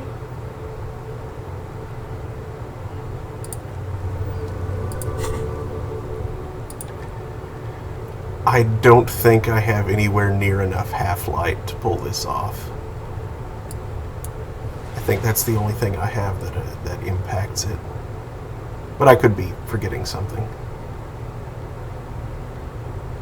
None of those do.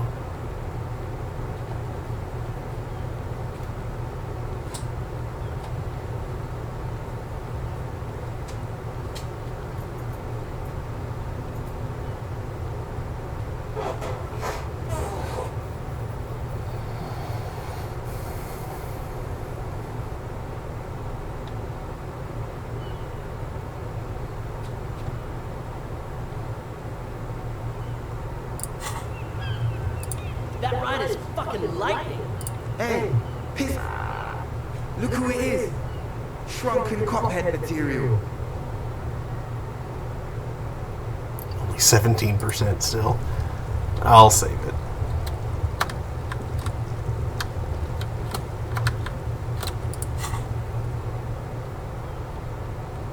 Okay, and that's still all of that stuff that I have. Have you been noticing those two? Now it's turning into a kind of a snow limbo, man. What's on your mind?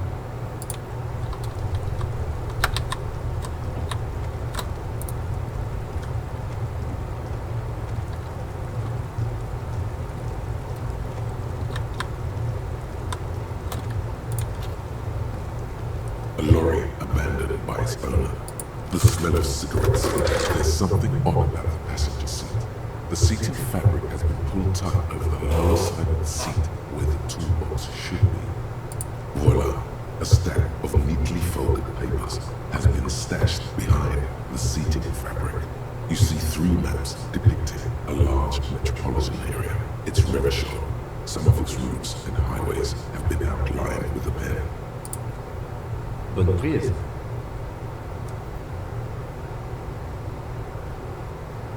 This large map displays the elevated motorway called 881. The intake leading to Martinez is marked with a blue X. There's another X on the off-ramp at a place called the Old South. Toll booths at the intakes are marked with a circle. It looks like there are scant few ways of getting onto the elevated motorway that runs over General. And this person knows them all.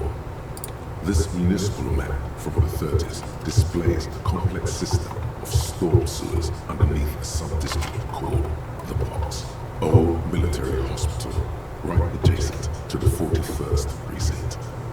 No storm will ever drown Revachol, the great solution to the riddle of history. The final map displays a labyrinth of service tunnels left over from the construction of motorway 881. A few routes have been marked with a pen, with the tunnels and sewer surface near the eminent domain and a traffic island in central General by the lake.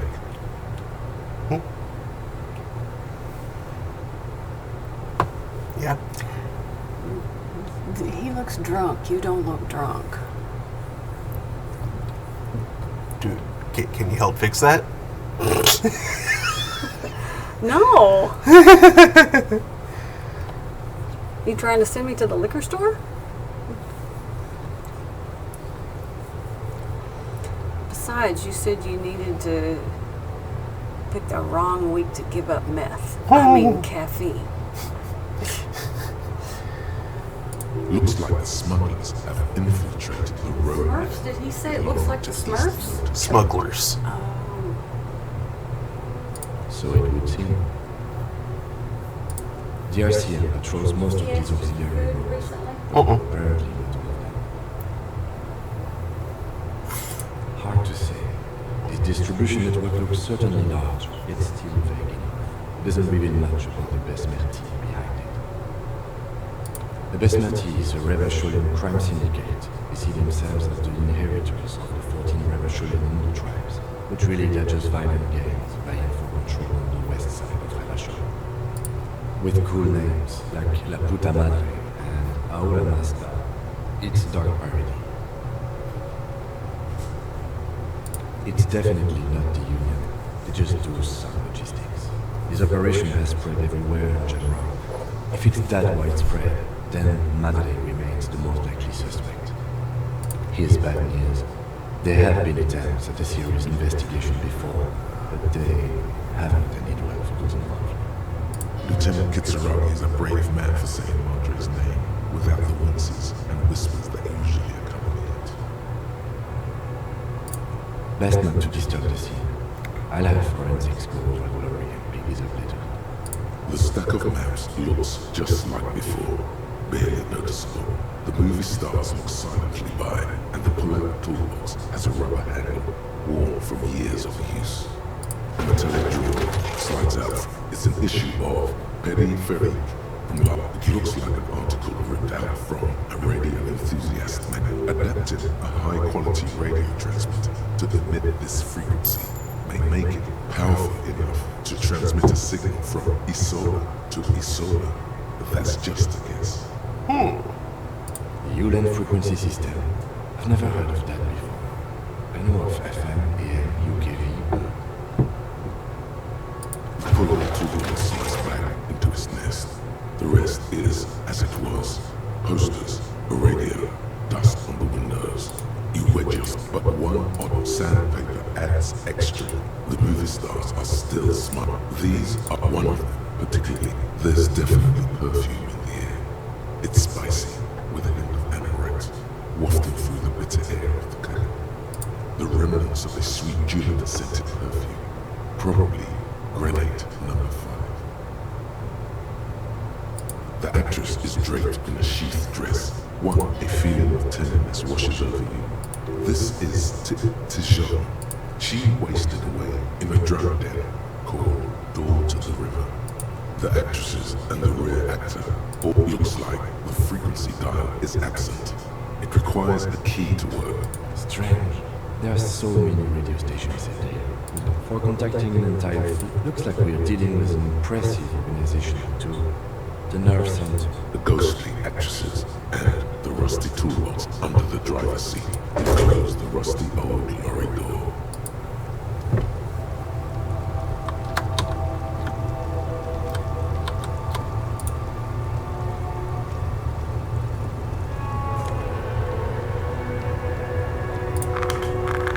Speed.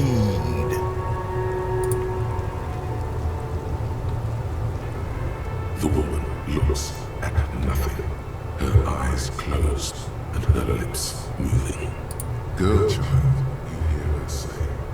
Girl child.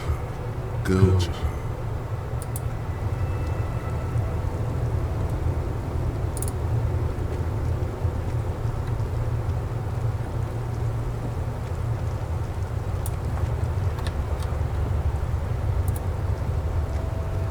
A lorry stuck in the windows are clear.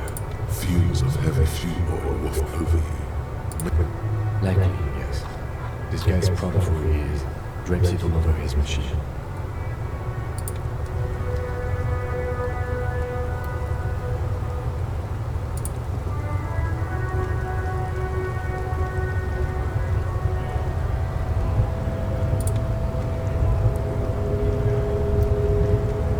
There. Do you smell that? Can you not detect that inimitable whiff of dissatisfaction and restlessness? That sense that the world is in need of dramatic, even violent reordering. Can you smell it now? You inhale. The cilia along your olfactory epithelium tingle with excitement as they sift through the swirling morass of industrial odors.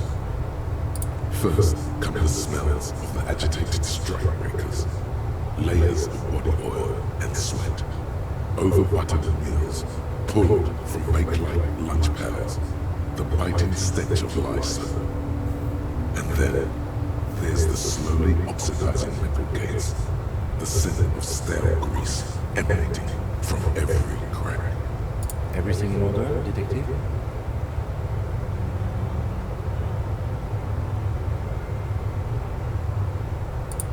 Personal error?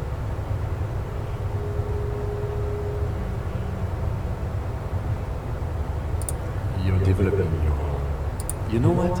I'll just leave you to it. Carry on, detective. It is a mark of the lieutenant's respect for you that he does not press you on this decidedly extracurricular errand. The lieutenant lacks your highly developed political olfactory cortex. The reek of communism is undeniable, and it's coming from that railing right there. Yes, now's your chance to establish contact. But be easy about it. Communists have been known to charge when startled.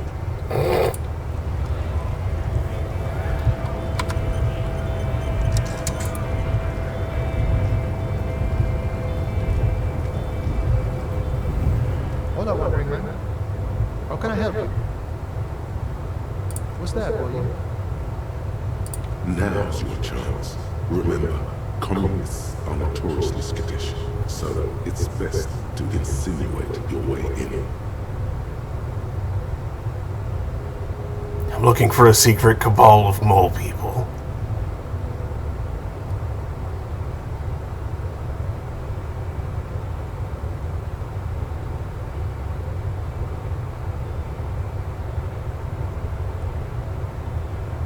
Could be coming from one of the jam lorries. Cargo's been sitting out for a while. Don't think I've ever met a crass person. Then again, I've never been to Grand. Okay, maybe it's time to abandon the subtle approach. Ah, now I see. Can't say I'm surprised. You seem to take your communism seriously. Not a bad thing. It's good for a man to take time to think about the whole socio-political world picture. Oh, he certainly likes to take his time with things, especially when politics are at issue. So you've given up copying and now you're hunting comunistas. Care to say why?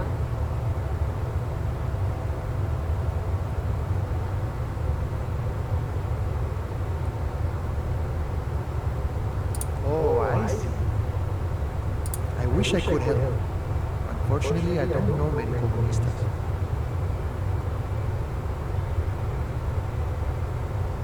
Maybe, maybe not. Either way, I'm not institutional. A man's got to blaze his own trail, my way. Blazing his own trail, being his own man. Not exactly your typical communist spiel. Okay, so maybe he's not exactly a communist, but there's definitely some communistic residue about him. Ah, but you know, I did meet a genuine ideologue a few months ago. Perhaps he's your... It was late one night as I was leaving the army. He was waiting on the corner in a bright white jacket. Classics out of Elysium style. He asked me for a night. We shared cigarettes. Then he asked me if I ever thought about getting into some of the extra physical branches of communism. The homosexual underground. I don't think so, Will. I took it to mean he was asking me to join some sort of underground sect. A very old school organizing thing. The sort of thing comunistas used to do before the revolution.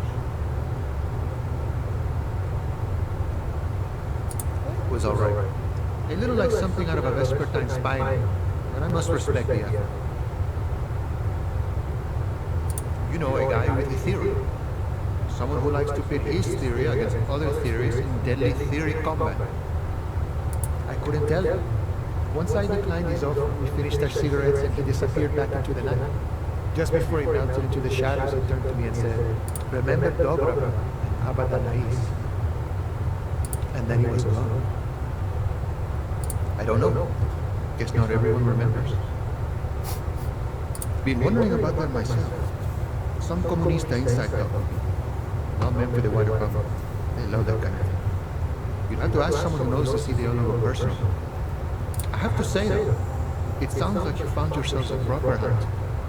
The man whispers a jaunty tune. A coastal breeze ruffles his hair.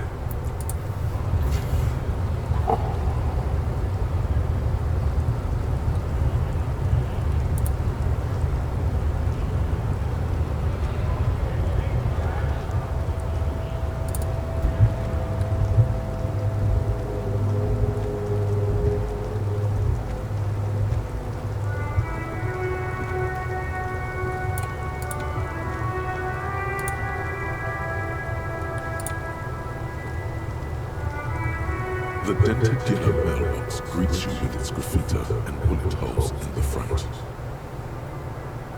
Yes, for sending mail. You drop the white envelope in the darkness.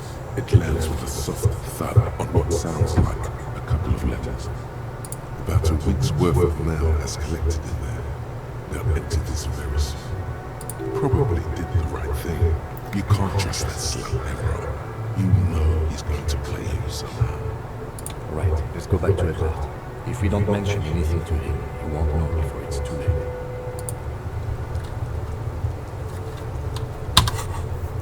Let's see.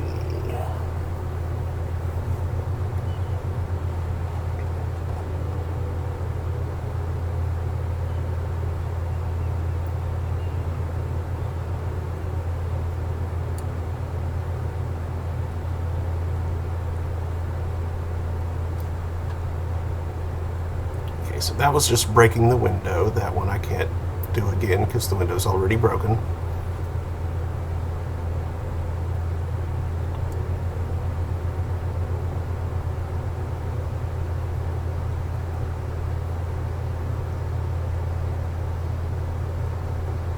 You know what, let's put it into volition.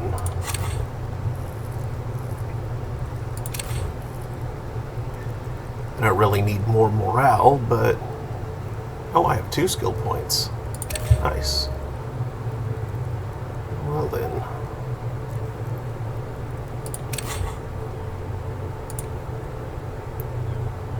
Ooh, that's going to be trouble for a bit.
Kim, what do you think about this?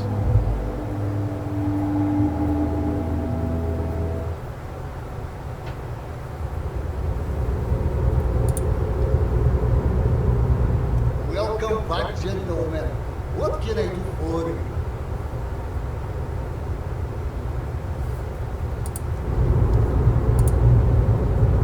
Yes.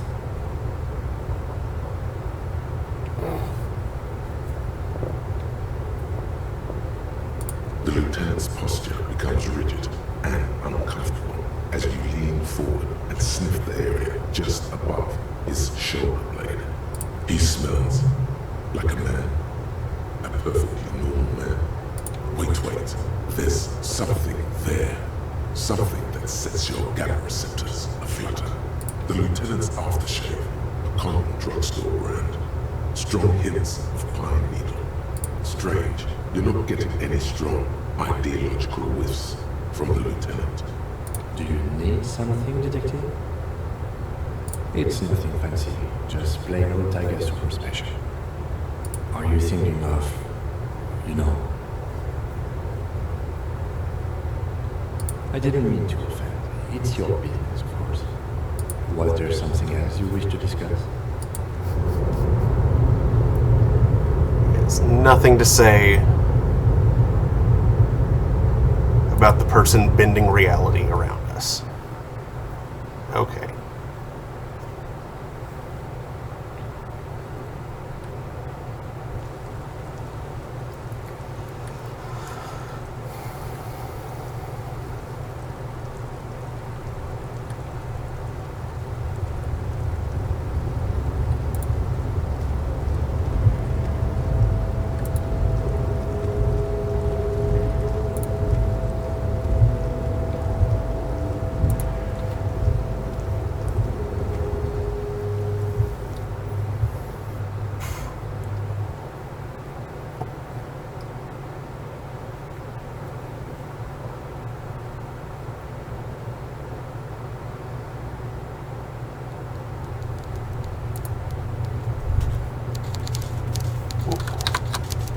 Yes, of course. Now we're on the right track. It smells like we're getting crates and pallets according to mind. Vast stands of winter pines. A swirl of ancient odors absorbed by heavy carpet fibers. But also a pervasive, treacly sweetness that somehow reminds you of cola nuts. The whole place could probably use a good deep cleaning, you think? Well, smelling much communism around the Union Boss's office?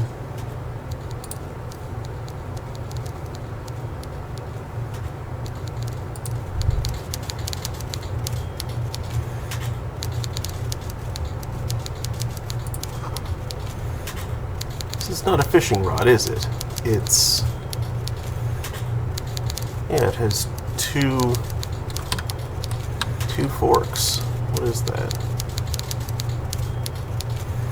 Kim?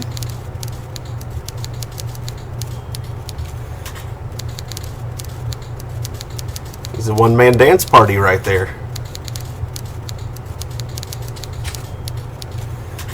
I'm gonna let him continue dancing while I go record my life real quick.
work, huh?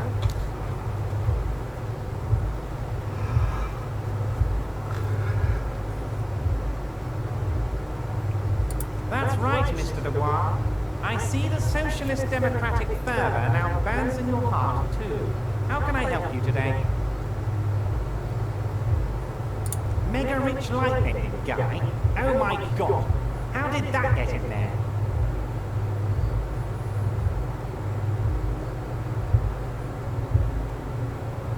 Damn it to hell, Harry! I specifically told my guys to check all the containers for mega rich light bending guys.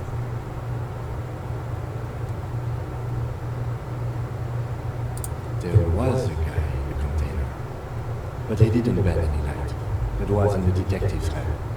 Honestly, guys, we might be moving all kinds of suspicious things through this harbour, but I won't be caught transporting the light-bending mega rich. I have a reputation to protect.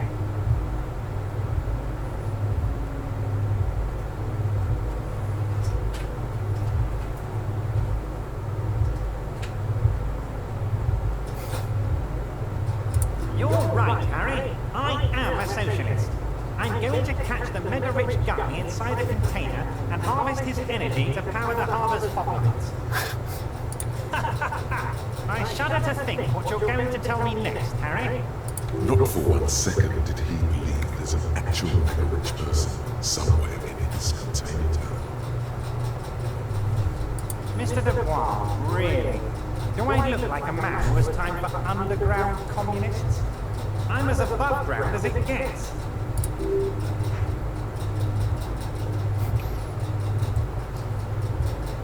Sure thing, Harry. We're all business now. The answer is still no. I'm a busy man, as you can see. I don't block off time on my schedule for underground types. That note of contempt in his voice is sincere, sire. You've already spoken with Manana, as I understand. I'm afraid I don't have anything else for you on this subject. Now, was there anything else you wish to discuss today? The Golden Boy returns once more. Wonderful. Simply wonderful, Harry. Of course, I already knew this. My friend, the mailman, confirms the letter is on its way. You've done a great thing today. You've given the children of Martinez a future and proven to be a true man of the left. I can finally trust you now. You're in my inner circle. You too, Mr. Kitsuragi. We can talk about anything. The strike, the murder, your lost gun. Nothing is off the table. Judging from how happy he is, it looks like you did it. He doesn't appear to suspect you. Well done, sire. My guile and deceit you're in.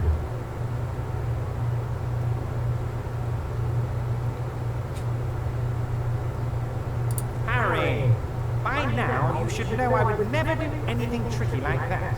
However, if the construction noise and limited street access makes some people consider moving, well, let's just say there'll be freshly renovated buildings near the roundabout where those poor people can finally enjoy a significant uptick in quality of life.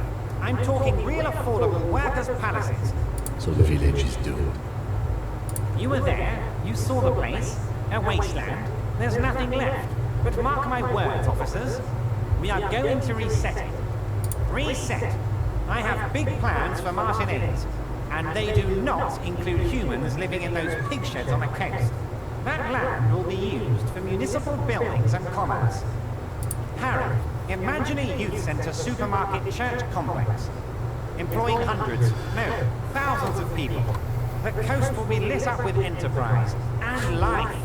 All those ruins out there turned into low-income housing. Harry, enough is enough. We're taking this district back. The war was 50 years ago, for God's sake. It's time to move on.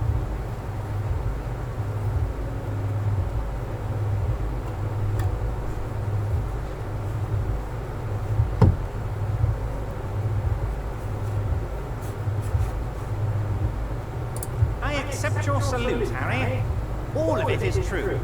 I've got the centre, I've got room for a retail complex, and in 4 years I'll get the church too. The wheels are turning, Harry. The wheels of progress. This post-war limbo, I won't stand for it. There are kids practically playing with their own feces out there. It cannot go on. What's up? Those local cicadas out there are definitely planning a takeover. What's with got the louder and louder? These are my cool shades. Because it's hot out there, so I'm trying to be as cool as possible. Fair enough. Think cool. Yeah. Aw, sweet Vince. He just came up and rubbed against her knee. It's kind of bumped my leg. And like Remy will come and bump my gut. There is true indignation in his voice when he speaks about the state of things, and even a touch of pain. And I cut back some more of that crazy vine that keeps growing back there. There's still plenty of it. Oh, I do, Harry. I really do. I'm going to make the working man as rich as Joyce Messier, that boat of yours. That's my job. Just like yours is to keep the peace. Harry, I've got to be honest with you. Your gun was found 2 days ago. Withholding this information weighed heavily on me, but it had to be done. An old woman has it, and let me tell you, Harry, word on the street is she's a character, so watch out. This must be the woman who bought the gun from Roy, the one he described as terrifying. Yes, the same one. I see you've done your research. The pawn shop made the gun easy to track. Crazy stuff, Harry. Selling your gun like that? Wild. Anyway, the neighbors of this old woman contacted my men because they trust me and the Debarders Union. Apparently, she was waving it around at the entrance to her building. As I said, she's a character.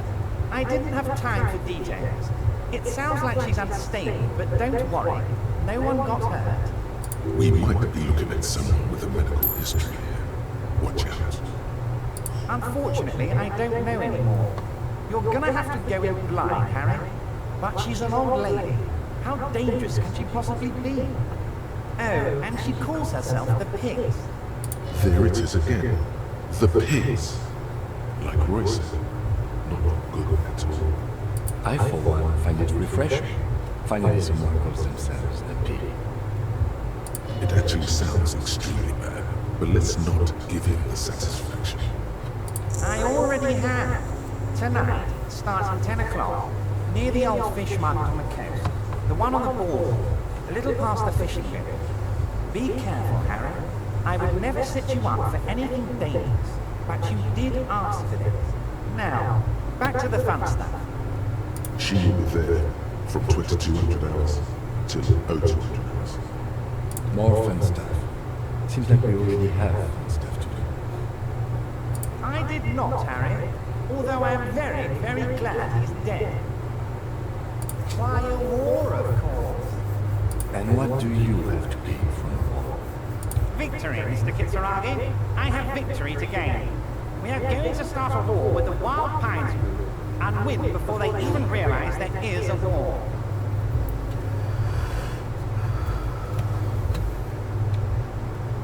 I have. It's a great story, Harry. Did you also know how the bee colony kills the giant hornet? They swarm and blanket it entirely until it suffers a massive heat stroke and dies. He crosses his hands contentedly, thinking of the interior temperature of the wasp rising. Yeah, that is how bees deal with Suzumebachi. Harry, we outnumber them 1,500 to 1, and that's just Martin eggs. With all the unions in Levisham, and with public opinion on our side, we can hold off 2 men, or 15 men, or even 50 men.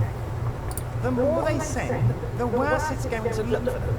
They made a huge mistake hiring those guys. No one likes foreign mercenaries. The leftists hate them, the fascists hate them, even the moralists think they're in bad taste. Harry, there is no strike, only war. Class war. Or, in business terms, a dawn raid. Or wait, is that when you still pay them something? Because we won't do that. We're not going to give nothing. We're gonna take Terminal B away from them. The roads, the gates, the containers, that big crane, even the damn coffee maker. We're gonna take all of it for the people, and fuck Wild Pines. The word fuck rings like a gunshot from his mouth. He doesn't swear often. So that's why you haven't met Joyce. Yes. It's also why I let that midget Gourmand go. He's too nuts. I can't put him through this. Plus, he knows how to get in here. That woman can't tell her tits from her arsehole. She has no chance. Tits from her arsehole. It's a local saying. Actually, no, it's not. It's a regional expression.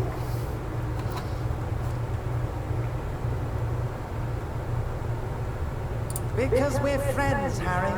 Besides, it doesn't matter now. You can go tell her if you want. It won't change the course of events. We have a significant head start. It's already happening.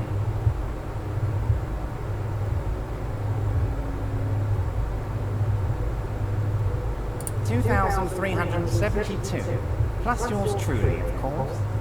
2,373 is a sizable contingent for a labor organization in Relish. And they're all well motivated, at least the ones you've seen. Oh, you mean what sort of goods are going to be flowing through? How am I going to replace all the contacts we'll lose once the poo-poo hits the fan? The clients will ditch us. Harry, we've thought of everything. Clients would take a well-known multinational conglomerate over a local mobster any day. Sure, some will go, but mark my words. The company will be unpleasantly surprised to see how many of them stay loyal to Martinez and to the new competitive contracts we can offer. With renewed zeal sparked by communal ownership, the men will be shipping those containers double time. You'll be surprised to see how fast things go without parasites latching on. We'll have our hands free to pursue bold, exotic new revenue streams. That's drugs. Drug trafficking. Drug trafficking? Don't be stupid, Mr. Kitsuragi. There are perfectly legal, 100% ethical chemical factories on the Samaran Isola. You don't need to be colonialist about it. All they do is produce components to keep the pharmaceutical industry running. That's people's health we're talking about. Old grannies, little babes, people with disabilities. The company thinks transporting these chemicals in bulk looks bad, has bad optics, may be illegal in some countries. The Debardas Union, however, we're all about the large volume column. In bulk shipping, large volume column is a major buyer, a show. We're gonna transport the living daylights out of those materials, Harry. So your sick kid can get his benefit, and your wacky uncle doesn't have to come off risperidone. Benefit is a children's cold medicine, usually apricot flavored, and risperidone is used to treat severe psychosis. And the kids on the street can get speed and pyrrolidone.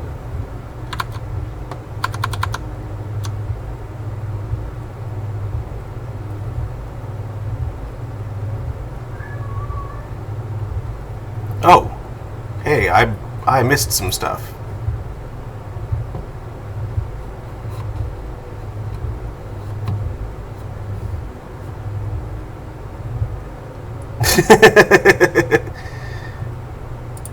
Well, thank you.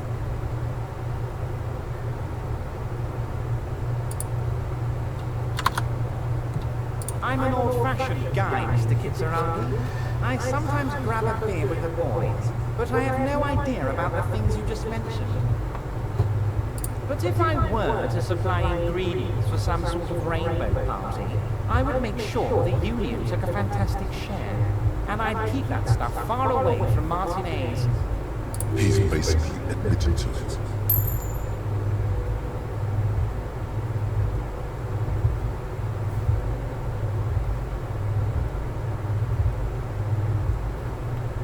Oh, Harry, you've misunderstood. I have no drugs in my hands. It's all far removed from me, like some half-remembered dream. Anyway, let's not focus on the sensationalism of the drug trade. This hypothetical drug trade is all anyone ever seems to be interested in. It would only be a small part of the harbour's turnover, just like the harbour is, but a small part of Martinez.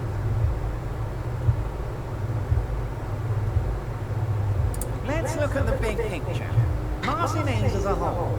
There are little girls out there with dreams of making music. Young mothers who want to start businesses. Models who want to walk catwalks and steel welders who want to weld steel. I'm going to unite them all into one economic bond. We're going to incorporate this place to Kingdom Come. Everyone's going to be in on the wealth, and everyone's going to pull their weight. Let's keep focusing on the drug trade. He was almost admitted to it.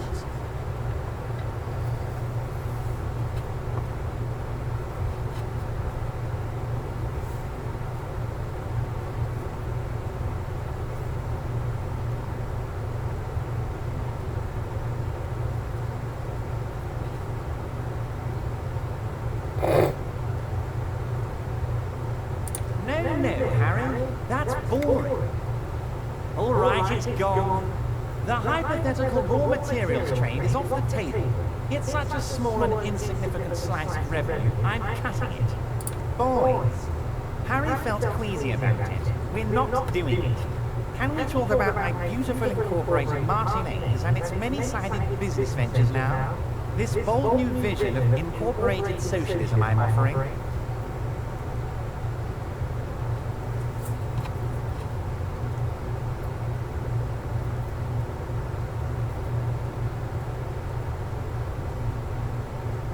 Thank you, Harry. Thank you. You have no idea how much it means to me, because in many ways, you are that working man. You have already done so much work. We're way past specific union members now. This is the big time. We're talking about the future of Revachol here, Harry. You can bother Leonard with that. He loves to run his mouth on such matters. But I'm in big-time mode, Harry. Great, Harry, great. I think we've truly built a bridge between Martinez and Jamrock today. We have united the RCM and the Debarders Union. This has been so great. I'm sorry we don't have more fun things to do together, but if you ever feel like bouncing something off me, my door is always open. I'm always happy to educate and entertain you, my friend. So, what's on your mind?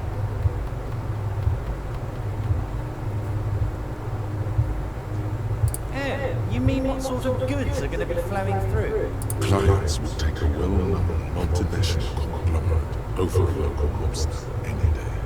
We've been running back channel negotiations with all the major clients. I think the company will be unpleasantly surprised to see how many of them stay loyal to Martinez, with renewed zeal sparked by communal ownership. That's drugs. Drug trafficking.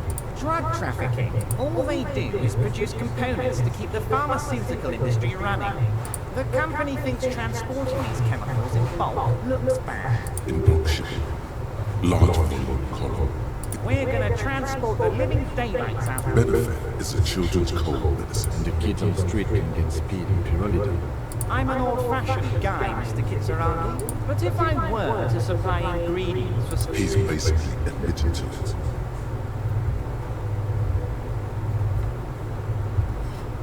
It's also far removed from my men and the people of Martinez who've put their trust in me. Anyway, let's not focus on the sensationalism of the drug trade. This hypothetical drug trade is all anyone ever seems to be interested in. It would only be a small part of the harbour's turnover, just like the harbour is, but a small part of Martinez. Let's look at the big picture. Martinez as a whole, I'm going to unite them all into one... Let's keep focusing on the drug trade. He was almost admitted to it. Thank you, Harry. Thank you. You have no idea how much it means to me, because in many ways... I feel like there's... Clients will take a well-known multinational. Sure, someone with renewed zeal sparked by communal... That's drugs. Drug Yes, yes. Drug traffic, all they do is produce components to keep the pharmaceutical industry running. That's people's health we're talking about. So am I. The company thinks transporting these chemicals in bulk looks bad, has bad optics. In bulk shipping.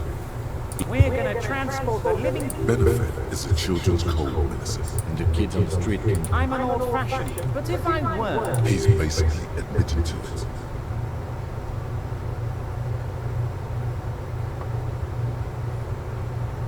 You know why you're such a good detective, Harry? You don't get sidetracked. You care about the people you're supposed to protect, not some systems that may or may not be unethical. Anyway, let's not focus on the sensationalism of the drug trade. Let's look at the big picture. I'm going to unite them all into one economic... Let's keep focusing on the drug trade. He was almost admitted to it. I don't think I have anything else to bring into that. Thank you, Harry. Thank you. Very nice, Harry. Okay, well, that's that then. Are you about to stop? No, just that conversation. I meant.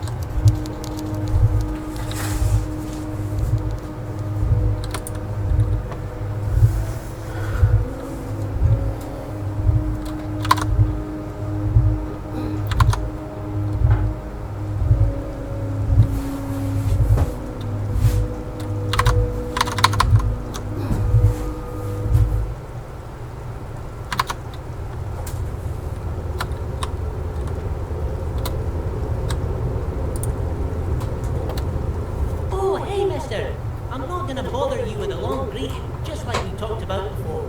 I know you're probably a busy man being an important police officer and all, and personally, I think the more people keeping the peace, the better. Mr. Everett doesn't really want me to talk to people about union guys. But who did you want to talk about? Mr. Edgar is Mr. Everett's brother. He looks a bit younger, he does, but a very smart fellow. A very smart fellow indeed. He's away on some union business. Not even in Revachol, they say. All kinds of places he plays. Him and his brother both do when they're on a vacation. Right now, it's Mr. Everett's turn to look after the union. But last year, he spent a whole winter in South Africa. Left with the first autumn rains and didn't come back before the trees were green again. South Africa. A lot of bulk chemical manufacturing going on there. A lot of cargo shipments being made too. He's a union man through and through. Good guy. He's very calm, laid back, doesn't do much, talks to Everard sometimes.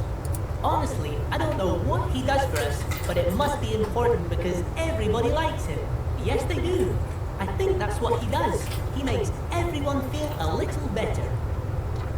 Whoa, he's really something. He doesn't talk much to me usually, but when he does, I don't really understand most of what he's saying. Actually, I don't think he would like me running my mouth about him like that. Once he said he's a dragon to this mob fellow who came picking a fight with some union men. Yeah, I think he really believes Jean-Luc was a dragon because he ran right off. Another time he almost killed another guy, but I shouldn't talk about that. Who do you mean, mister? You do realize he might just be a figment of your imagination, right? I don't know anyone like this, mister. Maybe he's one of Mr. Everett's fancy friends. He knows all kinds of fancy people with suits and purdy carriages. He really feels very uncomfortable discussing matters related to Everett with you.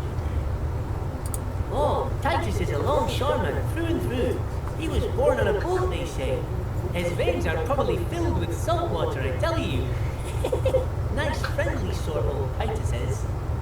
He's probably one of those rare specimens who are born when two drunk seamen stumble on top of each other on the deck amidst a storm so violent it flings whales around. I guess not. I mean, I could, but I don't think Mr. Everett would like it very much. You better ask him yourself, mister. The night guard. Ooh, he's a peculiar fellow. He's the strong, silent type, you could say. We talk all the time, but I don't really know much about him. He plays petanque with my old human studies teacher, Mr. Martin, down at the plaza. I think he's the only fellow who actually knows Old Renee. They lived on the same street their entire lives. Even dated the same girl on and off for as long as I can remember. Strange fellows. Mr. Martin was always real nice to me in school. I remember once. Mr. Martin, yes. Don't really remember much about him. I was just a boy back then. Sure, mister. What can Leo do for you?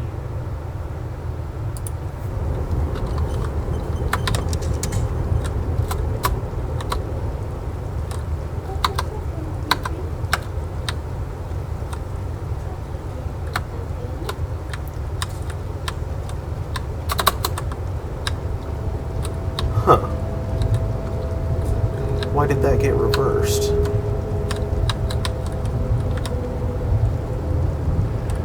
I'm running by default now.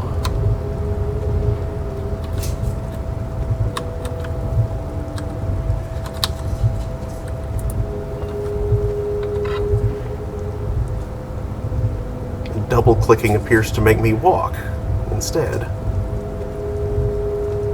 That's weird. Why did that happen?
I like that. That's cool looking.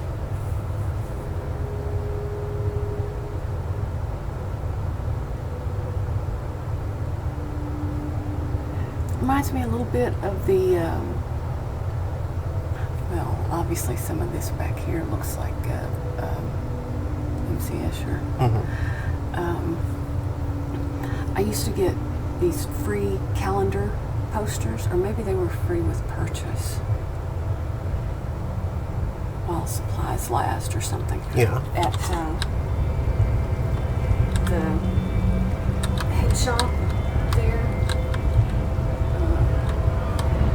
on Berry, just east of University. You know, like with IHOP and the Aardvark. Yeah. And not quite as far west as Fuzzy's, but in that same strip, kind of. And that's block east. The head shop was there for several years. Damn, I can't remember the name of it right now. Not that it matters. But yeah, for 3 or 4 years, I got one of their poster calendar things, and you know, it was just white paper, black ink, and you colored it in. So, but I was always fairly exacting about it, so you know, it could easily be May or June before I got the thing finished. And of course, the point wasn't to have a calendar, it was just this cool art. Yeah.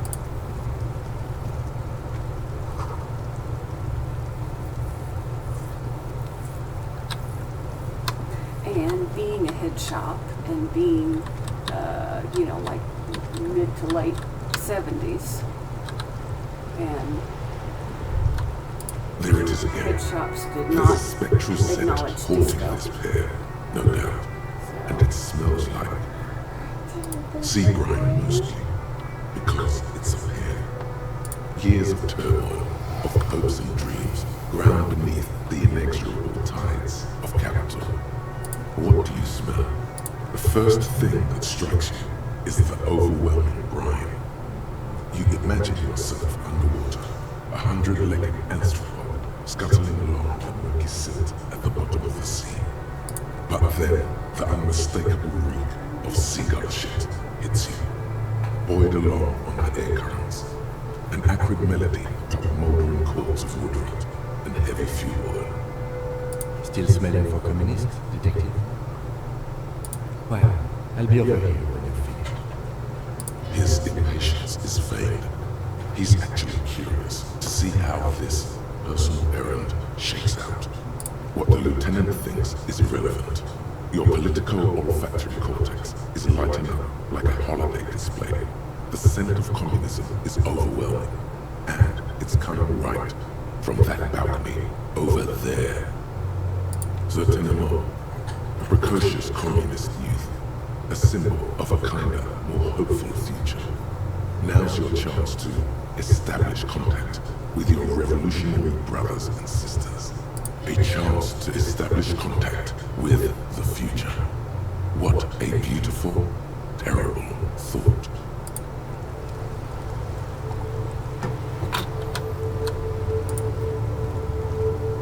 Hello again, officers. Have you come to admire my mural? Okay, conceptualization. Yes, makes lots of sense for me to put more into that.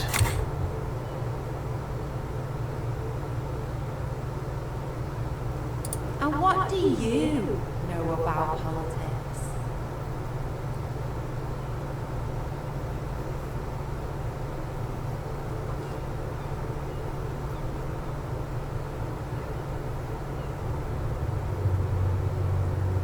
An underground cell? My. Sounds big time. Sure, I know someone who'd love to talk that ideological stuff. You're looking for Steban, a right communist who runs a mega cool and very secret meeting. You might. No.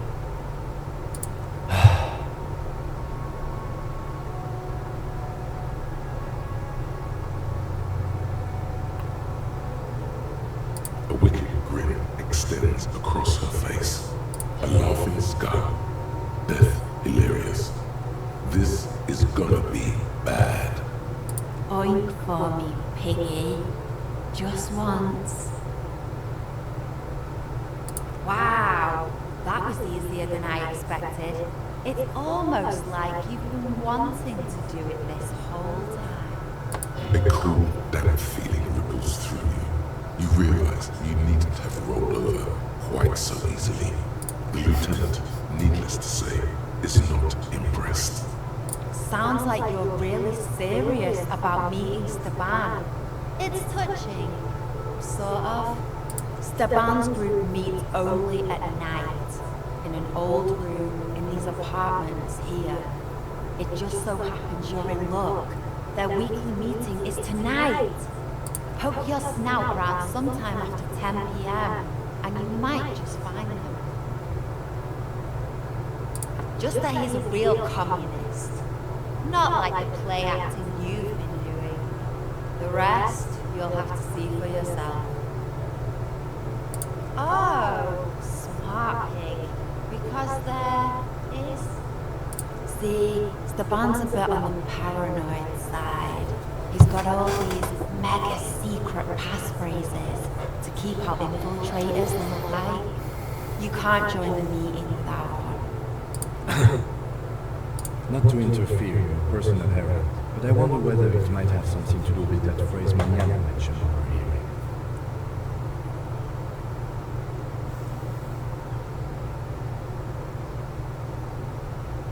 The lieutenant nods. Guess this is what happens when two pigs put their heads together. That's enough. Off with you then.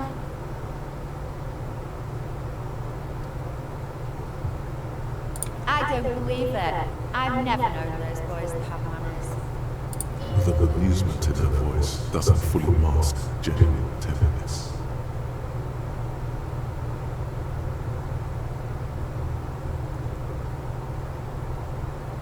There'll never be skulls, but their hearts are in the right place. Fat chance, but you can still do your part to revitalize the neighborhood.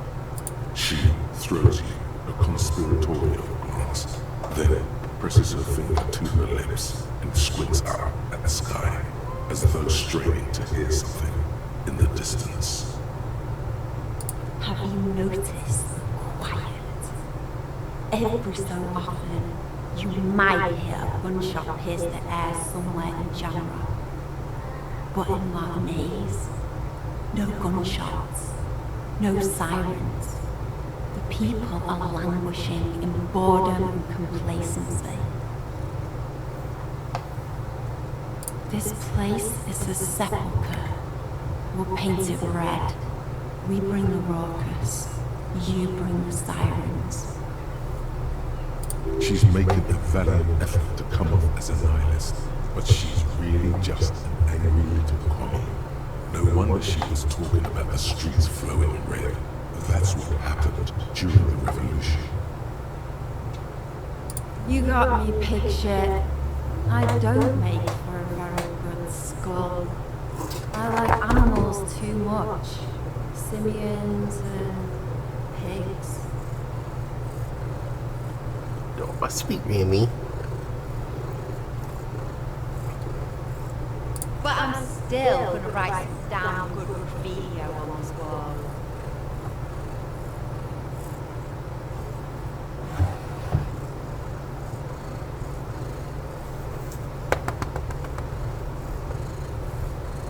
Come on, lay down, get comfy.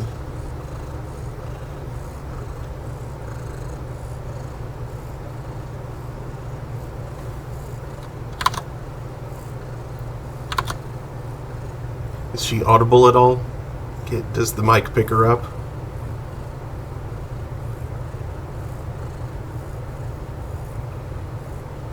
I'd probably have to get it a lot closer. Oh, it's up to 83 now. Well, another point in conceptualization will certainly help.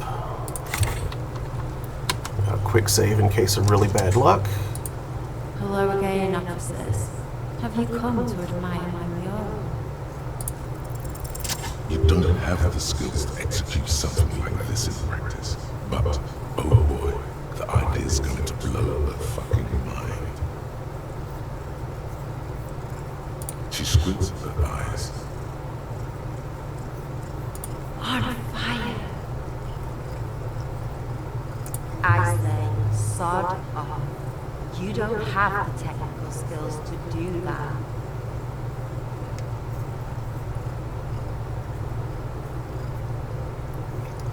I like your idea. Should have thought of it myself. I don't need this kind of competition in my neighborhood.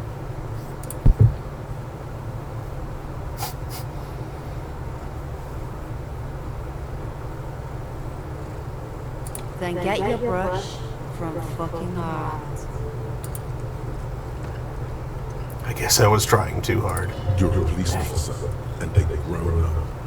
Why are you trying to impress her? Maybe try a different approach, like climbing up there.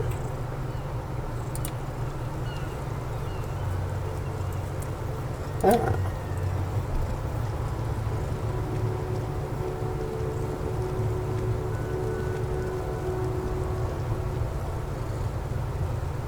Yeah, I guess I need to get up there to do that.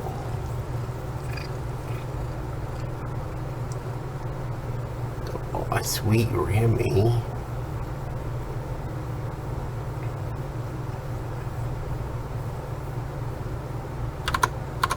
Is she on camera at all? Just barely.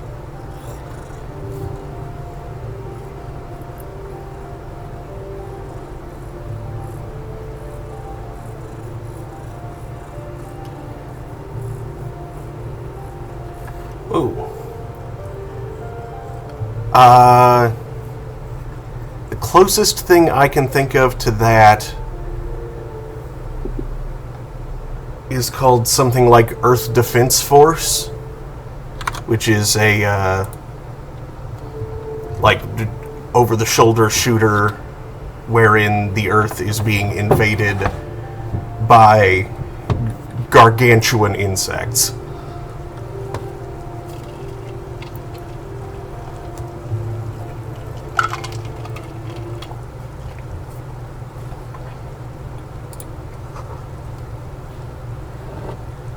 I think most of them that you see are like ants, maybe mantises, beetles.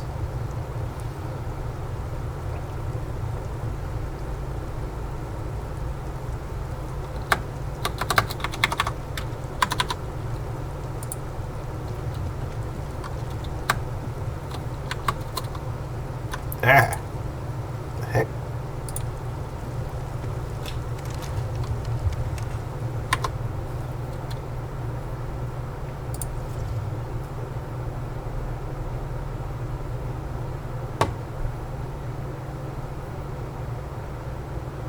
I keep on forgetting about the Twitch integration. Hold on.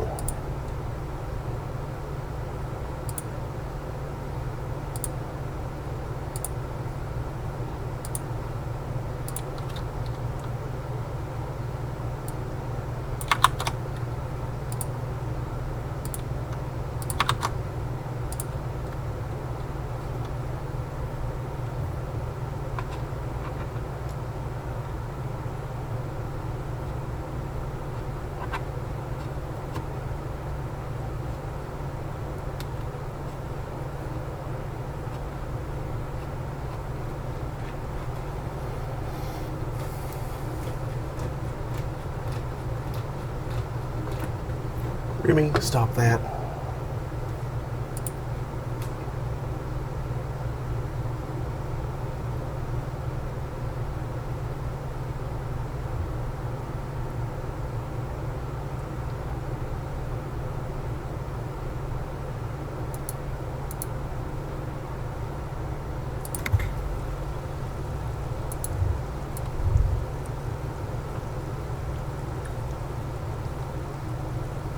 Oh, that's good to have. I didn't realize I could do that. I'm still not sure why the cursor is behaving like that, though.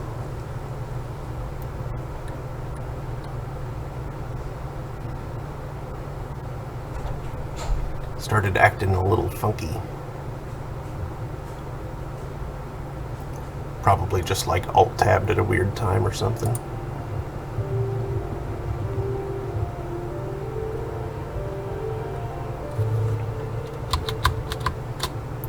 Like a stuck shift.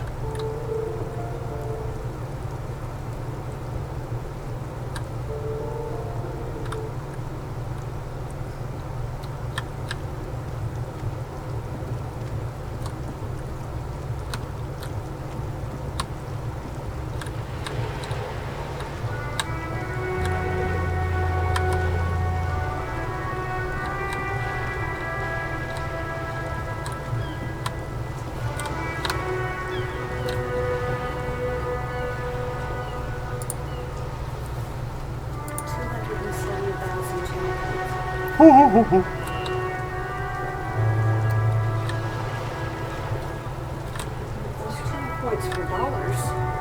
That'd be pretty nice. We could make a pretty good living. You play and I collect the dollars. Yeah.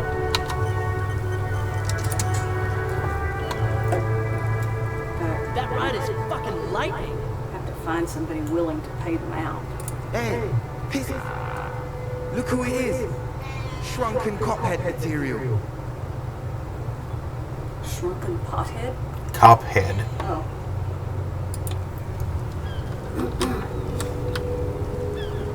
Meow. Are you okay? Your Trump Patriot status is marked inactive. Trump is counting you, not counting on you. He's counting you. One. Do you suppose he's having any problem getting to one? Because if he's counting me, that's all he's going to get is one. There's only one.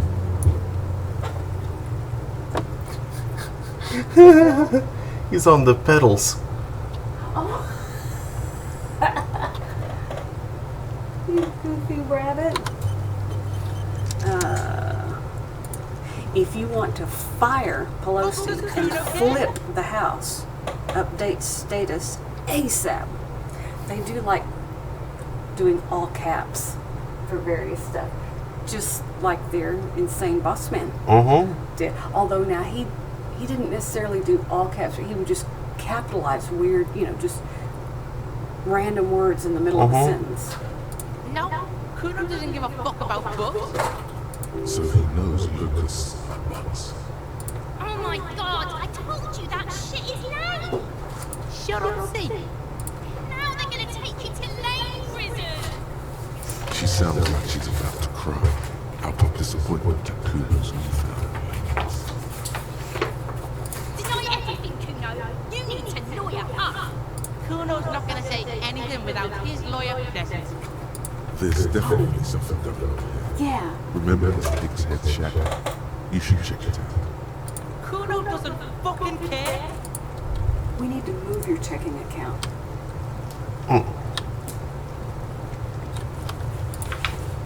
should have done that as soon as... You should have done that as soon as it started hitting you with a fee. Got so many other things that I would need to change up, though. No, that's how they count. That's how they count. I mean, they count on you doing Yeah, I so know. they can keep getting the money. Yeah. But don't let them do it. It's crawling with locusts in here.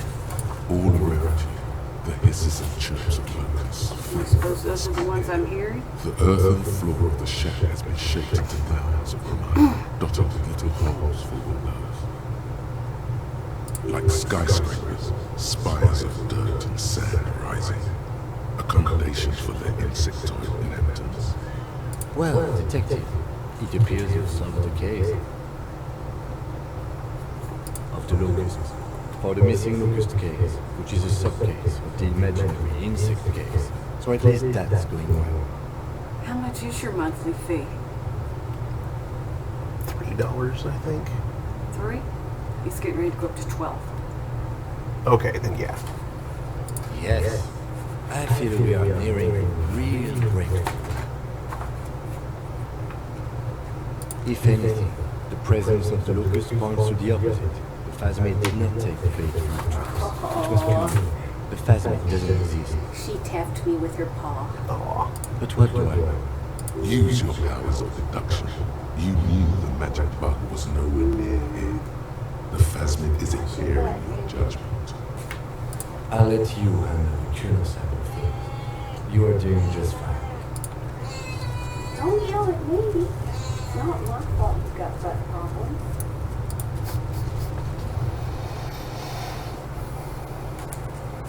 Ain't nothing wrong with my butt. I mean, the serious diet and some exercise wouldn't help.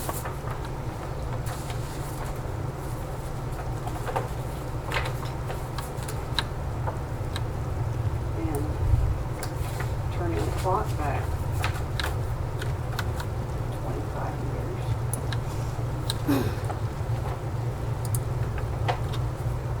Fuck does Kuno care? Yeah. Kuno took the books, so what? So it wasn't the phasmid. A wave of disappointment washes over you. It's not Fucktown. It's the city of locusts. Locusts aren't just bug shit. They come out of the sky like a fucking shadow. Shit descends. Stop! You stop. It's like their fucking night. Locust City, Night City, City of Rage. There's a tug of war over the name of this fantastical city. It's almost too big for his imagination. The girl forces herself to watch again, the corners of her eyes twitching from discomfort. Maybe I am. Did he just say I? Kuno usually calls Kuno, Kuno.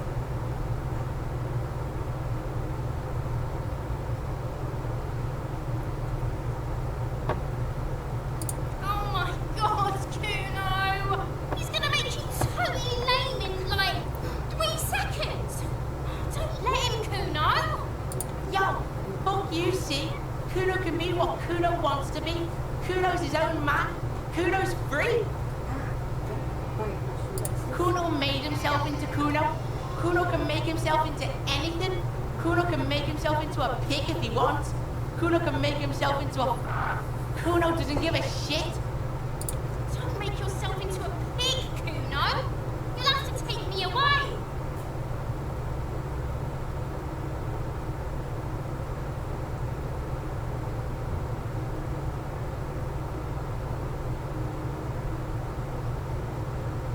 I don't believe you. For once, the boy is lost for words. He turns completely red now, with splotches of white beginning to appear across his face. Use this momentary confusion to take control of the situation. You've got him. Now convince him to leave the cryptozoologist's traps alone.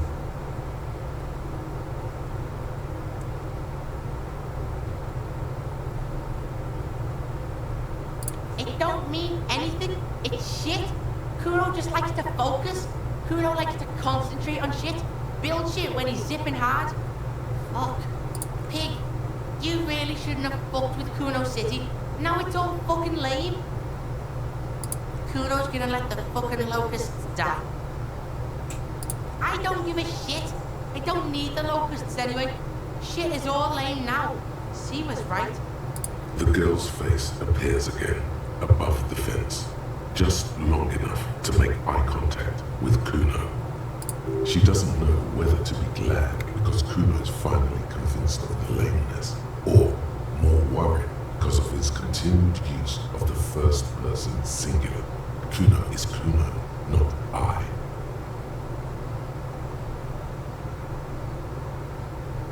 The fuck are they trying to catch anyway? With the traps? Huh. He recognizes the name. Bitches think Kuno doesn't know shit. The fuck out of here. Kuno's tired of this shit. There's silence between the two children. They're not saying anything to each other, nor looking in each other's direction.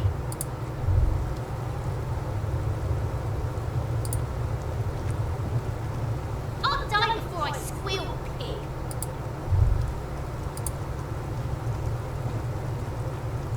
Fuck does Kuno? Kuno doesn't... Okay, well, that resolves that.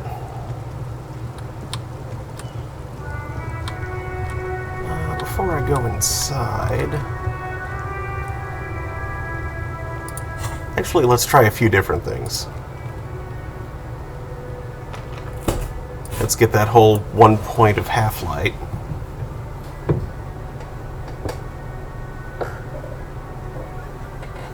Where are you, bud?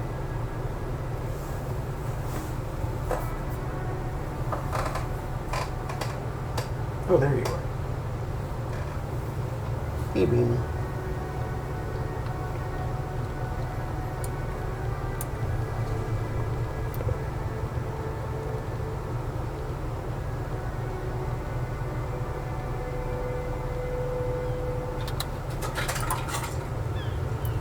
Quick save. That ride is fucking lightning. Hey, piss. Look who it is. Shrunken cophead material.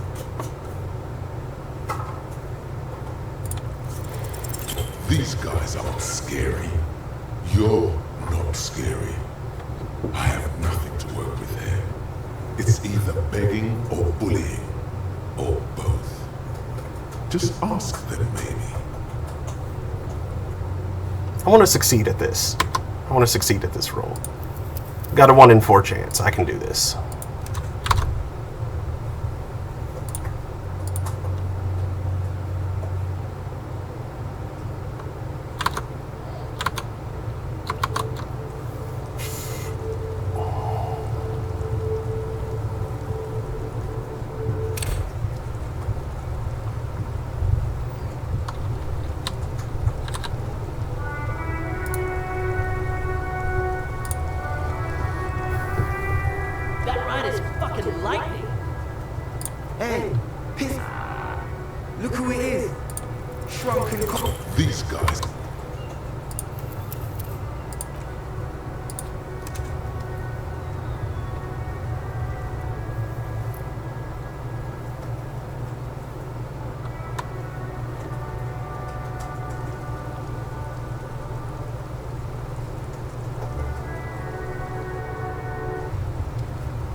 lightning.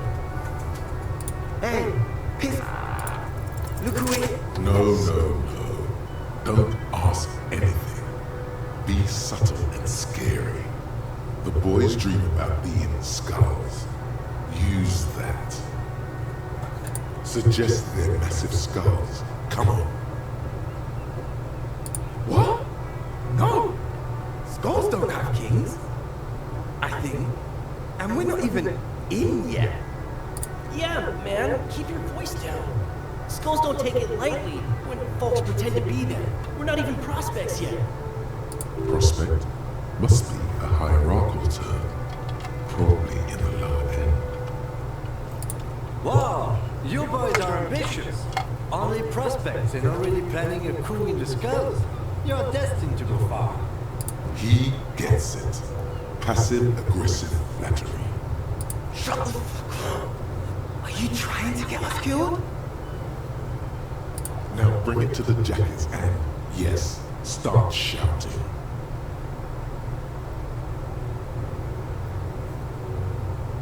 Please be quiet. What? What do you want? The jackets? You got it. No need for cruelty.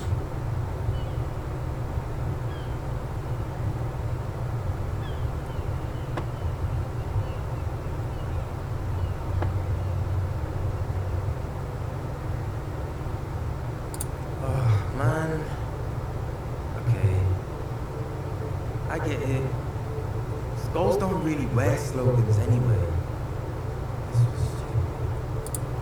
Fuck.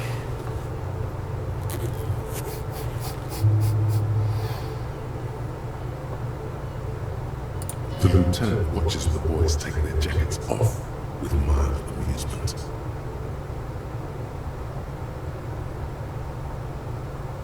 I'm absolutely okay with not having either one, thank you. This case doesn't require us to go undercover or raise hell. In fact, I don't think the jackets would be useful at all. I just wanted them to not have them anymore. Cold-hearted cop. The need will not arise. The jackets are meant to complete each other. If a man was standing alone on a street corner with history written on his back, it would just be an individual that has taken a liking to you. And fuck the world, all on its own, is, frankly, generic. I don't know, Eric. It's cold out. Yeah, let's get out of here. The cops fucked us.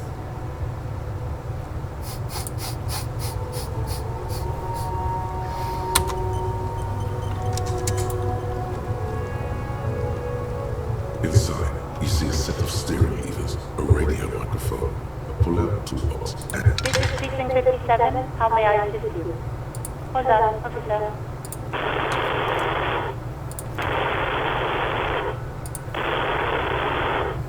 I've got Central Demont Public Library on the line, and I will let you introduce you to the librarian. Connecting the call in 2, 1. Yes, this is Central Jamrock Public Library here. How can I help you, officer? he sounds worried, yet ready to assist. This is how people get with the police call. Billy Michon, you said. Give me a moment, I'll have to check our database.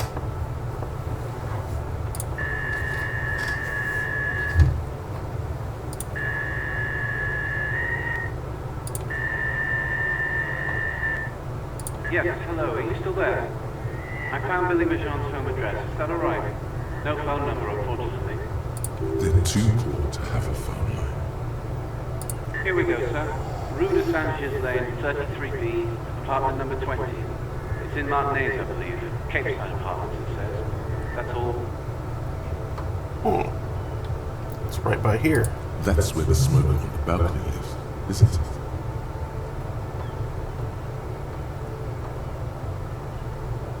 It says here that they returned their last book just a few days ago, but I wasn't at work that day. Marie? Marie? Do you remember a reader named Billy Michon? They returned the Thibault book the other day. Yes, it was my colleague, Marie. She said that it was Billy's husband who returned the book. He also asked for this new sci-fi release, Lowe's Radio City 87, but we don't have it yet. Good. You have a name now.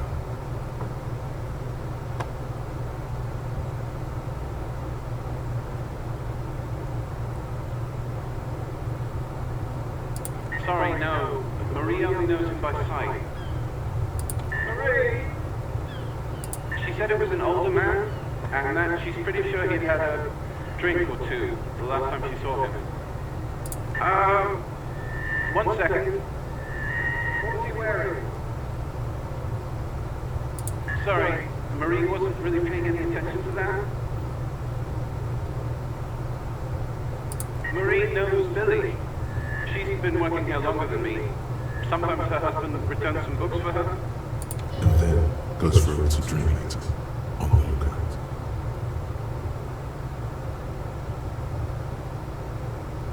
Happy we could help. Goodbye, officer. Anything else you need from me? Yes. The armor was produced by Fairweather in their facilities in Bétancourt sur la clé Fortitude. It was part of a special order for the pharmacy, a security firm contracted to protect the interests of Iranian pharmaceutical companies in the Semenite conflict. So, it seems the armor went to Semena. That's where the paper trail ends though. Even the firm has proven difficult to track. Corps de Pharmacie has been renamed several times over in the years since the armor was issued. Yes, that is the most recent name the ICP has been able to connect to the CVP, and the one before it was Downwell. I also have one called Specimen, but I think that might be a different contractor. No, they work with Specimen, and Sumatran service. All that was the last 9 years. A suit of armor like this would have been manufactured with a particular person's physique in mind. You should ask for whom this suit was fitted. Yes, but the ICP tends to be reluctant to share private sector records. I could try to talk them into it though. This is a fun challenge for her, an opportunity to contribute beyond doing her job by rote. She'll gladly put in the extra effort for Team RCM. Glad to help. Call back tomorrow. Hopefully I'll have more for you then.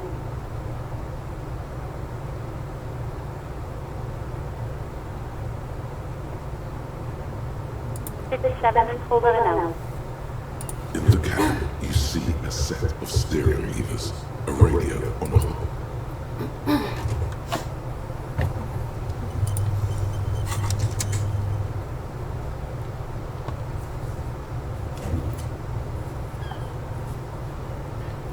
More half-light.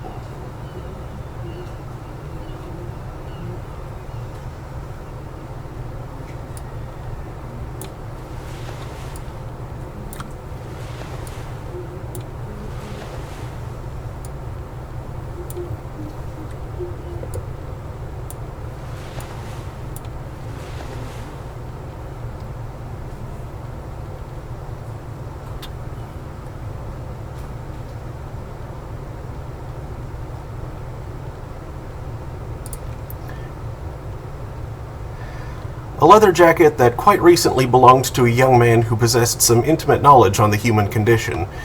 It has his nom de guerre written on the back. It's quite a statement. A leather jacket that quite recently belonged to a hoodlum who understood love for what it really is.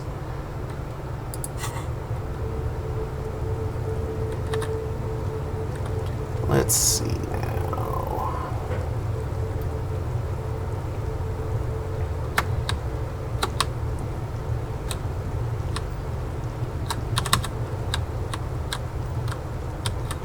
Nope, that's not what I was trying to do, or where I was trying to go.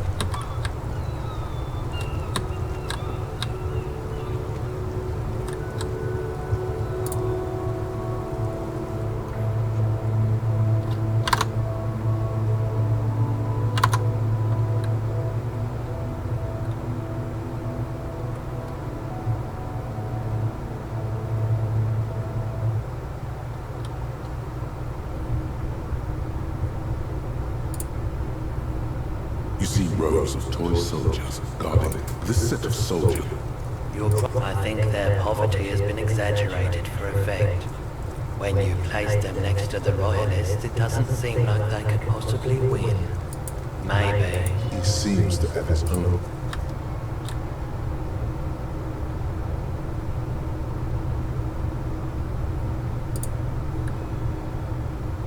Wow, a very large red t-shirt with an impressive print stands out from the other garb. Oh yeah, the print depicts a muscled man striding toward you, a giant sword in each hand, encircled by burning embers. Behind him is a cluster of cabins engulfed in flames. Beneath him are the words, Hyundai burning. Smells like worn cotton and a little old sweat there. Worn cotton with a side of flea market or trash bin. Sniffing is okay, but please don't try anything on. Can't have you leaving your photon emissions in the fabric of things you're not going to buy. You're not imagining it. Photon emissions? What is he talking about? Hell yeah, man. I don't usually carry printed tees, but this one was just pure exemplar.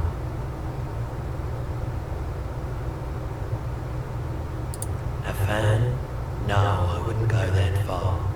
But I do think the Hyundai saga is an integral part of our shared reality. Most people don't think that the man from Hyundai really existed, but they're wrong.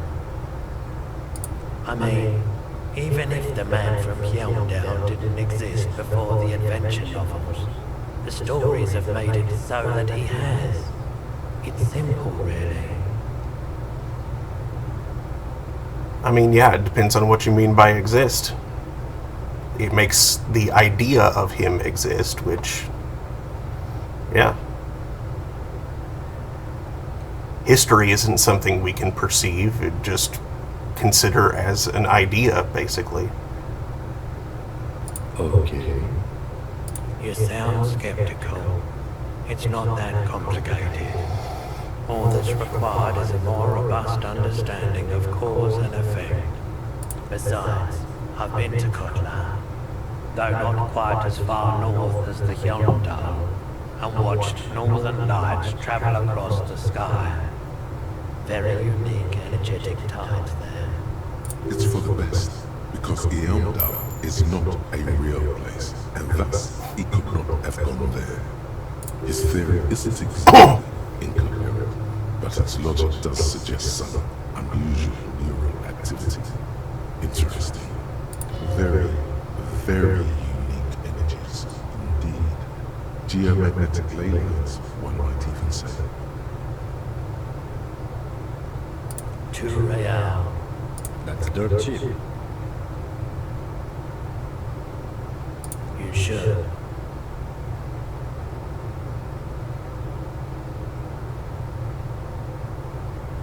Welcome to Hyundai, officer.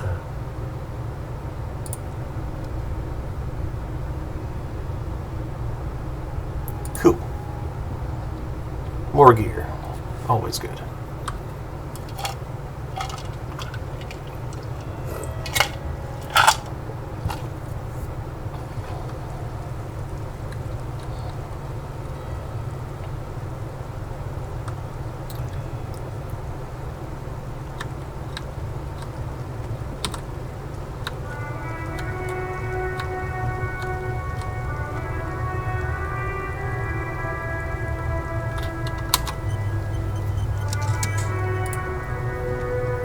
Everything's still cool here, officer.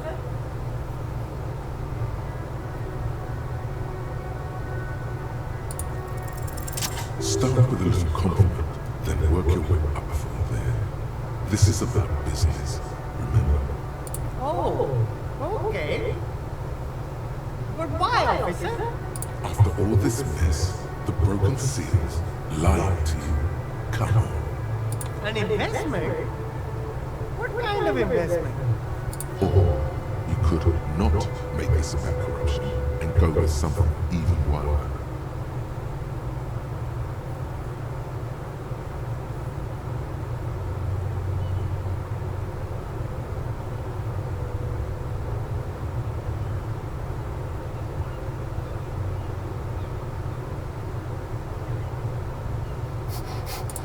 guess it can't be any riskier than speculating in exotic derivatives. How much are we talking about here? 1 million real.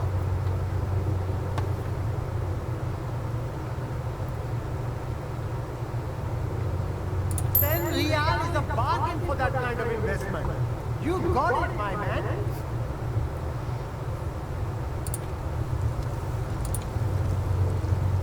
You keep coming back. That's good, officer. Keep browsing those clothes, keep saving that economy. If he really wants to save the economy, he'd let you pay with net worth. Go over and ask him if you can. How much did he want for those shoes again? The speakers below are banged up and worthless. The sneakers triumph over them. They're the star of the show here. You should go over and ask him about paying for those sneakers with your net worth.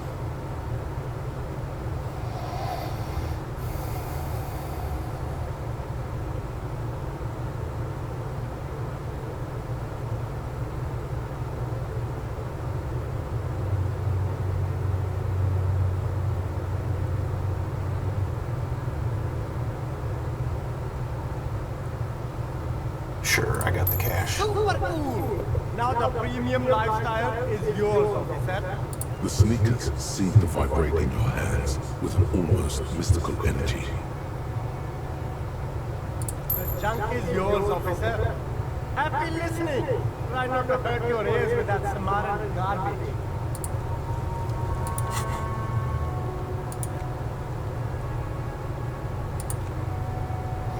Why did you even buy those? These are no magic speakers. These are lame speakers. All they will ever produce is a faint memory of the song you're trying to listen to. Sell them for cash. Well, I mean, $5 is more than I paid for it, so... And now, I have sneakers that can help me with yellow checks.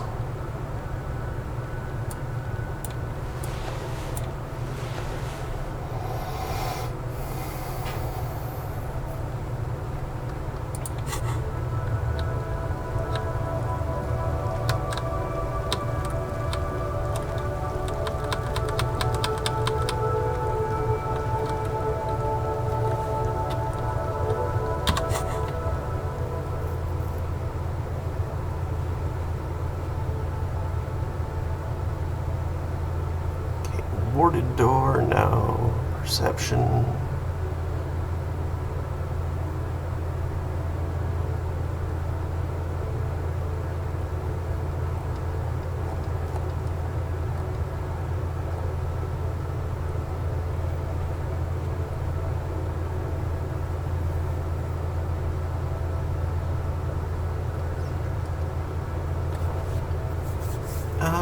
Let's see.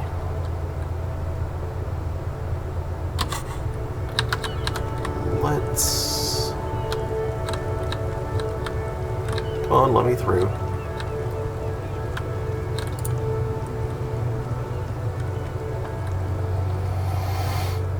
Let's gear up for pain tolerance and take a look through the books there.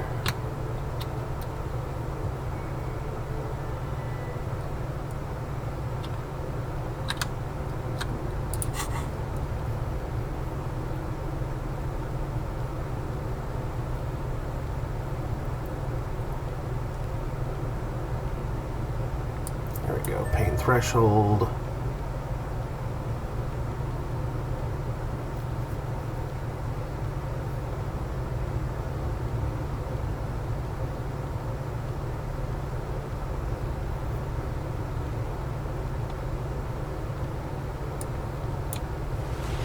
Scarf.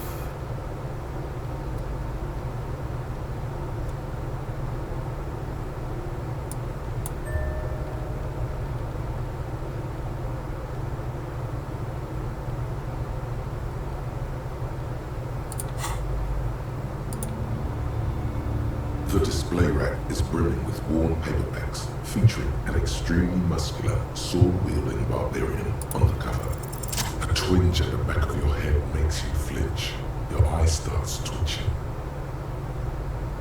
Your hand reaches toward a book with glossy cover art of the very muscular man from Hyundai in chains, kneeling in front of a staircase leading to a throne. A woman sits on the throne, leering at the man. She's laughing at him, belittling him. Between the throne and the Hyundai man lies a bonfire, casting shadows on the wall. The shadow of the woman's headdress looks like a pair of devil horns. The title reads, Man from Hyundai and the Devil Woman. The display rack before you is burdened under piles of Man from Hyundai novels.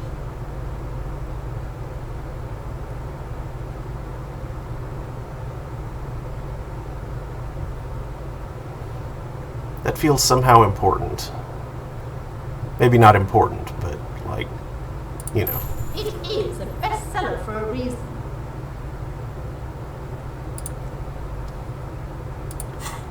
Like the fact that there's a check to just even interact with it, or, you know, to find it.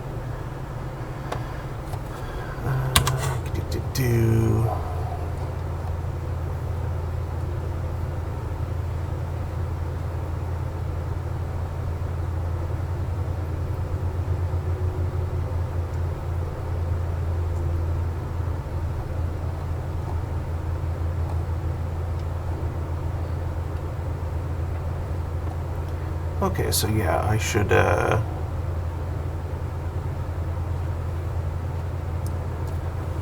go talk to Egghead. Actually, no, wait, since I have that penalty to physical instrument anyway, I should wait on that. What am I even doing? Regear for Volition.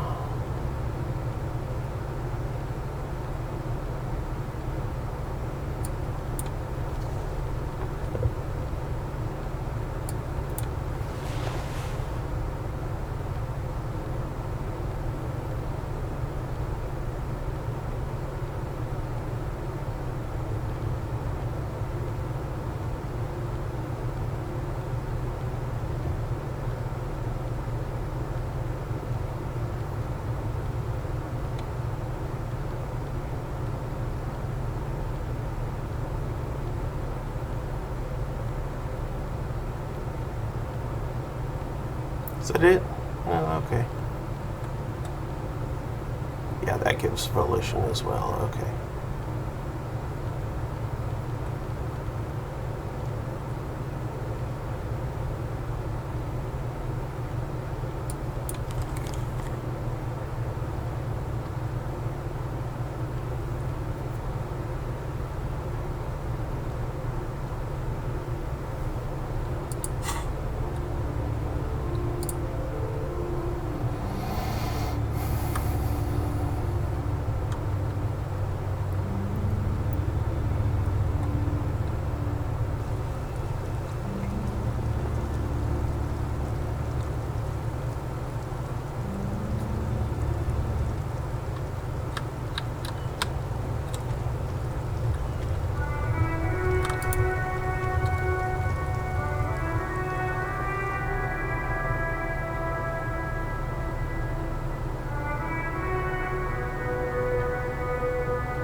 Hi again, Jandar. Bye-bye, Jandar.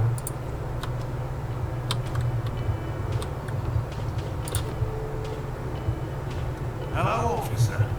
I think I almost have it. A new trap design, that is. I know you're skeptical, but I have a good feeling about this. So it was just a child. Thank you for telling us, sweetie. This is good news, right? It means we can try again. She acts chipper, but something's changed in her tone. A hidden worry. Something is secretly gnawing at her confidence. It's not this Kuno kid or the missing locust. It's something else. Yeah, you're right. We just need to restock the empty trap. Then we'll need to inspect the traps one more time. Then maybe we can.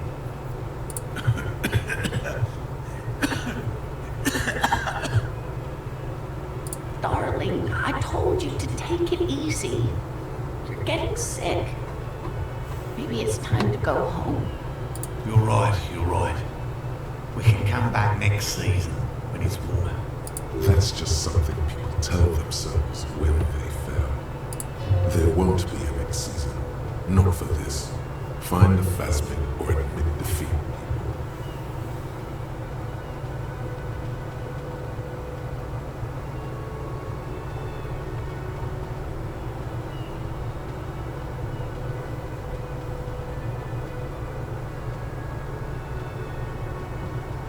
We are getting really carried away with this, aren't we? Fine. It's better than having these people get pneumonia across. But after this... He wants to see this tale through as much as you. Otherwise, he'd have stopped this already. But he cannot let it drag out after this. Really? It's too much, officer. What Morel means is we're grateful for your help. These are fresh battery photos. They should slide right down the front. Thank you again. We will definitely mention you, should this lead to a discovery. I'm not talking co-discovery, of course, but... This will show them all. We need to get you on that list of discoverers. No question about that.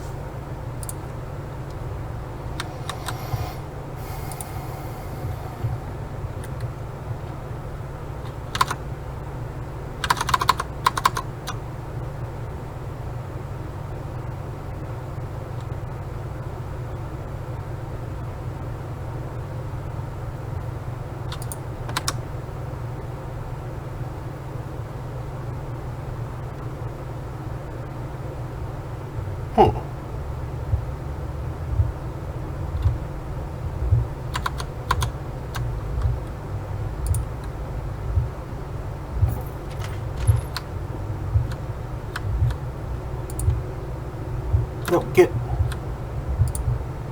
Kim. Come on.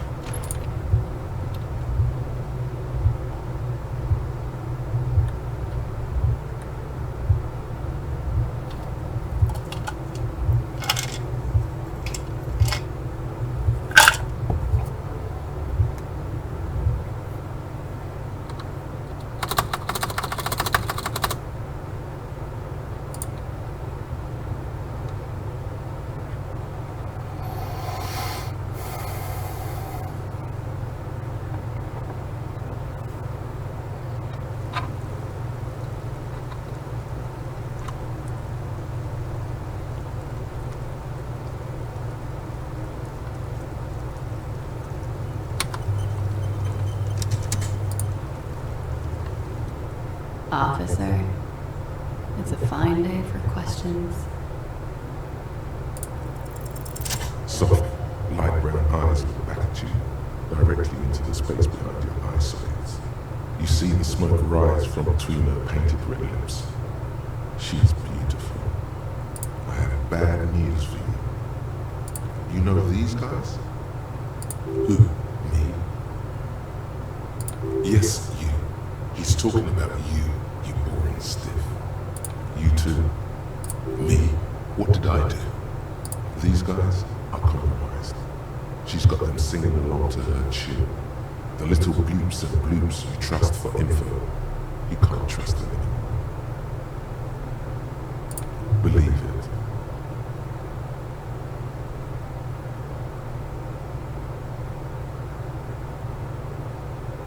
There's no way of knowing. At the moment, I'm afraid it's best to assume all of them. Bullshit, man. I ain't compromised. Especially that guy. That guy's the most compromised one in here. No fucking way, man. I just want to drag that sweet menthol ziggy. Really? Quick.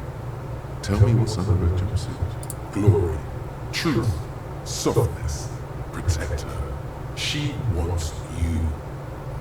I take it back. He's got it pretty bad. But this next guy's on another level entirely. She likes you. The crown head is a boring combo. He's jealous. This is human nature.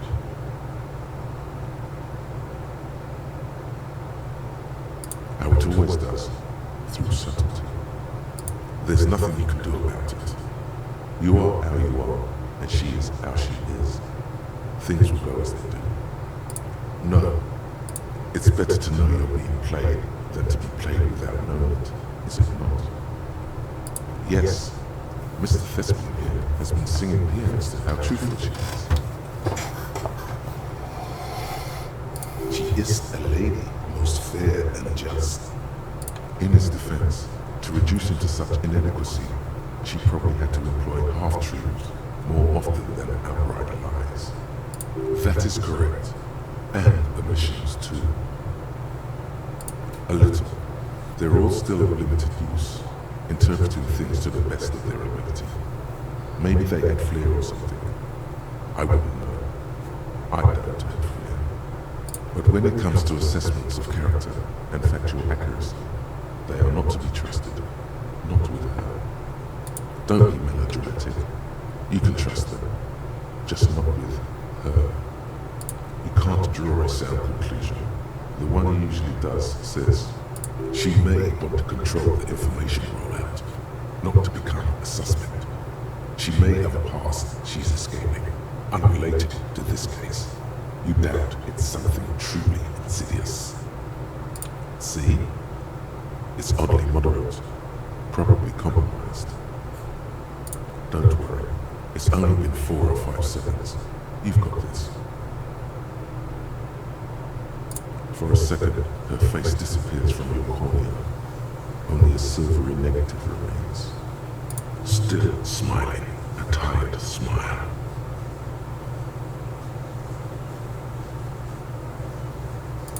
Lady, that was his name?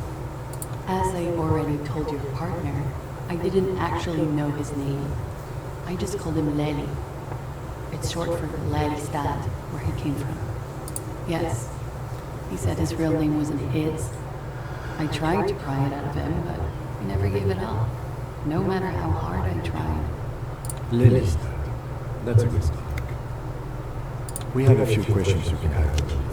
A few things a field autopsy alone can tell to. The young woman cranes her neck, trying to catch a glimpse of the page the lieutenant passed to you.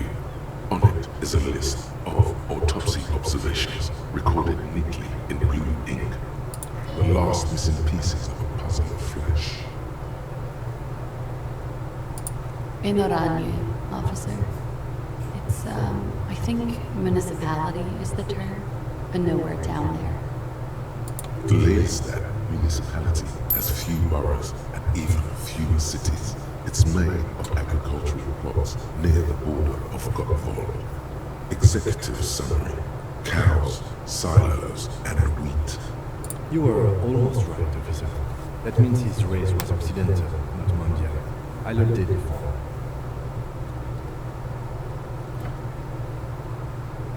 Yes, we were compatriots. Did that bring you together? No, he was too old for that. And from another part of Oranje. I didn't even understand his accent. What brought us together wasn't Oranje. It was bad habits. No love for Mother Oranje. But wasn't he a soldier? This could be worth pursuing. No, he left the National Service after they taught him to do what he did on Seminine. He wasn't the flag-waving kind. He was the making money, killing people kind. He was by no means a stupid man. A people person, a small platoon leader, certainly not a patriot. There is nothing on Windy. The old world is dead, and we both knew it. Maybe Oranje did bring us together, in loathing. I love Ravachol, though. I hope she loves me too. He was 42. 42? Are you sure? I would have had him above 50. He had many scars that made him appear older. But no. We even celebrated his birthday, like, some weeks ago. It was a funny 2 days. He had little reason to lie to me. Looks like you were right, officer.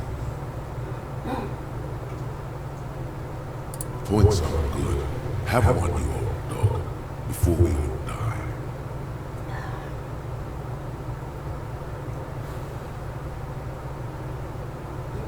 The young woman looks at you, then the lieutenant, then you. She's clearly sensing something. A spike in testosterone. Then you and the lieutenant. Blue. Light blue. They were like little blue galaxies, you know. It was strange, seeing those eyes in his fucked up face. Pardon the swearing. I do him an injustice. He wasn't ugly. And he had a beautiful, soft voice. Very surprising, what with all the scarring. It was quite something, watching him speak. He had a commander on his chin and mouth. Yes. Severe. It made him look like half his face was cracking away in some strange smile. That and those eyes. Oh, yes.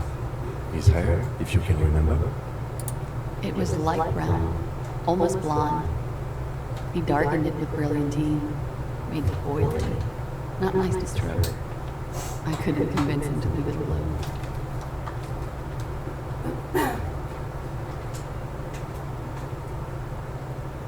Oily, isn't it? We have that in common now. No. Okay, sure. Here you go. What else are we missing, officer? Oh, that.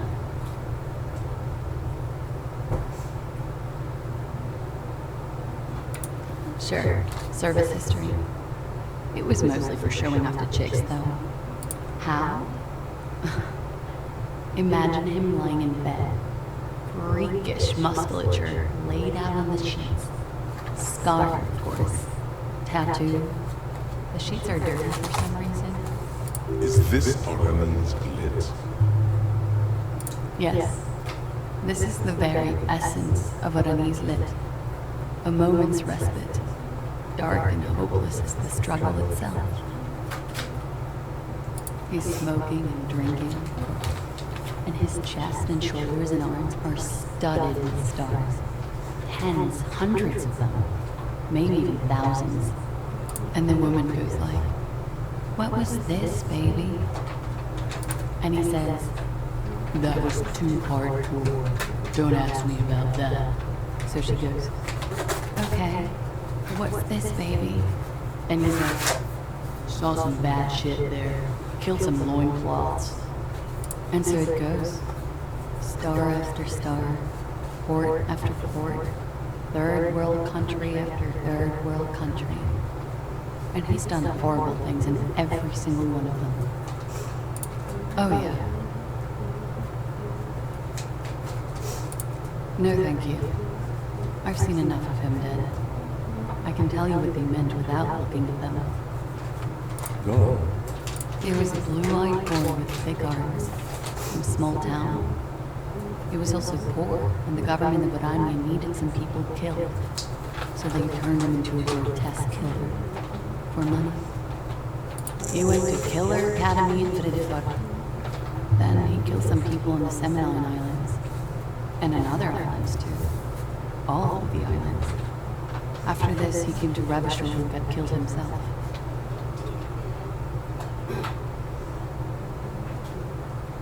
Change of topic, perhaps?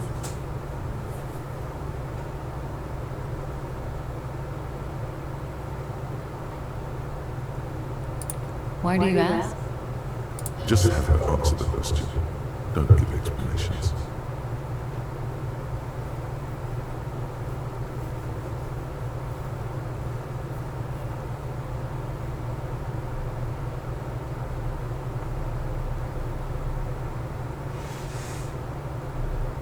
I don't think he enjoyed dying, officer.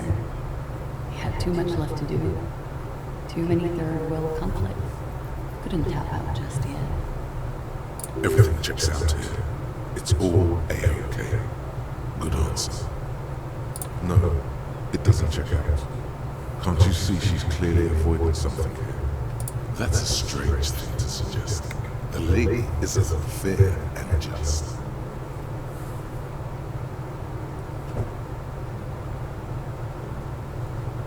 It very well could be, yes. What do I mean? I have no idea. I don't even know what you mean.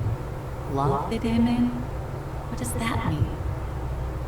That's not funny, officer. A real rainbow splattering of pharmaceuticals, I bet. Barbiturates, amphetamine, sildenafil. How much does the toxicology report cost the police of Revachol? I could do it for half of that. Save you some money, make some myself. It's quite expensive, miss, but we'll manage without your help for now. Good for you. What do you think it will tell us? I don't know how a semen sample works, officers. How many days after intercourse does it have to be? I don't even know if he had sex with someone else. We didn't go steady. Is she avoiding anything? Technically not. Technically not. Come on, man. Listen. You can't trust them. It's just you and me. Alright. Coolly, gracefully, she pours herself more coffee. Not my favorite topic, but okay.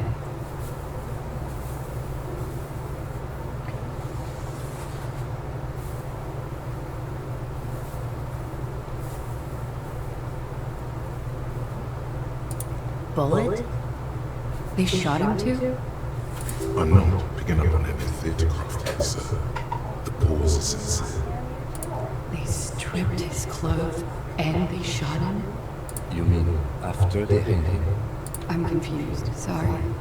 So am I. Were you aware that he had also been shot, miss? Things are starting to go a little over my head here. I thought he was hanged. I was not present when they did it. I don't know what happened. I just know what they told me and Sylvie, the bartender. This is beginning to get confusing for you two, and we don't like that. Where was she last Sunday night? If we're letting things be out of courtesy, why did you even dig the bullet out in the first place? But fine.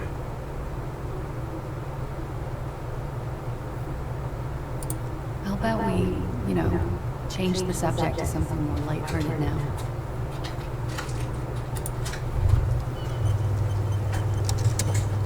Wait, stop. That man, bloated beyond all recognition, was 42. Below the debit, the weeks of decomposition, all the swollen dignity and morality. He was 42 years old. How old are you? That's where this is going. 45,000 liters of raw alcohol has left its disfigurements. What lies beneath, you wonder? You could ask either one of them.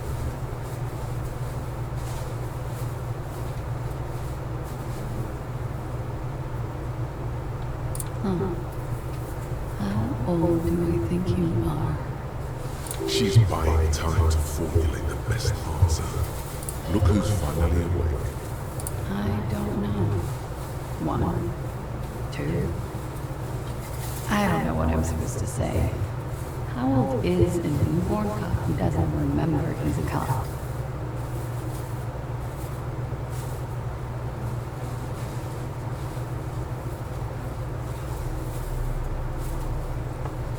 You're right. Sure he is. Age is just a number. Yes, but for him, that number is 56. Wait. This requires scientific measurements. To the laboratory.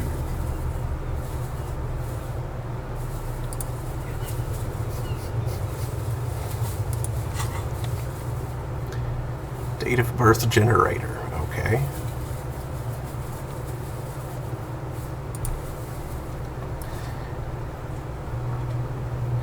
Your face looks like it's 58 and your body feels like it's 60.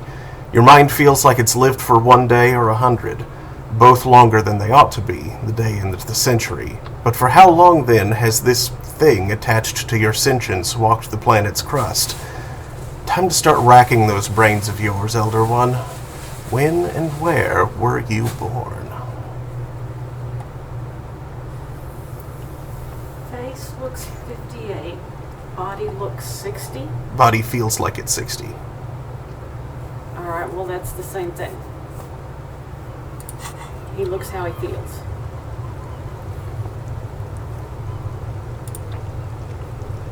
The same small, heavy door.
Okay, I think I've been playing this long enough for today.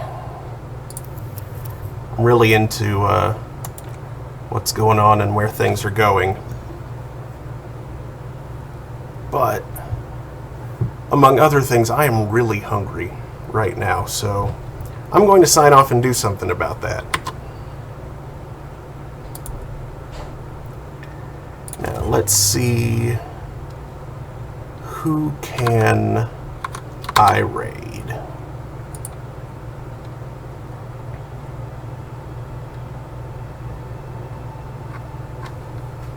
Yeah, let's go say hey to Aimfew. She's doing Harvest Moon 64 again. Oh, the interface changed a little bit. That's interesting. Okay, well, thanks for watching. I'll be back tomorrow night, 9 p.m. Eastern, where we'll be playing 2 Point Hospital. And then Disco Elysium will continue Monday afternoon. Thanks again, and I hope to see you next time. Later, everybody.